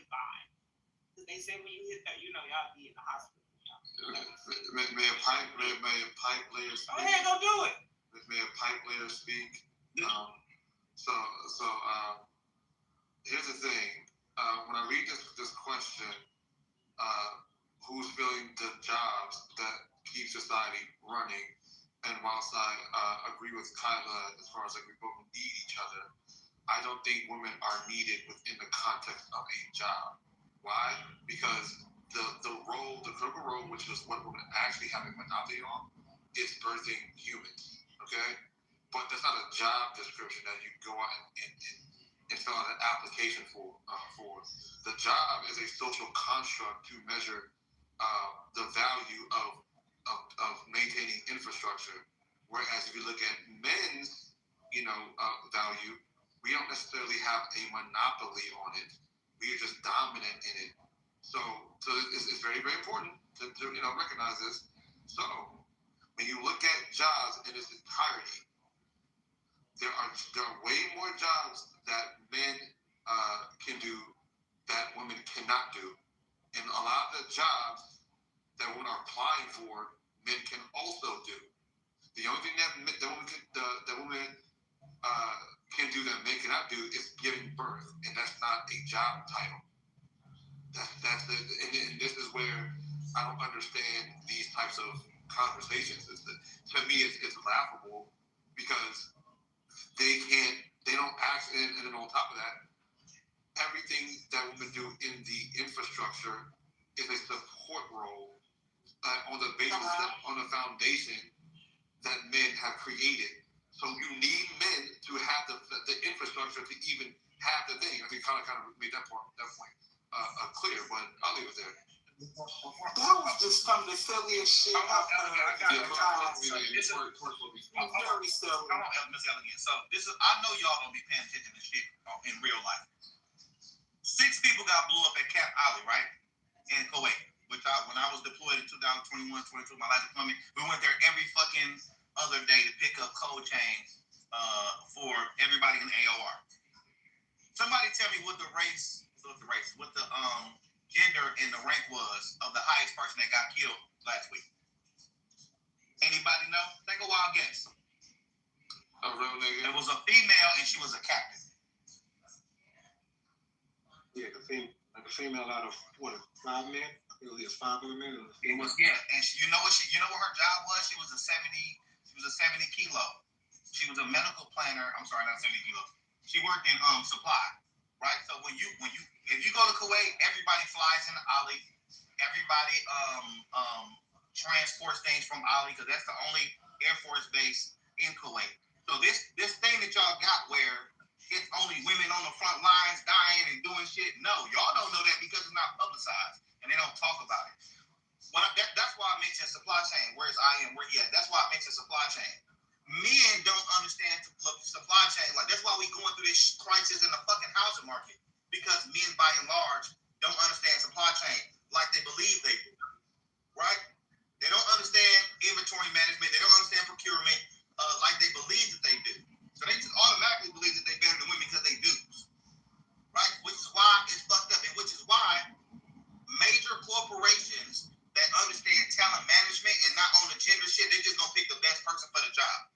That's what they're gonna do. You understand what I'm saying? The average person cannot think their way into I got 15 countries in my area of responsibility and I gotta move shit all the way around. 15 different fucking countries with different rules and all that kind of shit. I know dudes like to believe that they just can mastermind everything, but let me tell y'all from a person who did 3 combat tours, they can't. They can't. It's not a real thing. It's a real thing in America because men don't have to do jobs where it takes a high level of thinking. That's why y'all keep talking about truckers and oil riggers and niggas who be on skyscrapers. Most people don't even fucking live in a goddamn skyscraper. If the shit hit the fan, I can promise you what we don't need is people living in fucking skyscrapers. That's not a necessity. Where you 50 fucking meters in the air and can't nobody come help you do nothing because you live on the fucking 52nd floor. Like, what are we talking about? Well, I want to say this, JP, you are correct, but you know what I'm saying? My wife was a chief in the Navy, so I get what you're saying is correct, right? And my wife is highly decorated in her field. But I look at the mods and I go, shout out to them for putting in the survey mostly. So at least my point of view was around the word mostly, not an absolute. I do know you're responding to people who were absolute, so that's why I'm not holding it against you, because some people did sound absolute. But at least my opinion came from the word mostly. And if you know anything about the word mostly, it only means 51 to 49. It doesn't always have to be 90, 80, 70s. 51 to 49 is mostly. So that's where I was coming from. But I do understand what you're saying, JP. If you have any family or friends in the military, it is very much just, a good amount of women in there. It's still less, but they play important parts outside of just bandaging up your wounds. You know what I'm saying? They're your engineers at the bottom of the ship. You know what I'm saying? Who keep the men alive while the men go die. But they'll die if the women don't do their job at the bottom type shit. You know what I'm saying? So I get you on that. But I was speaking of mostly, not all. I said it earlier. I think she probably was in the goo, but again, Kayla, I've always so far percentage of agreeing with you is 99 because she's right. I think she's living in the real world the same world I'm living in. She calls maintenance, and she calls her office and she wants somebody to come fix something. You know who's knocking on that door. It's a man.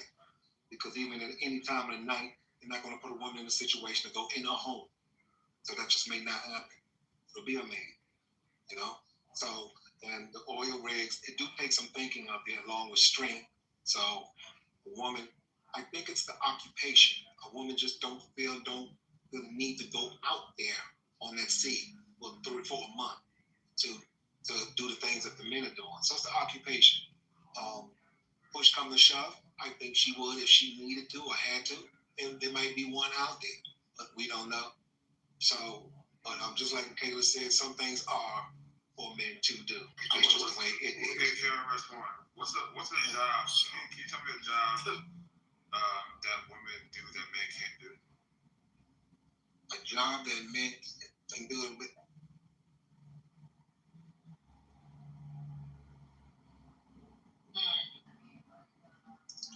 I really can't think of one. I would say that's a disingenuous question. Oh, my bad. What's the question? What's the question? The poll question, is that what's being asked? Answer the poll question, but I'm trying to get to a critical point. So that's why I asked the question. Well, you If man that anybody said the only answers, thing women supposed to do is have babies. if anyone answers my question, can anyone tell me a job that women can do that men cannot do? A job. They can free up time for men to do more.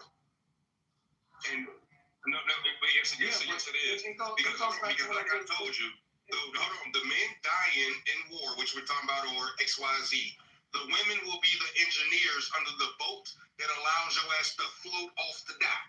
So if we put women in a position to do the things that we can do also, but we would rather do something else, that is still a job of high priority.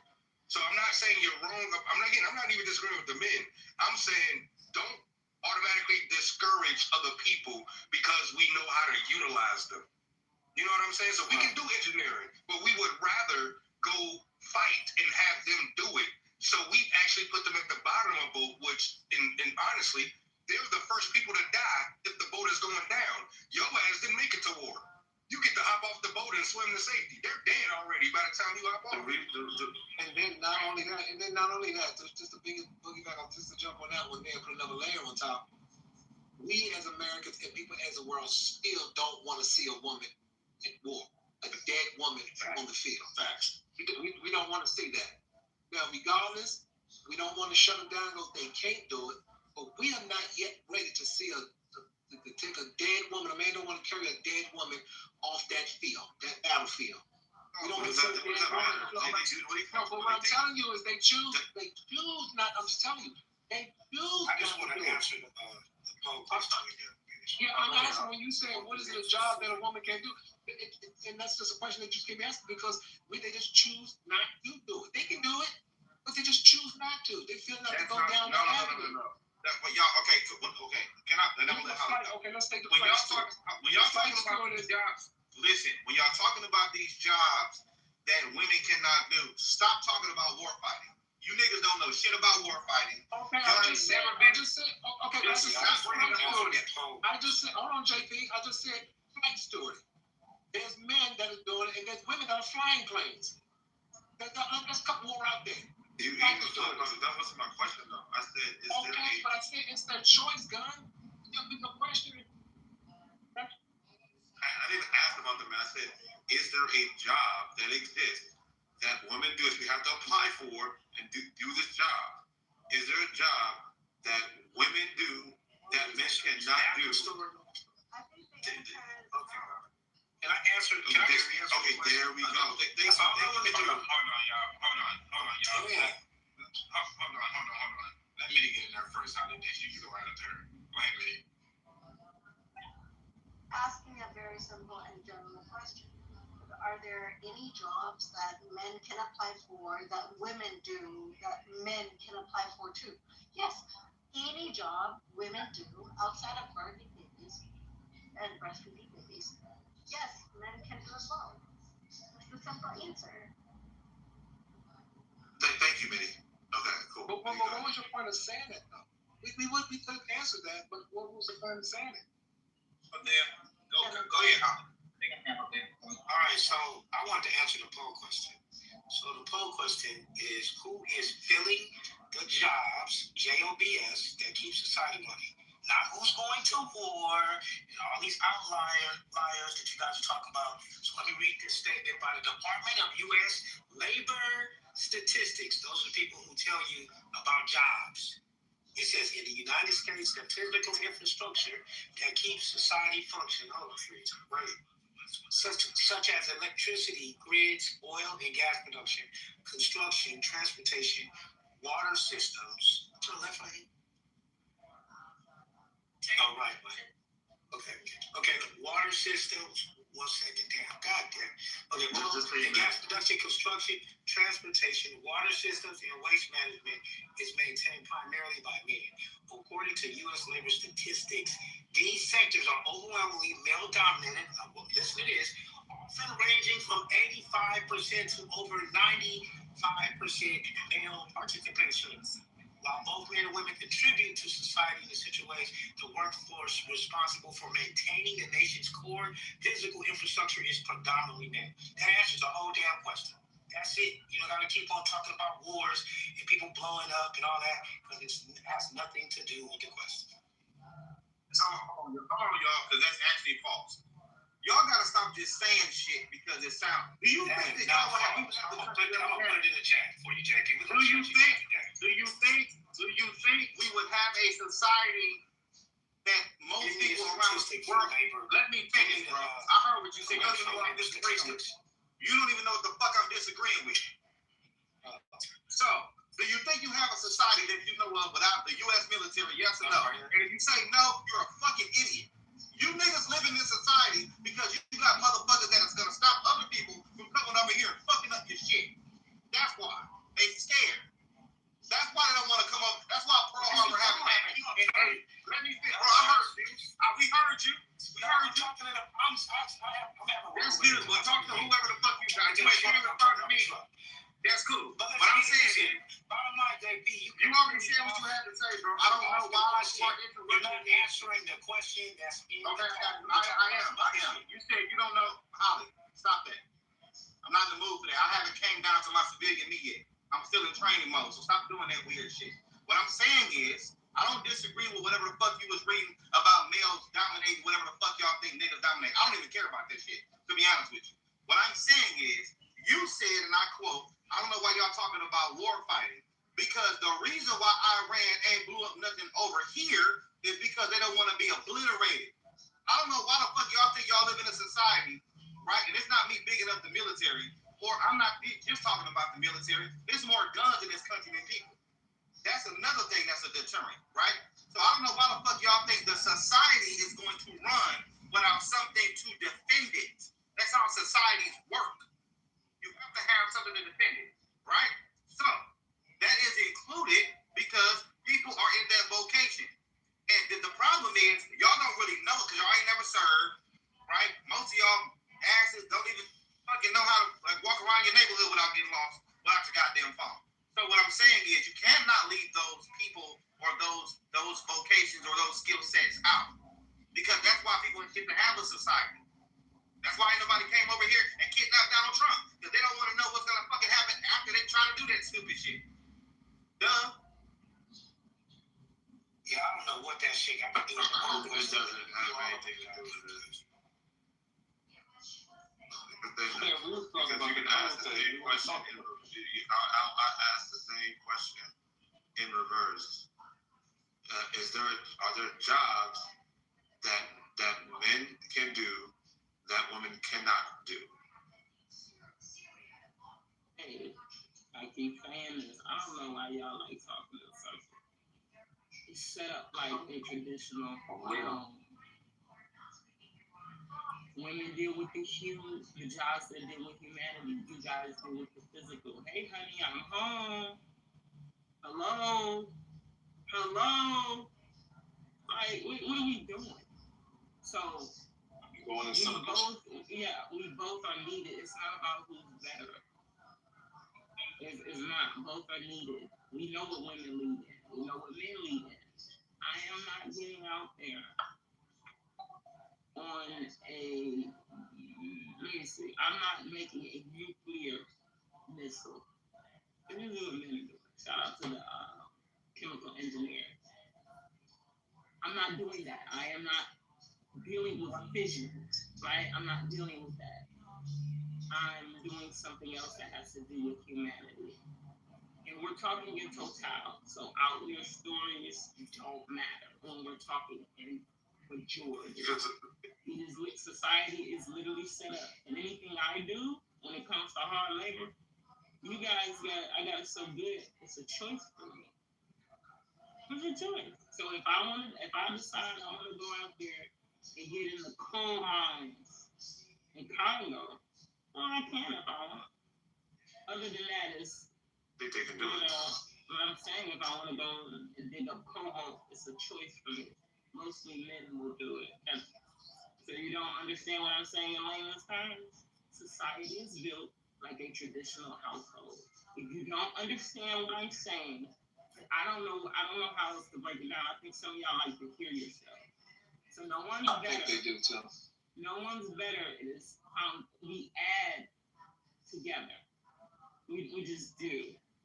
Guns. If we were to talk about, I don't know, plumbing or electricity, women would probably not speak up or be as vocal. Any woman, Navy SEALs. If we were to talk about nursing, if we were to talk about healthcare, if we were to talk about managing a company, more women would be more vocal in total.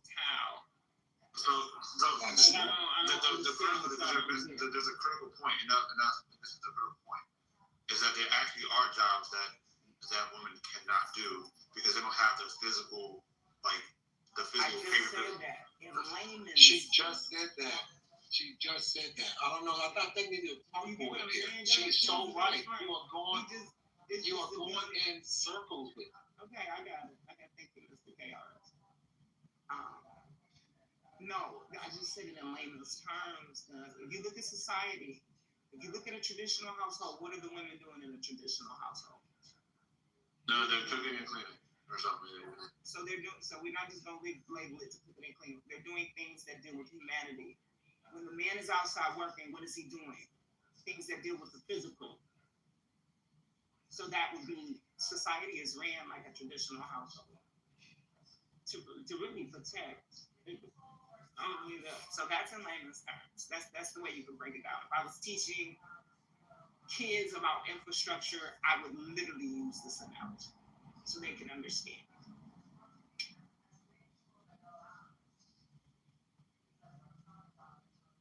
You completely right. I think it's hard for the men who wanted to argue. I think it's hard for the men who wanted to argue to have a woman be in their opposite conversation, because Kyla is literally doing the opposite of what I think most people wanted when they came into the room. She's telling you you're right, and that's fucking a lot of y'all up.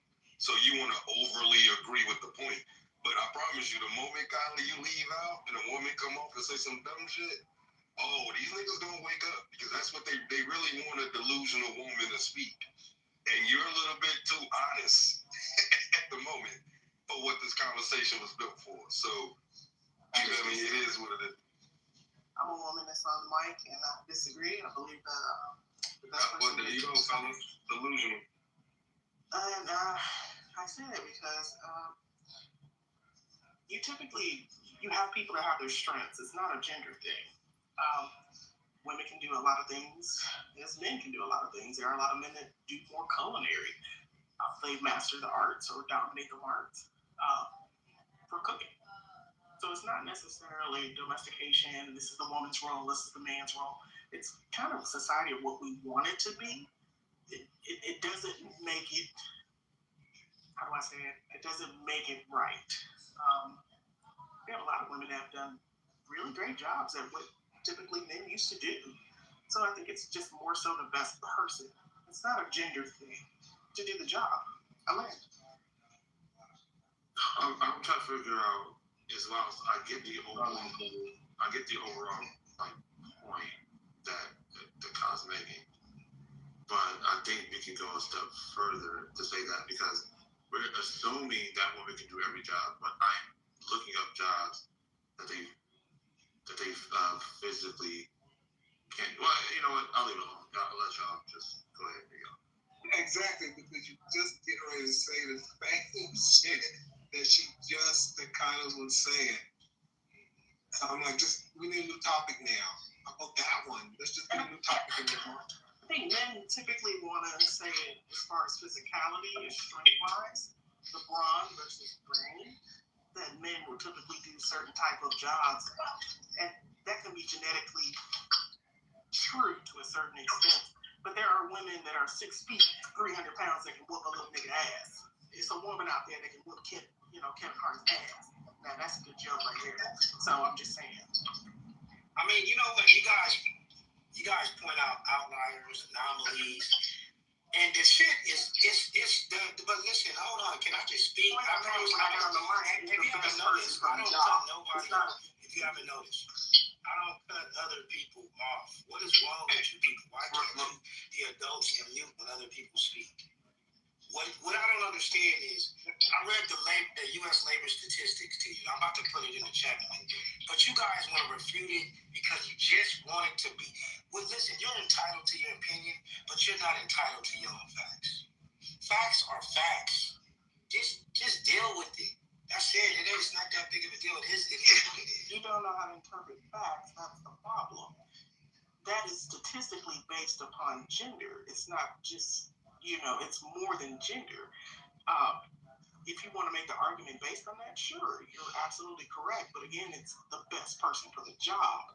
If you genetically grow up and you're 6 foot, 7 foot, 900 pounds, whatever the hell, you're going to be on 600 pound life.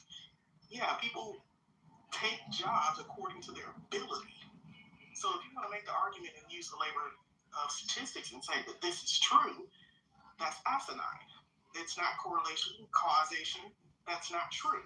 It's typically the best person for the job. Yes, if there's a woman out there that can go out there and handle steel, concrete, whatever the case may be, she might be the best person for that job.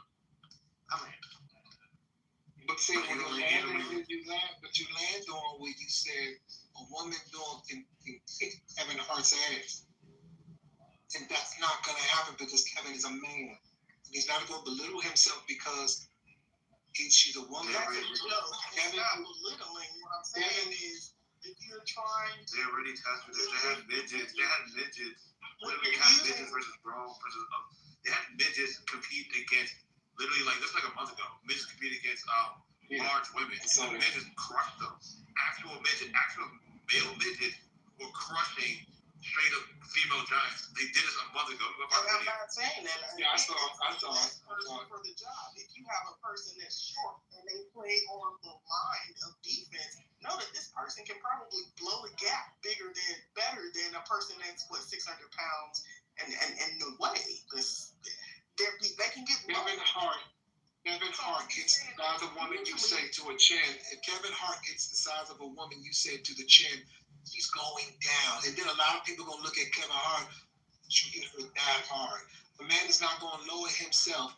It's everything is on the line. So that's a bad example right there. Again, it's a bad example. I'm saying 13-year-old boys just beat the shit out of the women that played soccer. 7-0. These are high school boys that beat teenager grown, and they beat the women. They just beat women. And these are teenagers. They're bigger and they all. Is that a genetic hormonal argument? We're not arguing. We're not arguing with that. You're the one who put the Kevin Hart thing up and said a woman will beat Kevin Hart's ass because you say he's little. Kevin Hart hit that bitch to the chin like a man. She's going down. She's still a woman. That's why I said we need to change the title now. Let's stop playing ourselves with this. A man is a man. Oh, my bad. Sorry about that. Go ahead. Girl made a point just now listening to y'all. She said, why are these women fighting to be men? And just laugh. I don't understand that. Y'all fighting hard as hell. Not all the women, but the ones that's what y'all fighting hard as hell to be men. I mean, it is what it is. Even, and then when you start talking about, I don't know how to, analyze the data set. First of all, who's analyzing the data set? We're reading the stat. You damn sure didn't analyze it that fast. You're talking about correlations and all that. Because it's that same shit you was talking about the other day when you asked that nigga about independent variables. We got all these sociologists on this motherfucker. This shit is ridiculous, bro. It is what it is. Okay? Niggas do shit with their hands, build shit, and keep shit going. That's it. Deal with this shit.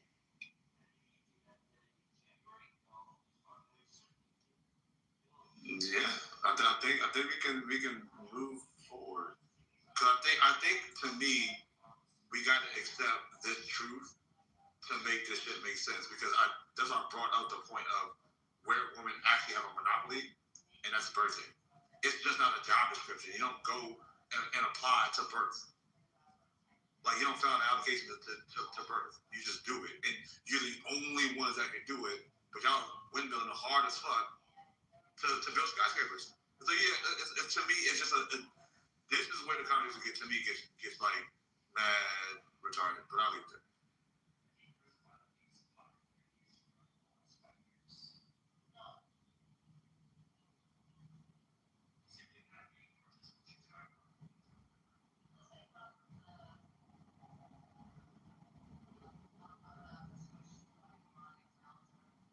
Okay, well, welcome to the one down. That was crazy. Anybody? There's a lot of new speakers on the stage, so I can't even say all y'all names. I was just, I don't know what happened just now. We might need that new title. We might need that one title I was talking about, because it looks like this shit transitioned right into that title. I'm telling you. I don't remember, Holly. Which? Let's see. Was the last one?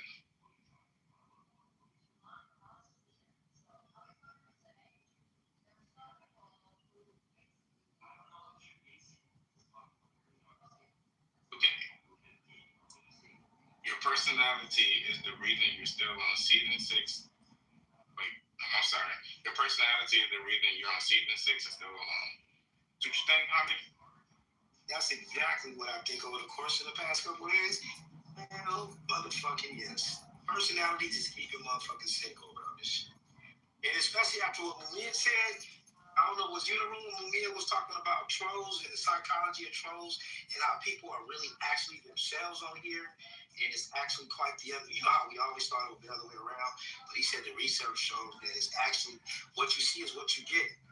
That's the case, man. God damn. Fuck. What y'all think about that? Everybody that's on the stage. I don't know, Holly. Well, personalities keep people single. Man, the fucking so cold. Yeah, I would agree. I would agree. But what the hell do we know what they have going on in their real life? According to Mumia, this is it. This is it. According to somebody being Mumia. According to Mumia, we see it. A very, very critical point about female attitude, and that's like your disposition towards something. And a lot of it has to do with like when you think of the word man, what comes to your mind? Is it something positive? Is it something neutral? Or is it something negative?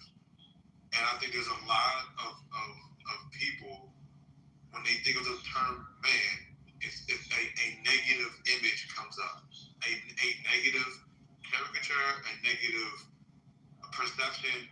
And I think that like from that disposition, how you engage is an automatic bias.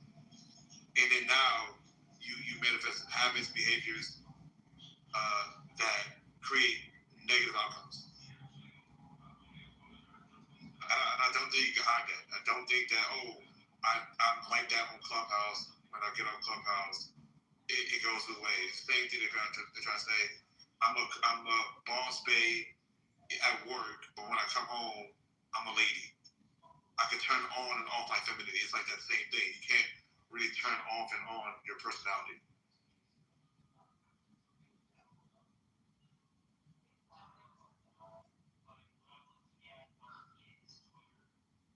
There are some jobs that women can do that men can't do. Can handle.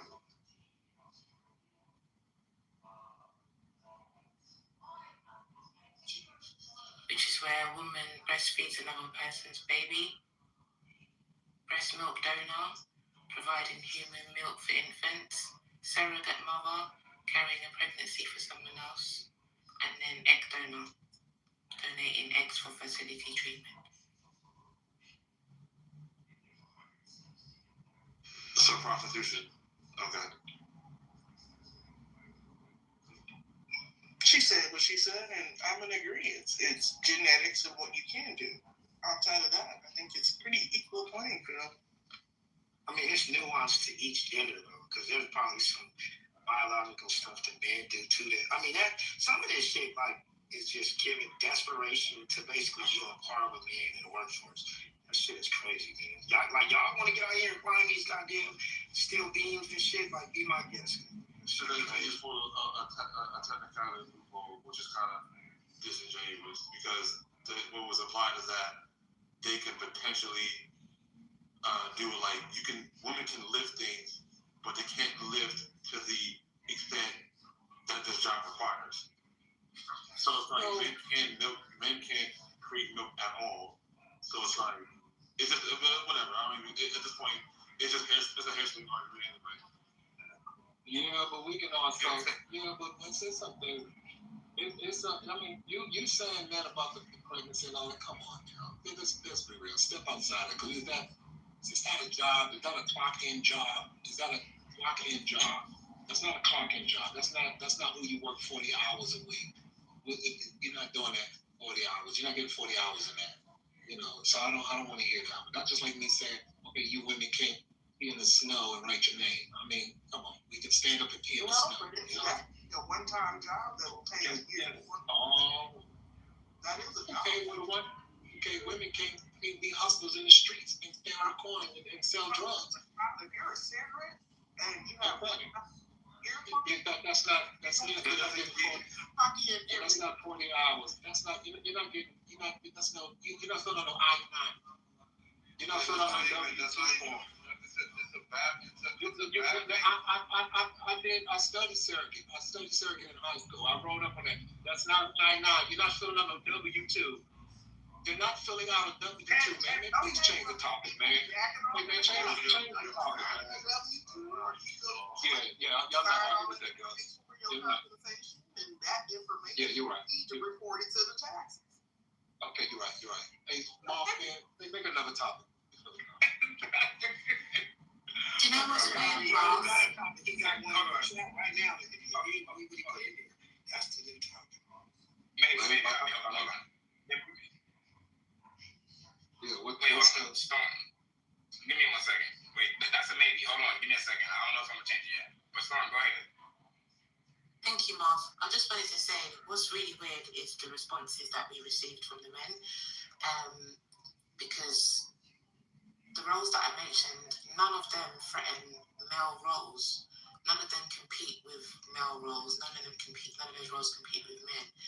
None of the roles I said, which would then, justify or give some credence to the response. These are just, answering the question, are there roles that women can do that men can't? Yes, there are. What are those roles? These are the roles.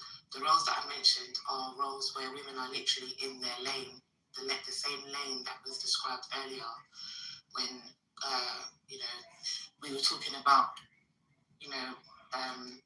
where those, what roles are traditionally for women, what roles are traditionally for men.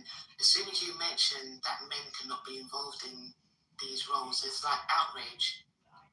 I don't understand that. And then the last point I want to make is midwives is another role.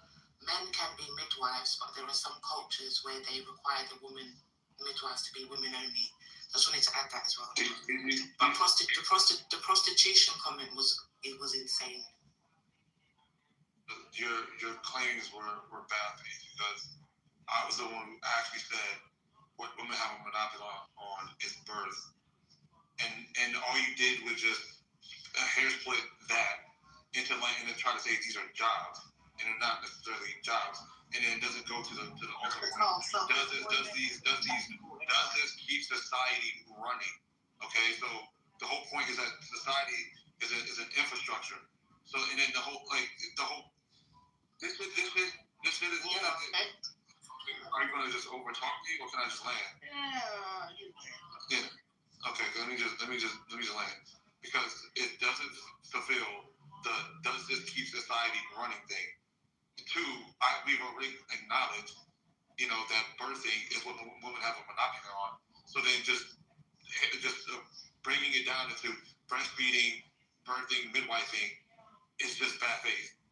So that's really why I responded to, we just prostitute, just selling your body at this point. Because I'm doing it because the premise, like what you put forth, was just bad faith. But I'll leave it there.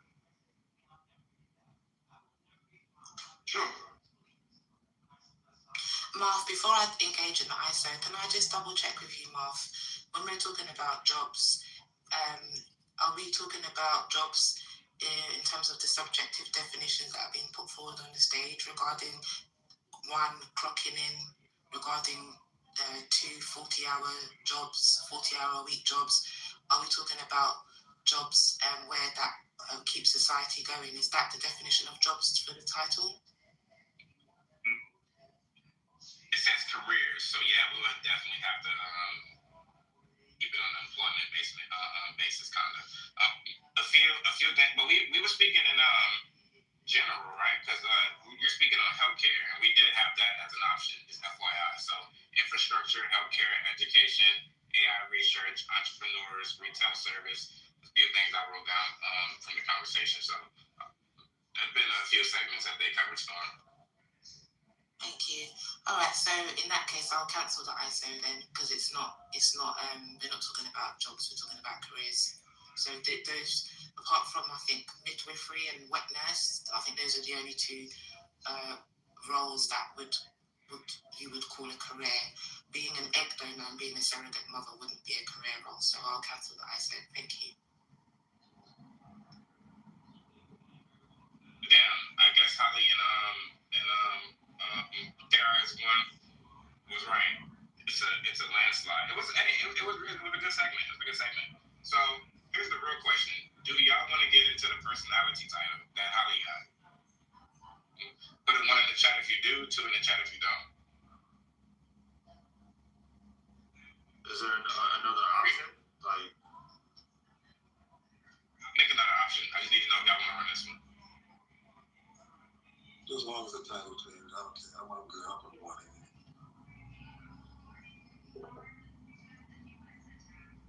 Wait. You'll have to. If I want to put the season 6 in there, though, I think it's just a little too clubhouse. Oh, Jaws 2. That's too clubhousey. You say what? 25 years. Is that why you're saying or something like that? I don't know. But it's almost like it's insinuating that they should have found a partner on Clubhouse.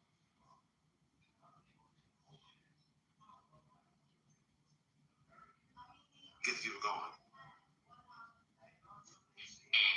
A little bit of seasoning in there, you know.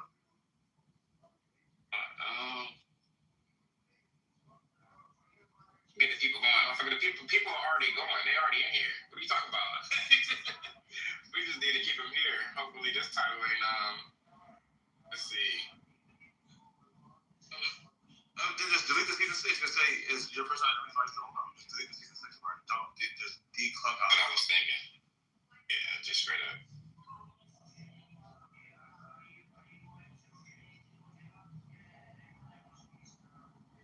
Yeah. If this title wasn't about Clubhouse.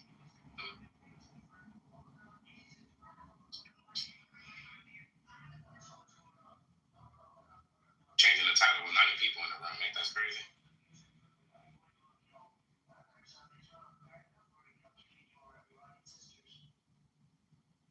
Is your personality too?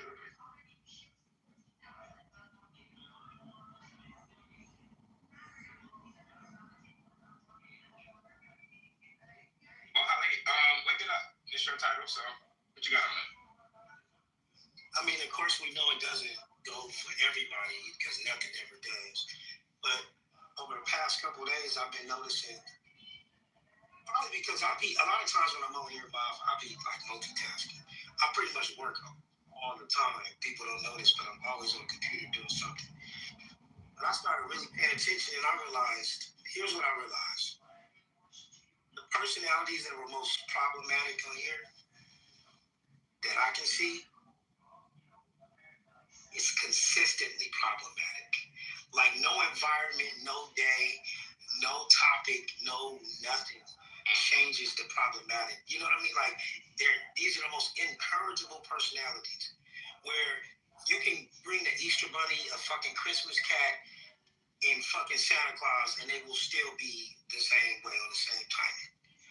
And then it just dawned in on me like, could it possibly be that some people Well, no, let me keep it real. When Mumia gave his submission, and because I never researched that, I'm gonna have to research it, so I can't lay it down as fact.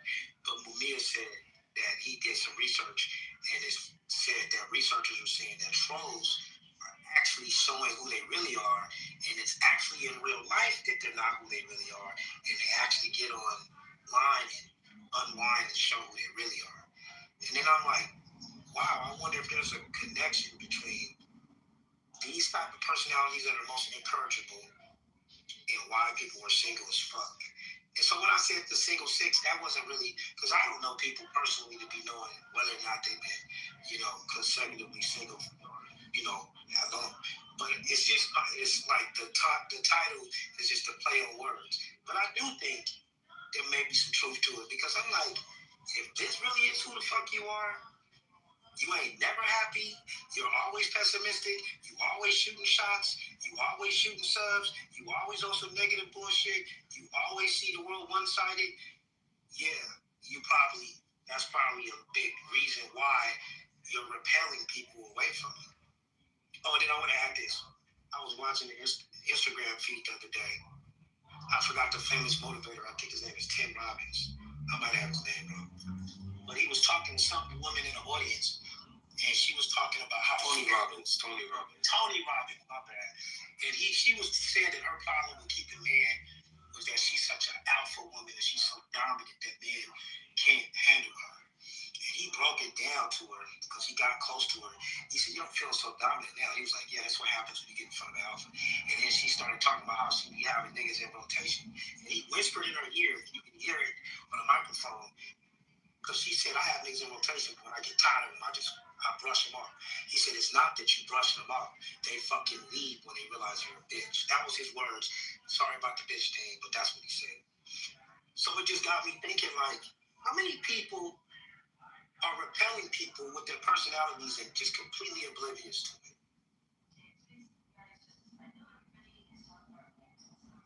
If they see that shit in real life, and they are completely oblivious to it.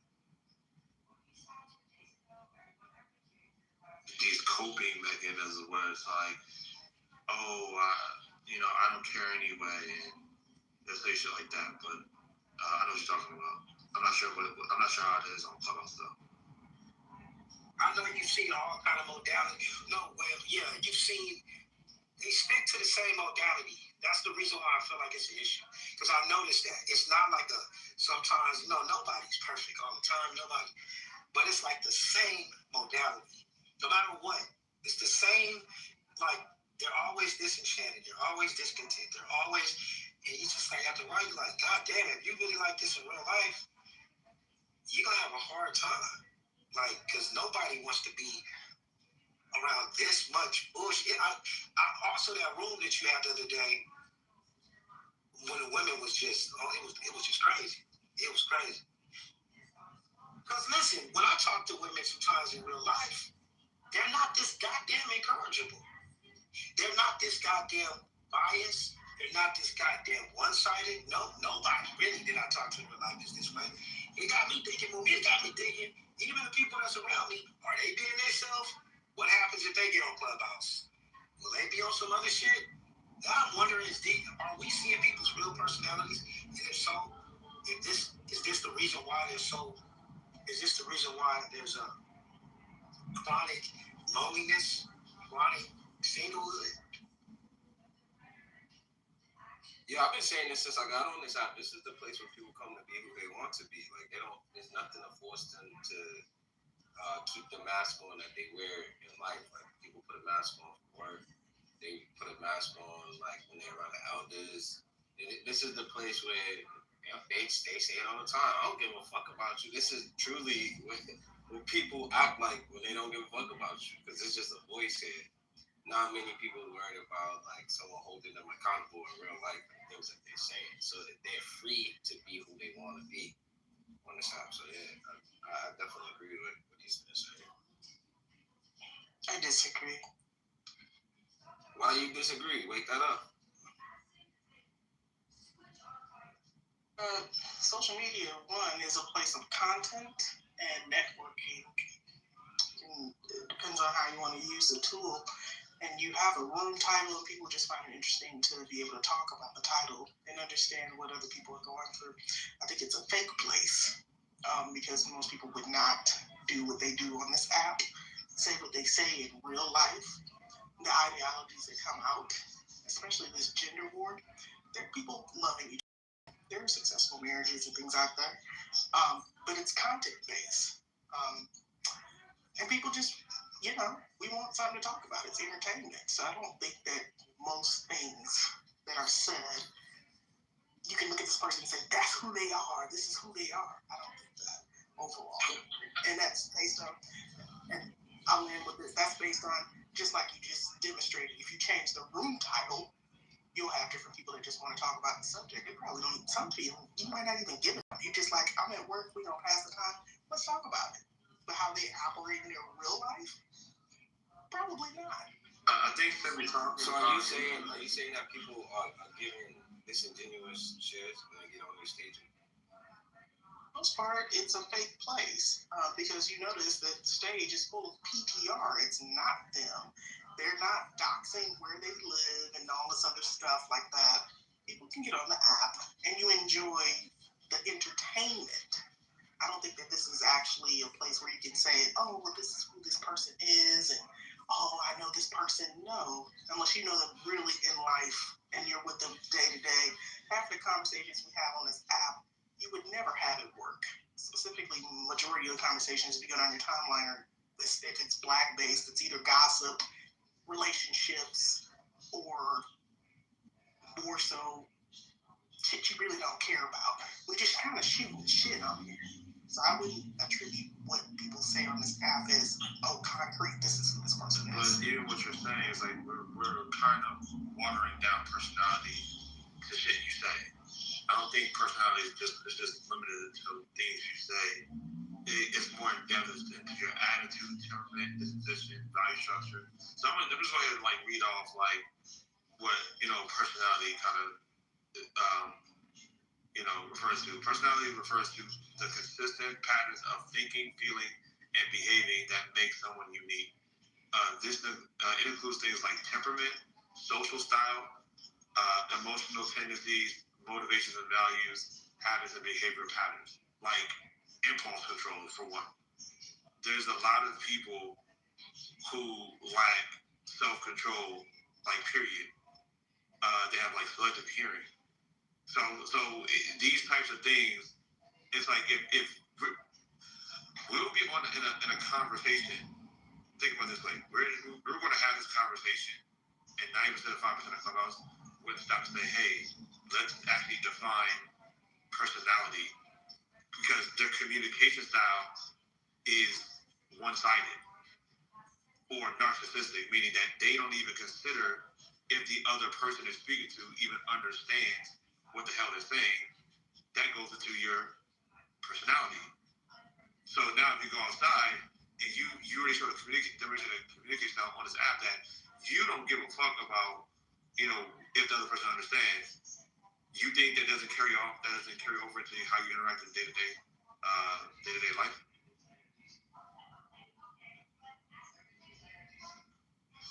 Are you asking me? I mean, you would just hold into the room, Yeah, you have a room and you made a title. And people come in and just discuss and shoot the shit. It's mostly entertainment. But in their real life, I'm pretty sure they have their tribe.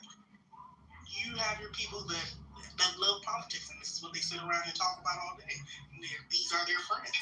But if you come on this app and there's only rooms about race or relationships, and you want to be on that, then you just participate in the conversation that's available to you. You're not addressing the point. It's not. Yes, I'm addressing the point. What I'm saying is people adapt every day to the environment that they're in.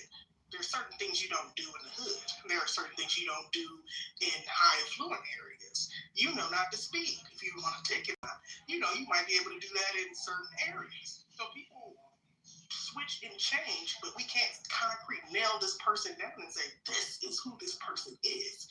If somebody, you're saying, oh, the example you used were narcissistic, or they really don't care if other people will understand what they're saying. In their real life, I'm sure they socialize and they have people that understand them. I don't know. Well, I actually don't. That's a point I'm making. I don't. Because there are people who have genuine beliefs about things that they don't understand.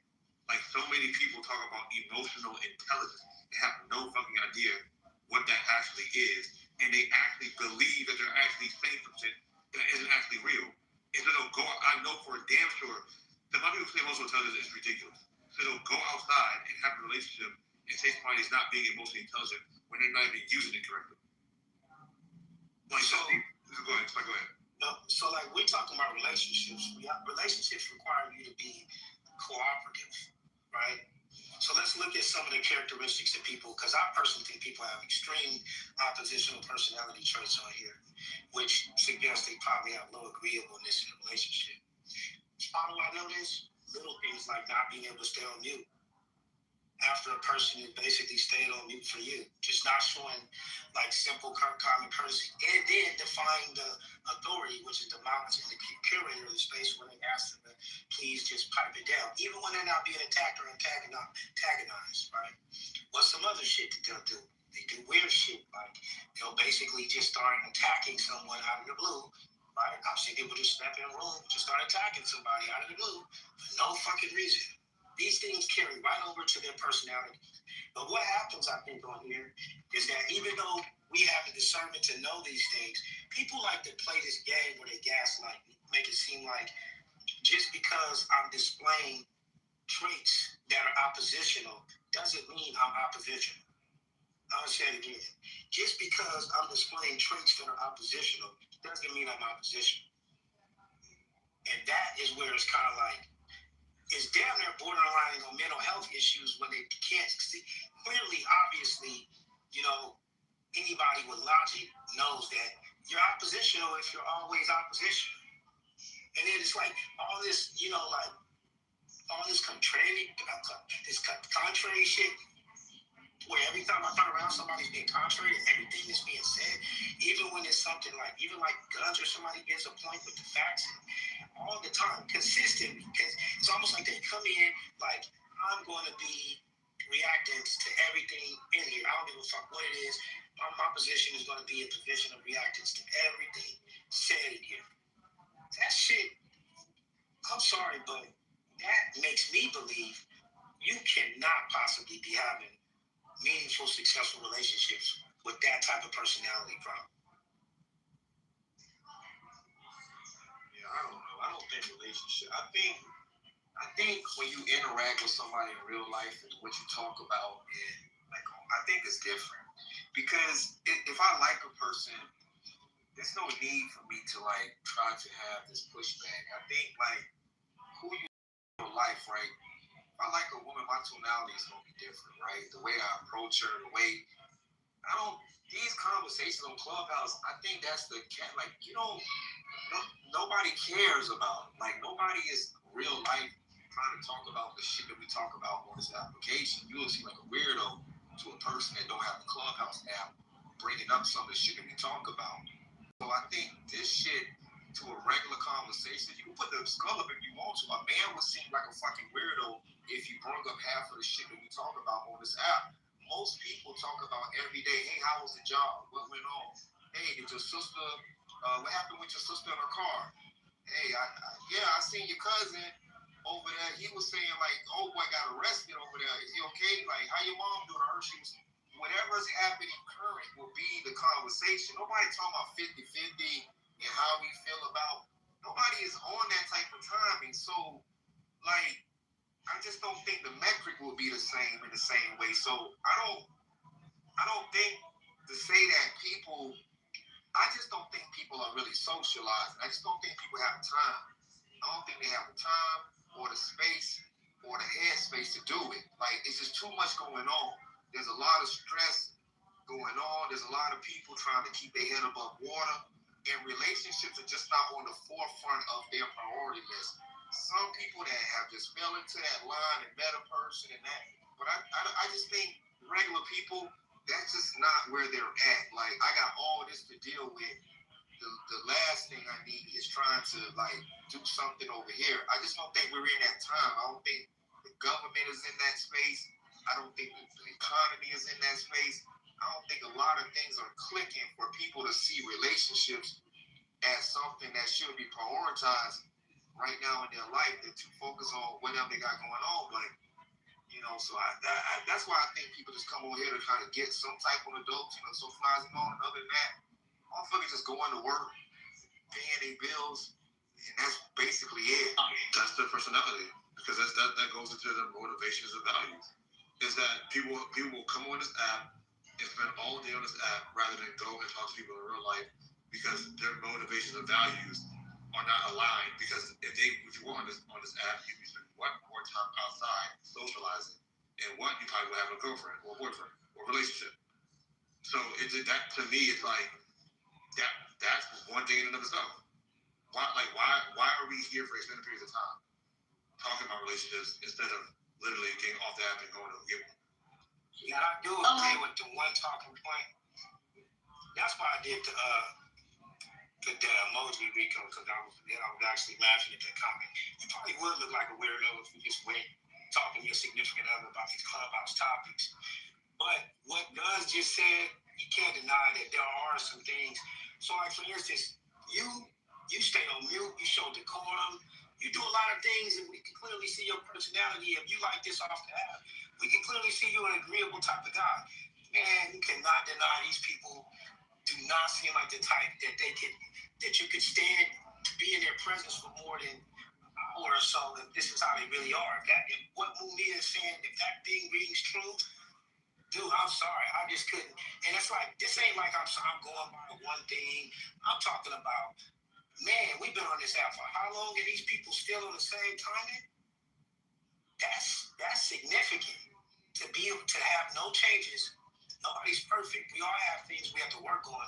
But what work have you done when you still on the same timing the whole year, whole damn? This is 2025. And this is what type of time is on. And we coming into the new year and they still on that? Yeah, I just feel like there must be a disconnect or something.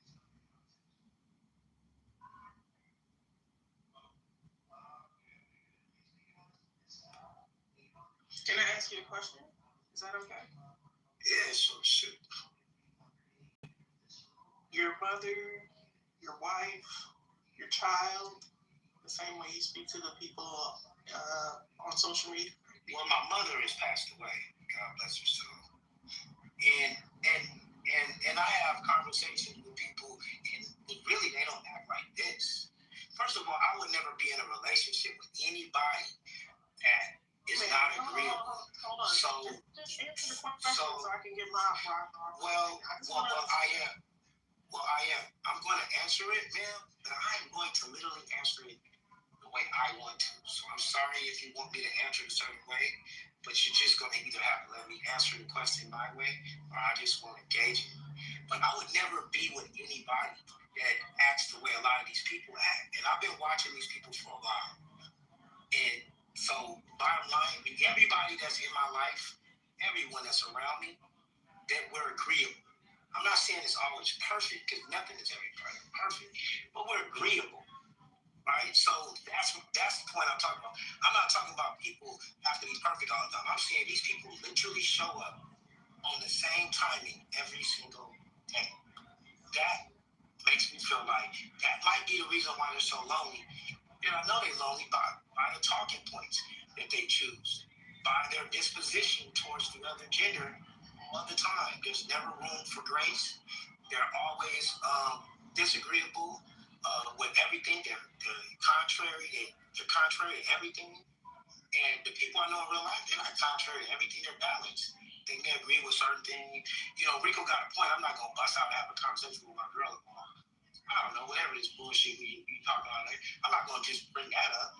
But I know I can have a talk with her about something that she's not going to be contrary to everything just to be doing. And that's crazy as hell to me, and including my friends. My friends are not that way.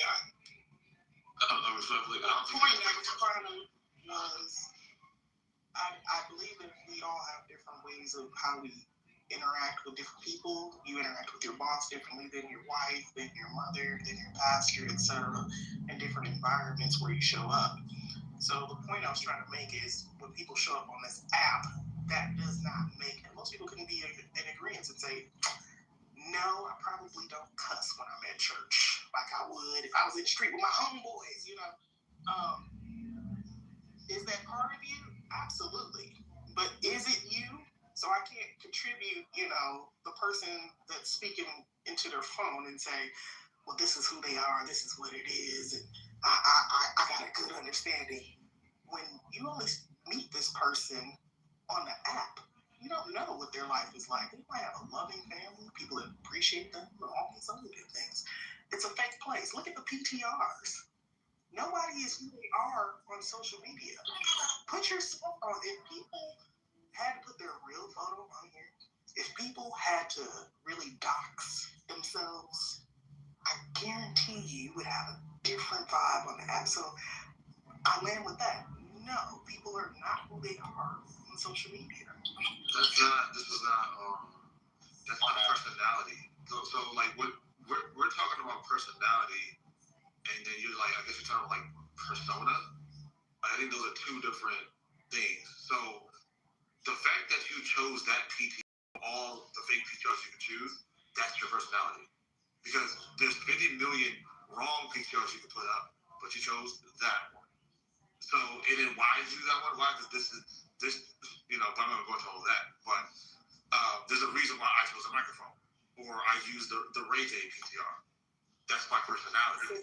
And then like, and I'll say that part of my personality is also me like part of my personality is that I take a systematic approach to problem solving. And then people also on this app can see that, and people in my real life can see that. Because I get the same thing on this app that I do in real life, to a point where people on this app have asked me, are you autistic? People in my real life have asked me, are you autistic? So it's like, I can't, that's my personality. But like, this whole, whether I'm trolling or not trolling, there still is a systematic, there's still an habitual pattern to the personas that I put on that's consistent with the characters I play on Clubhouse and also in my real life. I'll say this much. Who I am is who I am.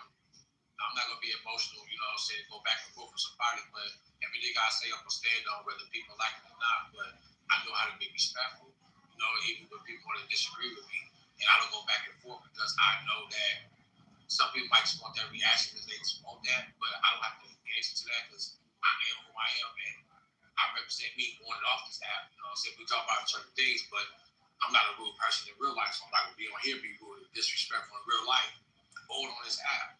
So some people are who they are. Yeah, I don't know what the hell we talking about. I don't think most people don't. My picture is my picture. I change it a lot, like I am. So I don't think nobody doubt that I am who I am. I don't like, to be honest.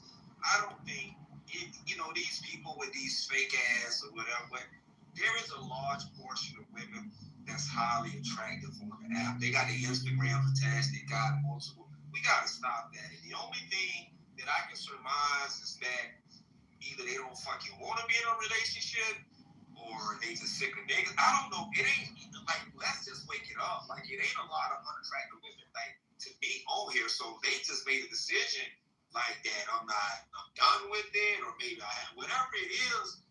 It's a dude somewhere trying to shoot a shot some fucking well. So I think it's a fear mindset. I think it's a fear of, I don't have to want to waste time. I'm sick of emotionally investing in situations that's not going nowhere. I'm sick of like putting myself kind of on the line, and I don't have time to waste. I think older people get the less grace they have for bullshit, and so people now are just. A lot of people are using social media to vicariously just live through other people's stories, seeing what's popping, some of the drama, be in some of these rooms to hear, kind of like a soap opera that you kind of peep in once in a while and seeing what's going on as Clubhouse days turn. or whatever, or general clubhouse, whatever you want to call it. I'm just saying, like, I don't think a lot of these people have bad personalities. I think that, and I'm gonna land here, I just think that people have put up a defense mechanism and they're not open to a lot of the experiences and the exploration that they once was. Like, the dating market has reared its ugly head in the sense of the expose culture and the culture of tattletelling. A lot of you men on this app, not maybe in this room, you suckers expose pictures. Let's just keep it a buck. A lot of you came back and ran your mouth about certain women and certain things, and there's certain of you that had people that even on the app, y'all have put their pictures up probably against their knowing or their knowledge of that. So a lot of men, based on proving that to other men, have violated a lot of women in a lot of different ways. So I think a lot of women just are pretty much just taking the stance like, until I kind of know something is going to go right or I feel secure in this sense, then I'm just going to move around these motherfuckers. I just think that's what it is. I was going to say too. Okay, share. Anyways, hey everybody. I don't think people are being honest with their status on here. A lot of times when you talk to some of these people privately, yeah, it's not what they're saying on stages. So other than that, I think some of these people are in relationships and stuff, and they're just not saying that. They're keeping their options open. So, but to the topic of the room, is your personality the reason why you're still alone? I'm never alone. I don't look at life that way, but I would say this. People are not used to someone being respectful and kind, I noticed. And when they meet someone that is going to be respectful and kind, men are actually afraid of that, I noticed, because women have been using their femininity to really be a predator. And what I mean by that, let me just make sure I specify. What I mean by that is that women are getting into relationships for different reasons, and that's to probably get their hierarchy of needs met, like food, clothes, shelter, finances, and so forth and so on. So when someone comes along and they're not looking for those things because they have created a life for themselves and they're operating in purpose, on purpose, and for a purpose, I think men are like, what's coming around the corner? And then if you're not being disrespectful, they think something's wrong with you, right? So I would say for me, personally, probably it's because I'm a therapist. Most times people think I'm assessing them, really not. Just trying to have a good time and have a little fun. So at the end of the day, I would say maybe that would be the reason if someone was to give an assessment. I mean, Clubhouse is good for that. Telling you what you are and what you're not, which is absolutely hilarious because no one would ever know me enough to even give an assessment. Most of you guys are not qualified at the end of the day to even assess me any type of way in your whole entire life.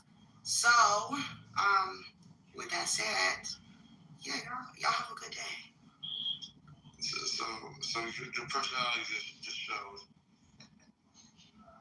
It's a true assessment. It's a disqualified person. Not trying to get in there. I'm gonna be real short. I kind of agree with the topic though. Like how you think, how you speak, and how you look creates your personality, and how you show people who you are. You show the opposite sex how attractive you are. You know what I'm saying? So you pretty much, that's what keep a person in a relationship, or that's what keep people attracted to you.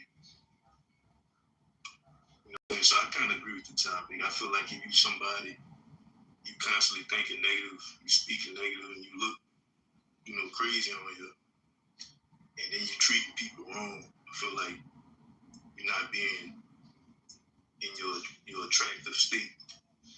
You ain't gonna be able to pretty much keep, that you ain't gonna, you pretty much ain't gonna be able to attract nobody, let alone stay in a relationship. So you pretty much ruining the whole thing. Just ruining your personality like that. I agree with the topic.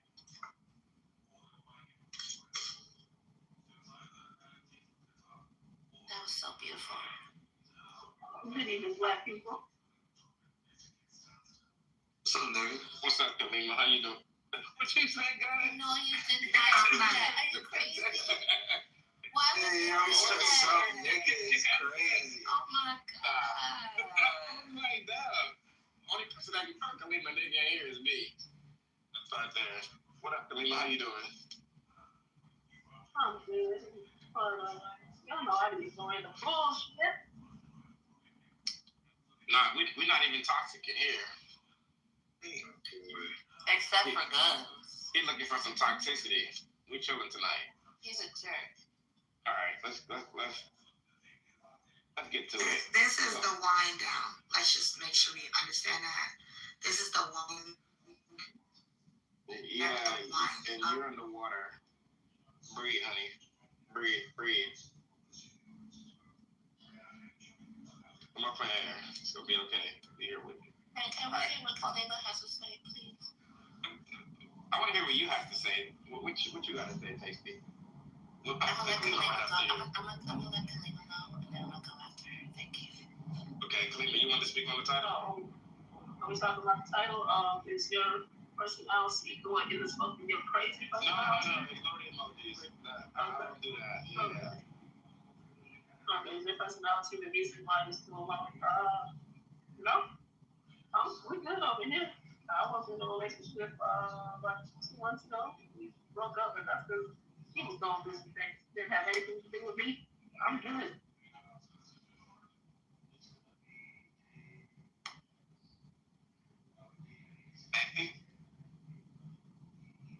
Can you hear me, Mom? Yes. You're still in the water, kind of, but we can hear you.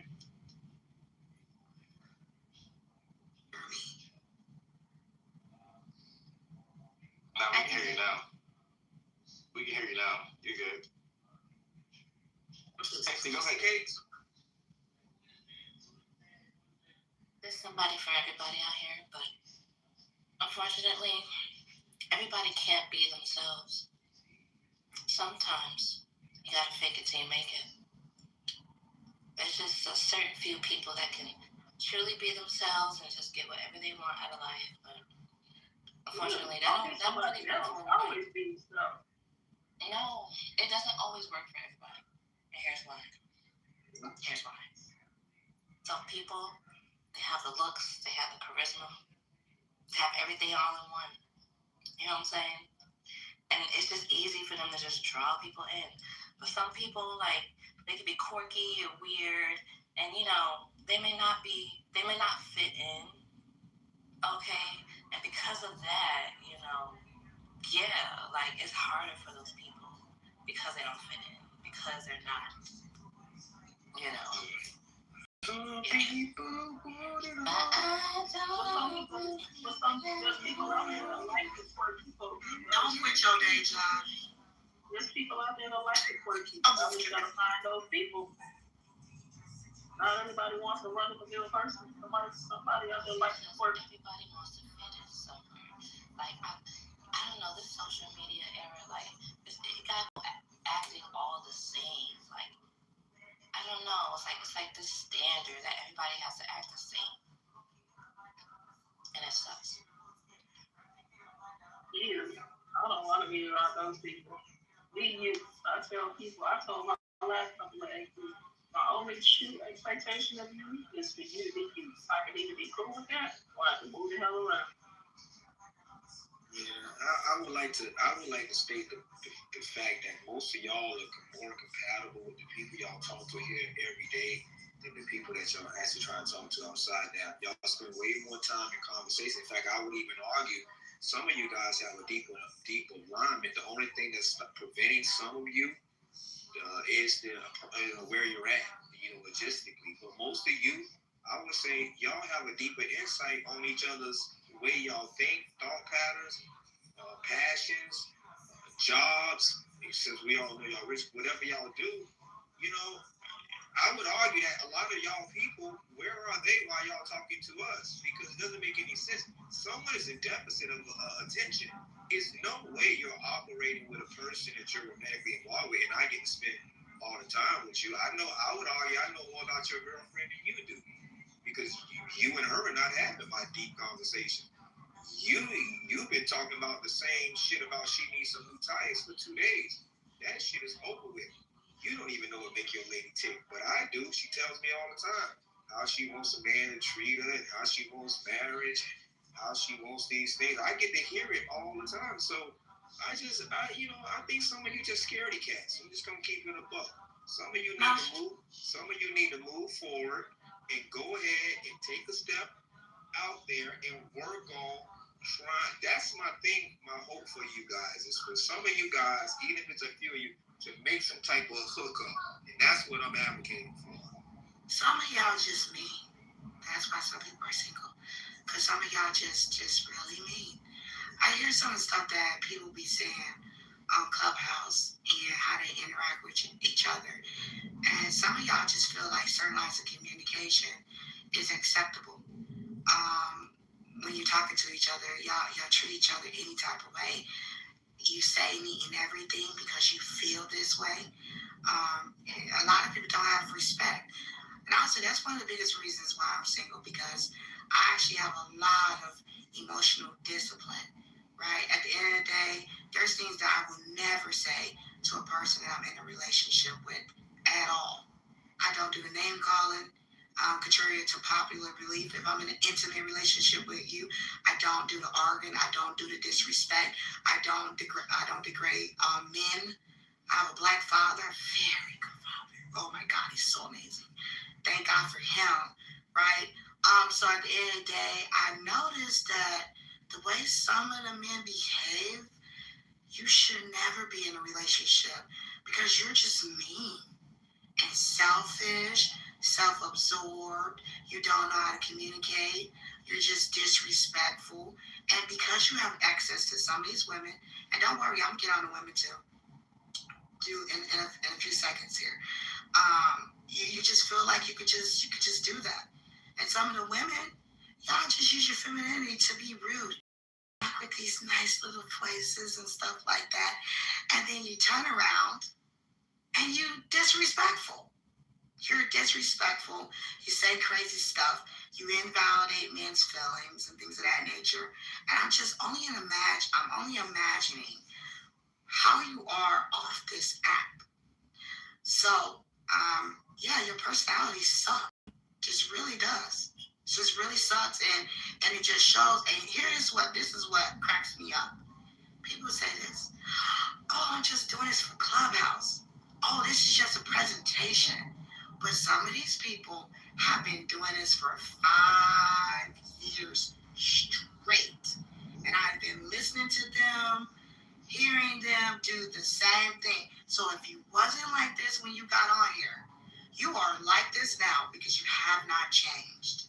And I'll say this, you ain't gonna never hear me call a man a B on here, ever in your life.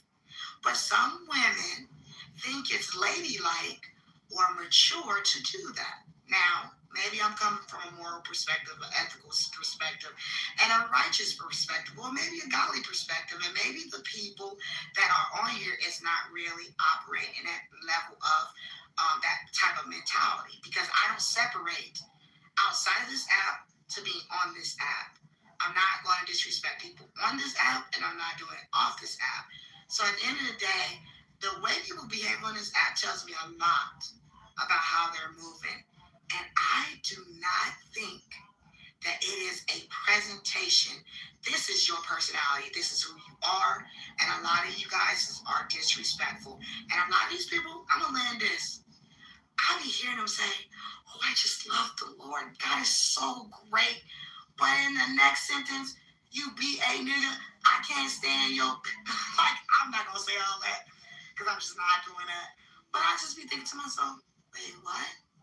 So it's okay to be golly off the app, but you use the app as a ploy to be unrighteous, and you think it's okay because it's not off the app. I'm just wondering, for the believers that say they believers, I don't think God would be pleased with that. But hey, what do I know? But anyways, that's how I feel about it. Now, it's your personality.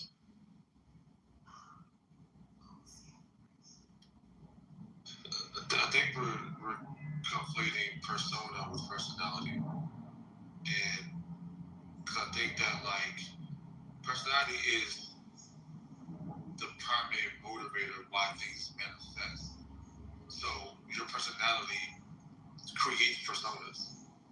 So like even because like when we try to talk about it on this conversation, people always want to go down the route that Clubhouse isn't real. You know, this is just Clubhouse. People go on for they being in a different space, or they always say that everybody is fake rich, and I'm like, these are personas. So it's like your personality is like Big Five. It's like you are agreeable or disagreeable. So if you have an agreeable personality, that personality may manifest in the persona of like a church girl or someone who's like religious, you know, or someone who consistently changes religions because they have an agreeable personality.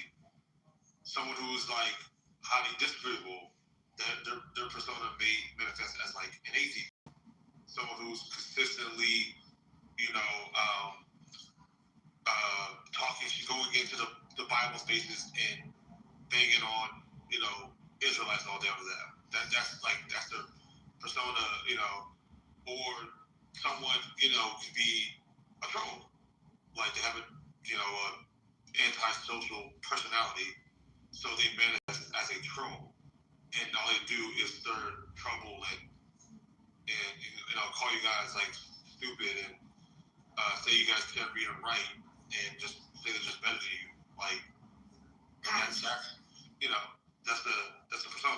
Okay. So guys, that's what I said, that people say it's a persona, but it's actually their personality. Oh, I'm just like this, disagreeable because I'm on Clubhouse, and I'm just doing this because this is just this, but it's actually who they are. It's not a persona. It's actually their personality. They have done it. That's why I say I've been on here a long time, and I've been listening to people, and they say all this is just a persona, but they're doing it for 5 years straight. No, bro. No, sis. That's your personality. A personality. You're just argumentative. You're just aggressive. You're just a disrespectful person.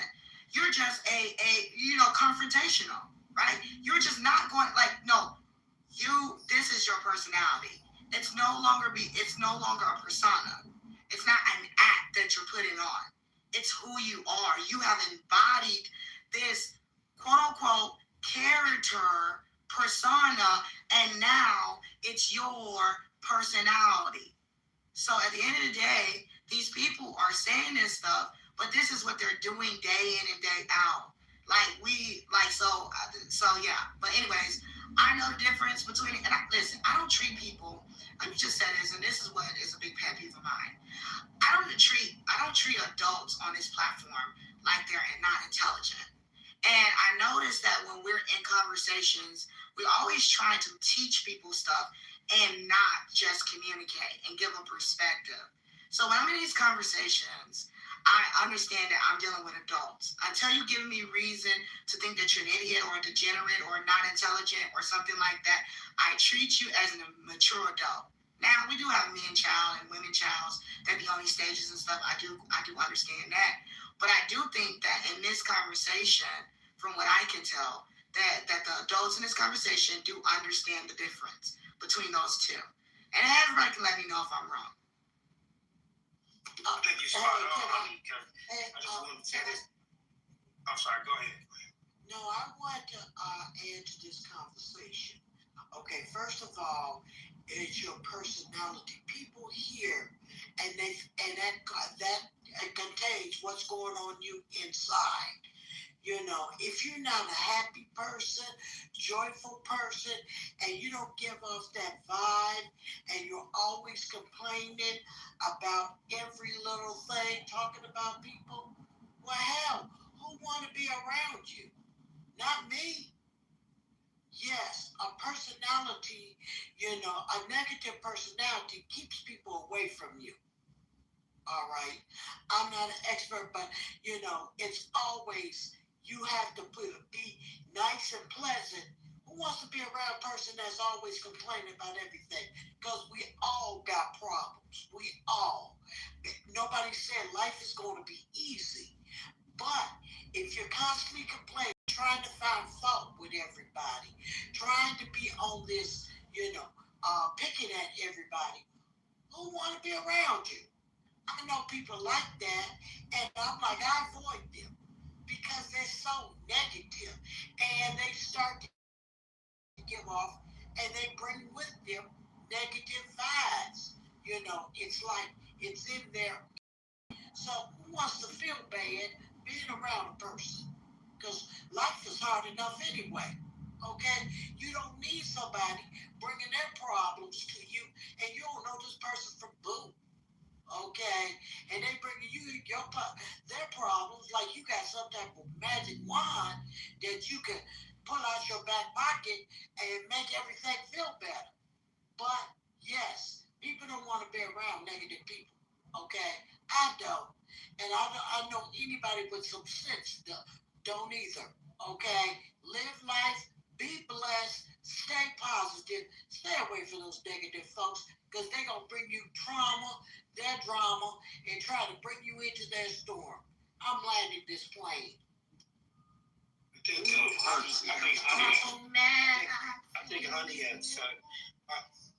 Honey has summed it up articulate, like in the most articulate way. And what I want to say is I don't think that if you have a bad day, or let's just say whatever, nobody's perfect. I'm not talking about that. I'm talking about people's ability to just basically practice good conflict resolution skills, social cues, things like that. Like Honey was saying, just all around, just the opposite is people that are just aggressive. They do a lot of microaggressions. They're always pessimistic, like Joyce was saying. Just that's the kind of stuff. And you hit it on the nail, like you said. 5 years you've been observing this. Same here. I've been observing. Well, I'm not talking about people's flaw. Nobody has a perfect life. Nobody. Sometimes there's things going on. I get it. But there are some people you can tell. Honey is one of them. Rico is one of them. Gun is one of them. Word is one. Like there's some people for the most part, y'all handle conflict, I like to say normally, like just like a normal person. Even if you get mad, you still know how to keep emotionally regulate yourself. They go to work and stuff like that. We're talking about people, man, who they just stay on timing. And y'all know it's people like that. They just stay on timing. And they've been like that on go for the longest. Absolutely.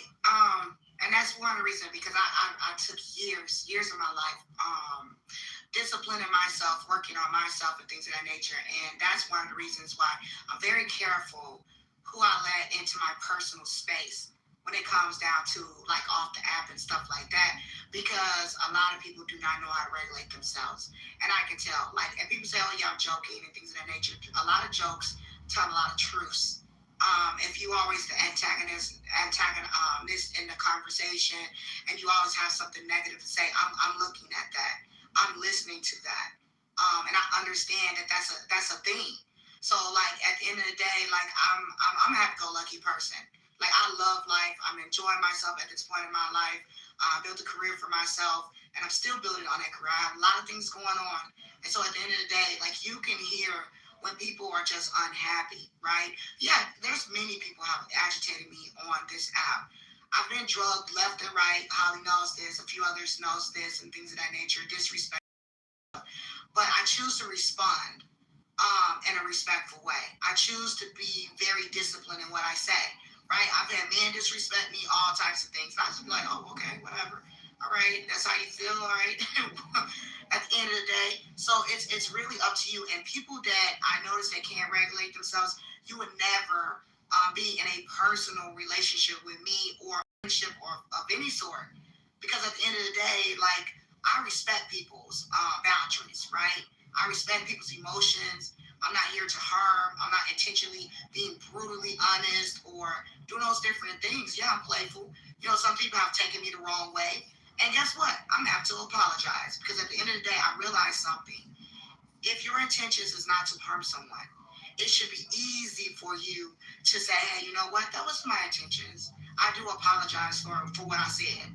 And then explain myself. Why is that so hard? So when I notice that people can't do that, I keep it moving. That is the session over. I mean, it's cool. Well, if you want me to keep going, sir, I can keep going. Go ahead. We'll make on the real couch. I'm enjoying it.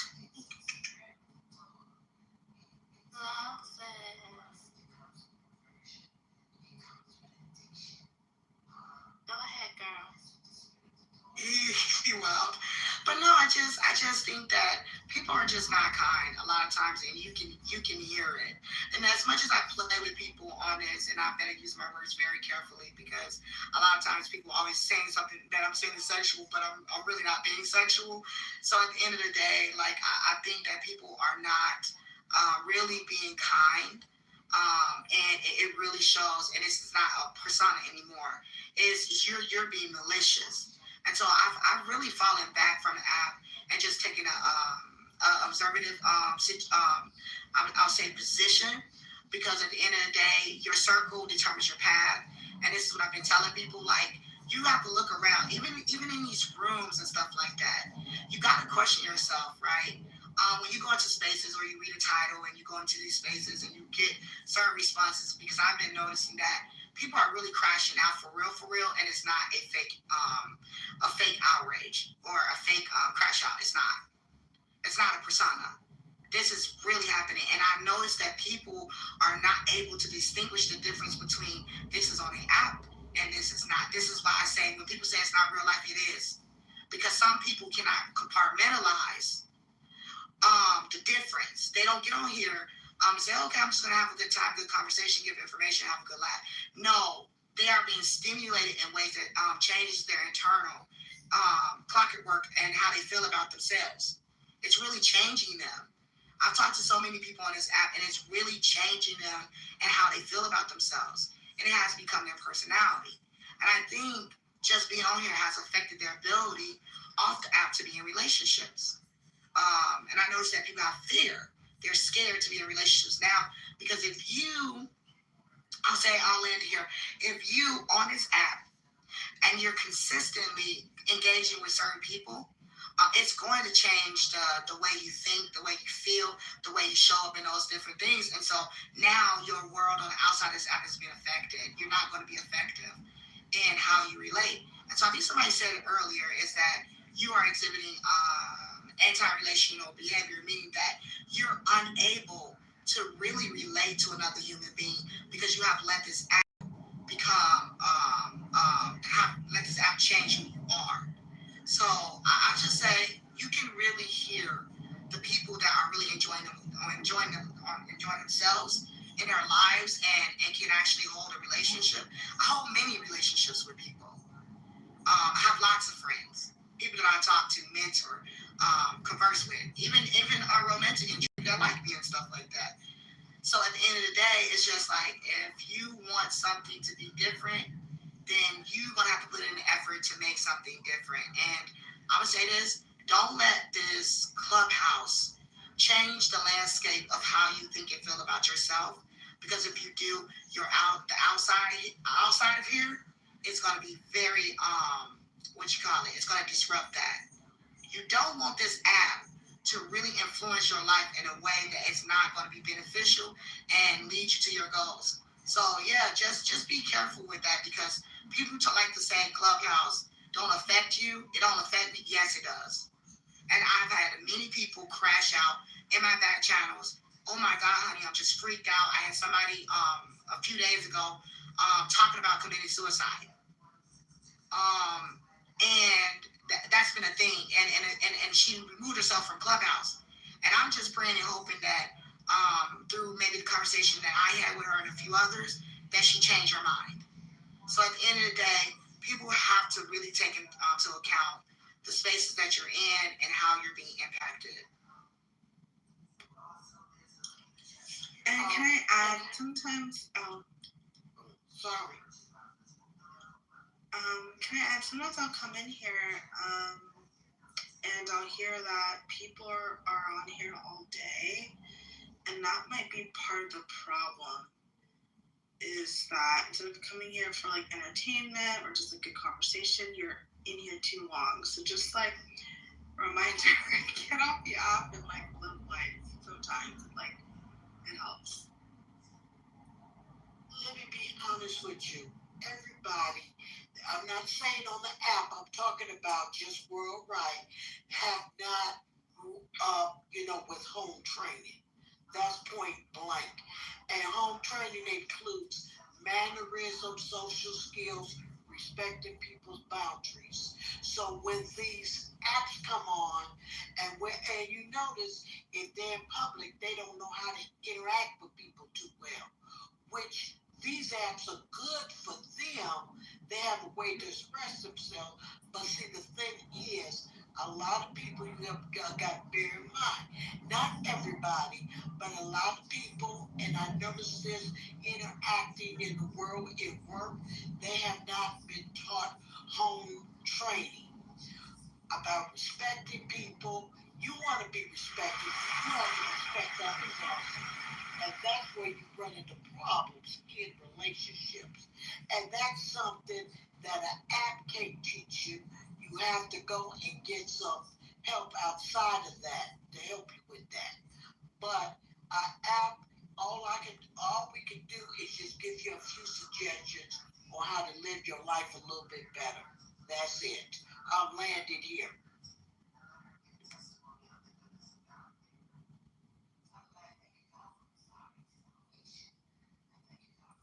Absolutely. I agree with that, Ms. Joyce. Absolutely. You can, and you have to be able to regulate yourself. Like, people is not really regulating themselves on this app, and it's kind of sad. It's a little disappointing at the end of the day that we have gone so far to a point where we need that. I actually had a room the other day about that approval and validation, how detrimental it is to put people in that place, especially people on Clubhouse that don't know you, that don't even know you, even with the people in your life, until they get inside your body and think with your brain and look through your eyes and use your fingers and toes, they still don't know you. To put somebody in a place that they're not qualified to be in, especially on this app, is very detrimental to your mental health. And people have to start regulating that. I think people is definitely in these rooms way too long, and have become too common with people to a point where people feel like they can be disrespectful. They feel like they know you, and it's just they really don't. So you absolutely right. We haven't been raised. I do blame the family system, absolutely, and how we've been reared as children and stuff like that to be able to regulate ourselves or understand who should be around us and who shouldn't, right? What feedback we should take in and the output we should put out. A lot of people don't know how to balance that, and right now I think it's highly important that we do understand how to do that and do it. Suicide rate is going up, and I'm just praying that it goes down, and I'm doing my best to intervene in certain ways to help people overcome that. You don't need to be approved by anybody, right? And then if you're going to get validation, make sure it's healthy validation from the correct people, the people that are qualified to be in a position of a friend that actually knows you. And even then, you have to know who you are, because sometimes people give you the wrong feedback and also the wrong advice or suggestions. They're not going based off of who you are and what you need. They're going based off what they think you need. So at the end of the day, we really need to kind of like sit back and work on ourselves and make sure that we're moving according to what we deem is beneficial to us and not just rely on others to balance us out and give us what we need. It's highly dangerous.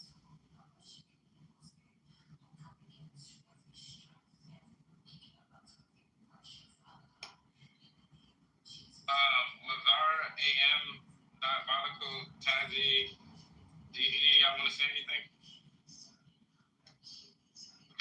No, I mean, I kind of agreed with the points. I don't really know what he's saying in here, but at least with people who said that just go outside. If you're getting too bothered on here, you might be on here a little too long. And I mean, I've been in rooms and people are crashing out, getting upset, and it's like you don't know these people, so that's gonna take a toll on you if you're gonna, get way too emotionally invested in a person you don't know.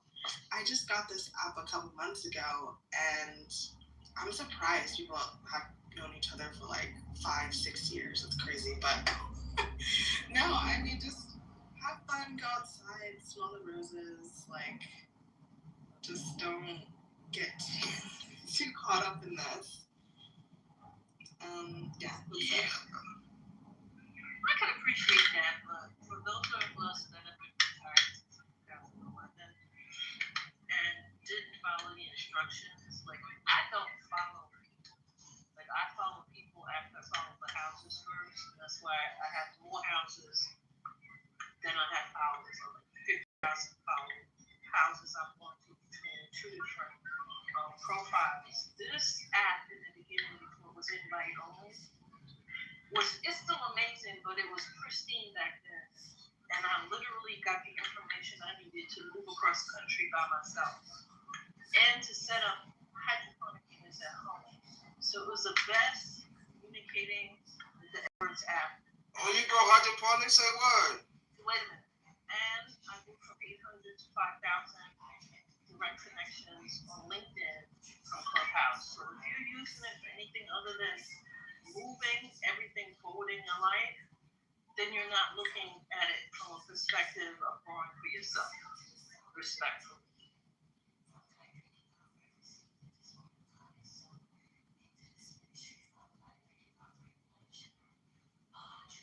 You got me hyped talking about hydroponics. That's my lane. Wow. I don't think going outside actually fixes the problem. I think the fact that they're here is a manifestation of the problem that already existed. I'm like, because we keep trying to do this thing where we're trying to separate Clubhouse from real life, but they're one and the same. It's a part of their life because their personality manifested them being here. Like, you could be doing 50 million other things, but you're choosing here because of your personality. So saying getting off here is like saying, so literally stop being yourself. So I'm like, and I think this, like, because I'm trying to get to what Holly is trying to talk about, and I think people just are not being honest about it. Like I said, like for me, I have a very analytical approach. That's going to manifest whether I'm on this app or not. And that's a personality, that's a part of my personality. Could that be the reason why I'm single? Could that be the reason why, every time I talk to a girl or there's a problem comes up and she just wants to vent, but I'm sitting here trying to overanalyze the situation and give her solutions when I should be saying, oh babe, it's okay. And now she's just like this, I think that's what we're talking about. Correct me if I'm wrong, but that's what I think this is what we're trying to talk about. Yeah, so I wasn't saying that being outside is the solution. It's gonna vary for every individual person, right? So for someone that might, you have to just take what applies to you, and then, like, when I tell people stuff, I say take what applies to you and leave the rest. If it doesn't apply to you at all, then obviously you don't have to like take what I'm saying, right? But the thing is, if you're on here for like 8 to 10, 12 hours a day, I don't know. That might be a little unhealthy. And you're getting riled up. I don't know. Like, that to me seems like that might be something that's unhealthy. And maybe there's something in your personal life, like you said, that's causing you or the person to go and be on Clubhouse for 12, 16 hours a day. That's all I have to say. Yeah, some people are becoming. There's. I'm sorry. Go ahead. There is people. Okay, so when I say, because everybody is saying this for maybe a different reason, and I think that needs to be clarified. When someone says go touch grass or go outside, there's people on here becoming too overly stimulated. There's a such thing as taking in too much social media, too much input of TV, too much input of just having a conversation with people. And a lot of people is not regulating that. Now, some people can be on here for 12 hours. That's why I say it's for everybody. Some people can be on here for 12 hours straight and be okay because they're able to regulate. But for some people, their brains, they can't handle it. They absolutely cannot handle it. They're taking in too much feedback from people. They're getting overly stimulated to a point where they're crashing out. They're literally crashing out. So at the end of the day, I think the go outside thing, I think it's very important to be outside in nature. And it's not because you're on this app. I think that's important just for human beings in general to be outside and be in nature and maybe hug a tree or two. I think that's important to balance your social media intake, your television intake, just any type of input outside of nature needs to be balanced. Like I think a lot of times people don't realize they need to go back to nature, honestly, because the things that we're seeking is actually in nature. It's okay to go out and circulate your blood. That's pretty much what I'm saying. You don't always, and this is my opinion. Anybody can disagree with that, right? But all I'm saying is that you don't always have to be on here talking to people in the metaverse. You can actually go outside and talk to somebody in person. And let me just say this. It's a difference in the interaction because there is actually a biological and psychological thing that's happening, a transference of energy that you can only get from being in person with someone. It is not the same. And I'm so tired of people trying to say, oh yeah, it's the same, blah, blah. It is not the same. Me going to Word, shaking his hand, it's not the same as me saying, hey, what's up, Word? What's the word? That's not the same. And so at the end of the day, it's like it has to be a balance. Now, you can do whatever you want to do, but I even noticed for myself, the less time I spend on here and I go outside because I play pickleball now, there's a new sport, a new hobby that I have, amongst other things. I noticed that the less time I spend on here, it's a difference in how my brain is operating. It's a difference in how I'm feeling, how I'm regulating myself. And so I'm only speaking for myself because I know usually people speak for other people, but I only can speak for myself in the experience or the experiment that I've been doing on myself. Okay, if I be on here 3 hours, let me go outside for 3 hours. Let me get off here for a few hours and talk to someone in person. And I've been actually seeing the big difference in between the two. It's actually a little bit more relaxing, peaceful, joyous, and all those good things because there's a lot of negativity sometimes gathered in one space, and it can dysregulate you at the end of the day. And guys, you know this. Absolutely. But do I think that this is a part of real life? Absolutely. I think this is a part of your real life, but it needs to be regulated just like you watch the news, just like you watch TV, just like you be on Instagram scrolling. People spend too many hours on their computers and on their phones. They do need to go out. And there are studies on this that people are getting too much of social media and they need to regulate themselves. It's over the top. It's really over the top. So technology has taken over our brains. But see, like I get that, but that's kind of like, so Guns he kind of touched on it. Like the point is the personality show up, whether you be on here all the time or not. Like to give you an example, I turned my homegirl onto this app, and every time she comes on here, guess where she's at? In the goo. She will not get on the stage because that's just not her modality. there's certain personalities, and we can see it play out. What Mumia said, that's what got me thinking, because you gotta ask yourself this. If you're gonna ask yourself about whether or not people are like getting on the app too much, ask yourself to get on the stage. Ask yourself why you have to stand on the soapbox and talk to other people about a conversation about how they feel, their input, and correct them. And literally do it to a point, to a fault, even when they obviously don't want to take the advice. And I'm not saying this to be offensive. I'm saying all of these are like images of your personality. It just so happens that people like me, Honey, other people, we've been on here longer, we've seen the consistency in certain people's personality that never like dropped out of that they've been consistent in being a particular way. Now, I'll say this and then I'll be, because I don't want to be long-winded. This is the new outside to a certain degree. There are more people with mobile phones than laptops or anything else. And if you're not on Clubhouse, you're probably on TikTok. And if you're not on TikTok, you're probably on Instagram, and so forth and so forth. The study, all the research shows it. So even though it is good, I think, to be grounded, I think that's definitely good because you need balance. I'm not going to pretend like social media hasn't become like an intricate part of our lives. It is. It still goes back to personality disorders that literally can be diagnosed from just observing how people interact, because this is a real space. These are real people you're talking to. You're having conversations with real people. You're navigating through a space with real people. And how you act and your social cues or the lack thereof, that tells us everything about your personality, especially over time.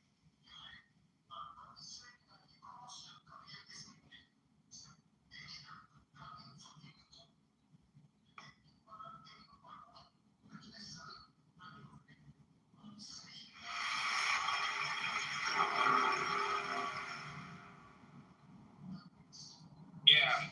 I don't know much about the app, but I know a lot of people are single because they lame. What? But why? What is lame? What makes a person lame? It's just a personality trait, really. It's hard to explain lame. Corny. What is it the way they sound or dress, or the way they act, or the way they look?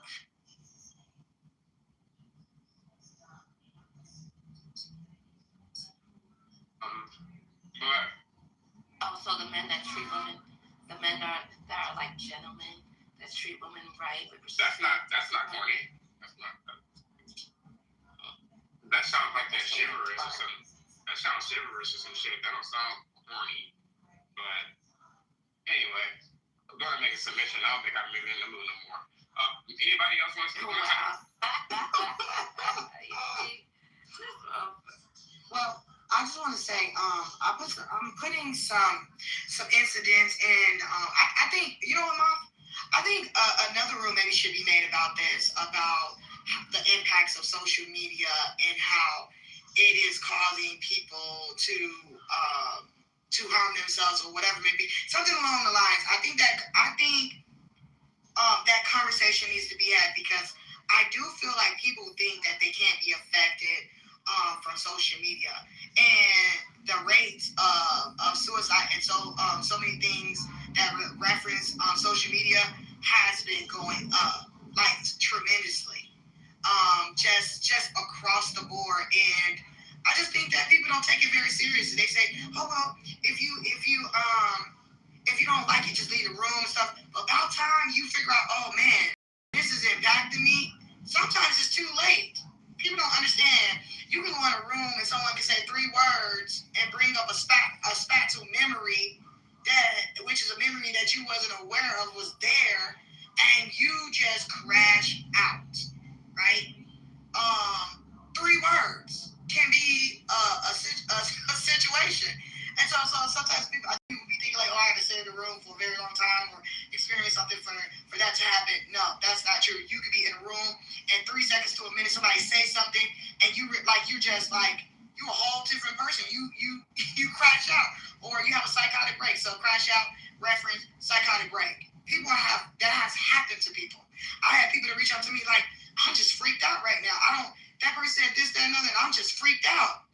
just actually had to do a breathing exercise with someone in a room because they came from another room and they was just totally weirded out. And I literally had to go into immediate care with that person. So at the end of the day, I think the underestimation of how you can be stimulated beyond I would say, to a point where you are become mentally unstable I think that's underestimated. I think that's highly underestimated when it comes down to social media. So I definitely think maybe as a suggestion, maybe you could do a room like that and just see how people feel about it and just their experiences and overall just information on that. Because Clubhouse, a lot of people have lost their lives on Clubhouse. Seriously, I'm putting every information in the chat about it because there's been so many incidents on this app alone that will make you just gotta be, I'm telling people, you gotta be cautious. There's people, and I know you know this one guy, Greg, he tells a story all the time. One dude showed up to his house. He didn't know the man doxed it. He said, yeah, I'm pulling up right now. Thank God the man didn't just, whatever. But at the end of the day, people, you just don't know where people are mentally when you're speaking to them. So sometimes we got to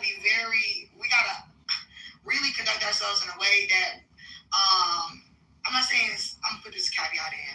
I'm not saying walk on eggshells, but just be mindful of how you are approaching things with people because you're not untouchable. People don't realize they're not untouchable on these apps. People have been doxing people since this app has been opened. Right? So at the end of the day, we just gotta be mindful of that. You're not the big bad wolf where nobody can blow your house down because your house can get blown down for real. I'm kind of glad you woke that up. I wasn't really gonna speak on that really quick about cyberbullying. One of the things I put in my app is I have AI moderation. So basically, when you go in the social audio space on my app, AI is moderating. You say the wrong thing, you're gone. And going means banned off the app. I'm not playing that game because you're right. There's some people, for instance, I give you an example, and this goes back to people's personalities. There are people who will pick on somebody every time they see them. And they think it's cute, but you're right. You really don't know the state of mind that other people can be in. And beyond that, right, that goes right back to what I said about that's keeping people from any type of relationship, friendship, relationship, romantic, otherwise, because you're an asshole. And I feel like if you have to have that type of personality where you cyberbullying somebody, then you definitely just miserable. Because who's that important that you don't know that you gotta basically fuck with them every time you hear them or see them? And the thing that's crazy about this is the rules really are that you're not supposed to do those things. So truth be told, in my opinion, if you cyberbully somebody, and I don't care what the reason is, if something happens as a result of it to you, I'm not going to feel sorry for you. Even though it may be egregious what happens to you, because the rules tell you don't do that shit. And you shouldn't, no matter what the fuck it is. If you don't rock with somebody you don't like them, then go to fucking leave button at the top of the fucking room. You don't have to rock with that person, but you don't have to attack them and take this and the third and then expect somebody to feel sorry for you when you fuck around and find out.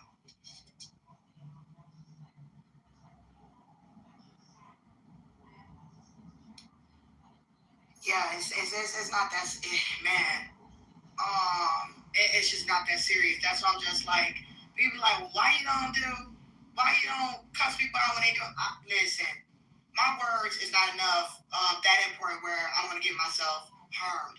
And I'm not saying this is gonna be something that happens to me, but it's not that important. Like for me to retaliate against somebody in the conversation, and now I have to be in a position to have to protect myself, or it's not that serious, and sometimes it's so important to have social etiquette, and I think a lot of people don't have that when it's coming to these apps and stuff like that. And I tell people all the time, I don't know you from Jack Squat. I really don't know you. So anything that I'm saying to you, just know that I'm not coming from a personal perspective because I'm just a person on an app that don't know you from a can of paint.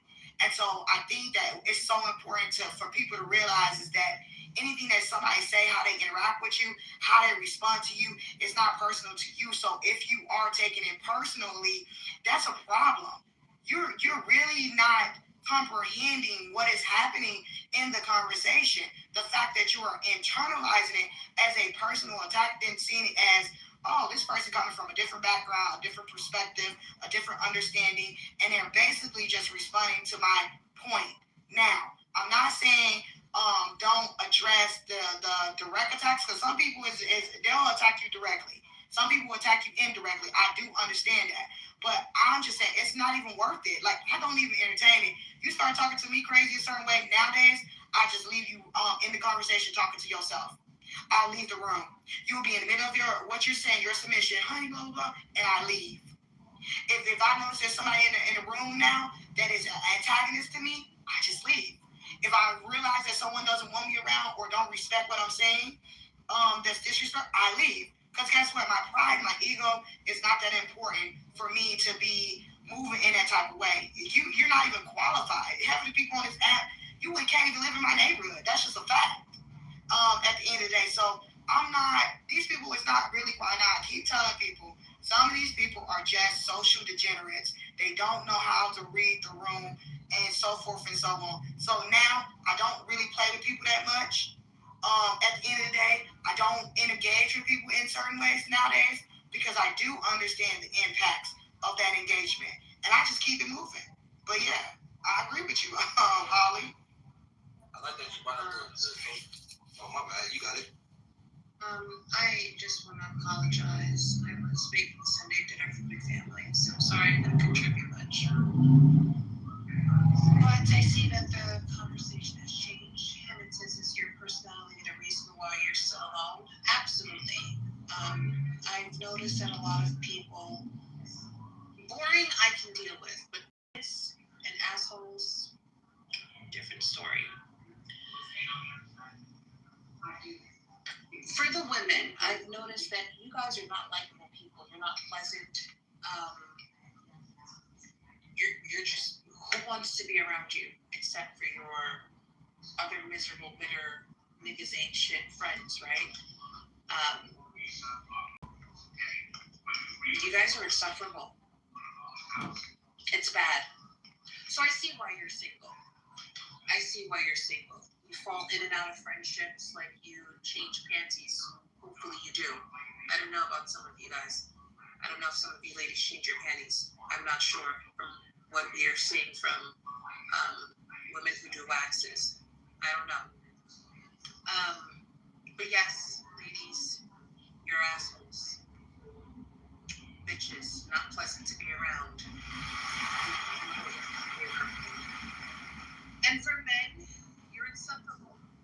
You complain all the time instead of finding solutions. I don't want to hear you complaining. I want a solution. Be a man. You tell us how to be women. Be the man that you guys set the standard for masculinity. I don't want to hear your complaints. I don't want your vulnerability. We as women want solutions that's sexy. So when you open your mouths, have you guys ever heard that you are attractive until you open your mouth? That's a lot of you men. Just letting you know. Have you guys ever heard that you guys made the pussy dry up once you opened your mouth? Yeah, it's a lot of you men. Okay. So, your personality does have a lot to do with it. I have equal smoke for both sides. Love you guys to death. Have a great conversation. I'm listening. Thank you so much. I love that you were balanced about that because I do feel exactly the same way about that. If you look through my PTR, you'll see the screenshot I put up when I was in the middle of a debate one day and I had to put it there. And that's from my child's mother. And then I put it there, and it's a testament to how much patience I really have in real life with people in my life. And I don't even tell people like my personal life. But I've been tested. Let's just put it like that. And even when tested, I still try to maintain a certain amount of resilience. The old me, which is about 5-10 years ago, wouldn't be handling none of this shit. I wouldn't handle any of this shit nicely. The new me actually tries to even be positive, when I'm talking to people about how they're be treating other people in here. The old me would talk a completely different way and take things in. Would have felt the need to let you know just exactly where the fuck I would put you in real life. But the new me, right, is striving to basically be a better individual because I have a new person in the world that I'm responsible for. But Senora is right. A lot of y'all, man, y'all not gonna be happy until you work. You have to do the work like I did. You have to work on yourself. You have to do work. You can lie to yourself all day. You can use these little clubhouse talking points. We see through you. We see right through you. We've been on this motherfucker for a while. Some of y'all we know. Listen, let's just keep it real. Some of y'all we know how you really get down. Knock it off. You ain't fooling nobody but yourself. And really, I'm not judging you. I'm just keeping it real and hoping that you'll take the advice. Because I even got more. I'm not perfect. But boy, am I not perfect. The old me, we wouldn't even be talking about this shit. There's a lot of you motherfuckers would have found out. I'm going to just leave it at that.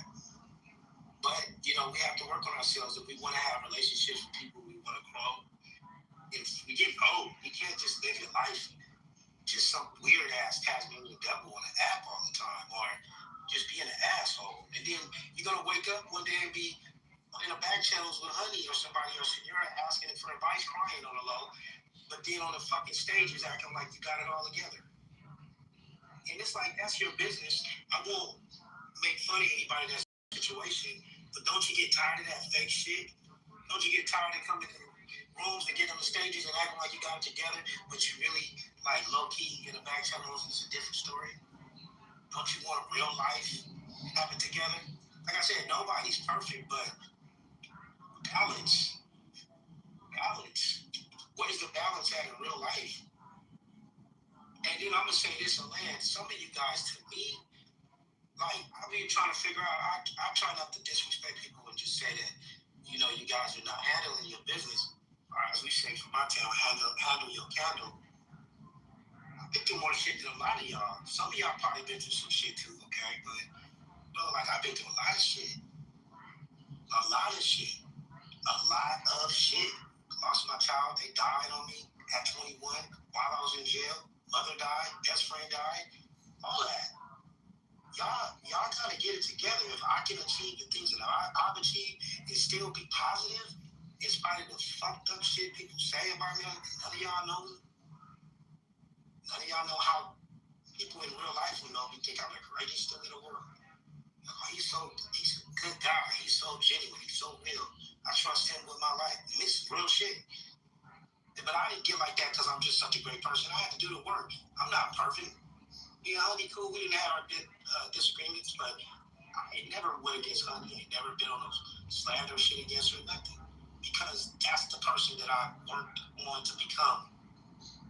You cannot be in relationships with people if you don't have resiliency and you don't have conflict resolution skills. You will never be effective, especially for men. You will never, ever, ever, ever be effective. People, one day you'll wake up and you'll realize people really don't fuck with you. For real. And you don't want to be in that situation because that's a real hard funk to work yourself out of. Yeah, and I'm being disrespected right now in the chat, but that's all right. Because I'm gonna tell you this. There's one thing about me. I don't yield to men, I yield to God. And a lot of you don't. Because you think you can get on this app like you just doing it in chat and stuff and being disrespectful for no apparent reason. It's a reason why a lot of people get off this app and hurt themselves. You see what I'm saying? So at the end of the day, I'm urging people to always be mentally fortified when you get on this app, because you have immature males and women. Well, I don't even say, hold on a second. Men childs and men women that get on this app doing things like that thinks it's funny to try to embarrass somebody or shame somebody. I take how I treat people very seriously. I take my work very seriously. My job is to do no harm and to protect people that are being harmed, who have been harmed, right? I spend my days day in and out on my phone talking to clients and people that have been through tremendous things, rough things. At the end of the day, people can say what they want about me, but one thing I know is that we all have a time frame. And when that time frame is up, hopefully you have lived a life on and off this app that you can actually be proud of. And some of this stuff, people say it's trolling. Some of this stuff is just me. It's just me. It's a it's a cover up. A wolf in sheep clothing, right? We say, oh, you just trolling. Oh, we just no. Some of you are just me, and it's no reason for it. But at the end of the day, I spend my time saving lives. In real time, and off the app, I spend my time praying for people, ministering to people, helping people with different things, supporting people on so many different levels. So my thing is if people get on this app and they saying little weird stuff, but I've been doing this for a very long time. People think I'm young, but I'm not that young. And I put my my actions where my words are. I actually do this off this app, on this app. Anybody knows me, I'm doing this. There's people on help on this app, hundreds, thousands of people on this app. You would never know it. So it's so interesting, and I'm glad he came in and gave a live example of how people can be cruel for no reason. We gotta be now. What if I was weak minded, right? What if I was weak minded and got off this app and just harmed myself? And y'all see me in the news like, dang, yeah, honey was a mental health professional, but why would she do that? Because sometimes people don't see us as human. They don't see us as human. We can't have bad days or lows or have anxiety or feel bad about what somebody said. That right there was me. And I don't take kindly to that. The disrespect for no reason. I don't come on this app to harm people or troll people. I'm not interested in that. If I'm not helping somebody, giving some information or having a good conversation or having a nice laugh, you're not going to see honey in rooms. That's what I'm not doing. So when you see stuff like that, it just shows me all the work that I need to continue to do. Because if I wasn't me, I would take that and be very hurt. And I'm gonna say this: it did agitate me. Transparency moment. It did agitate me. That did get under my skin a little bit. But am I gonna go around being disrespectful to him or being harmful? He's done this on many occasions, right? At the end of the day, and I still respect because my kindness is not predicated on whether somebody be kind to me.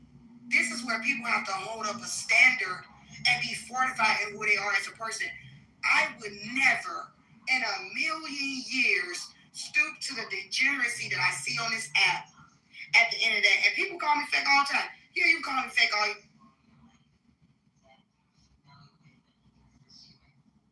at you? Oh, I'm going to have the last. I'm done. They got you. Okay.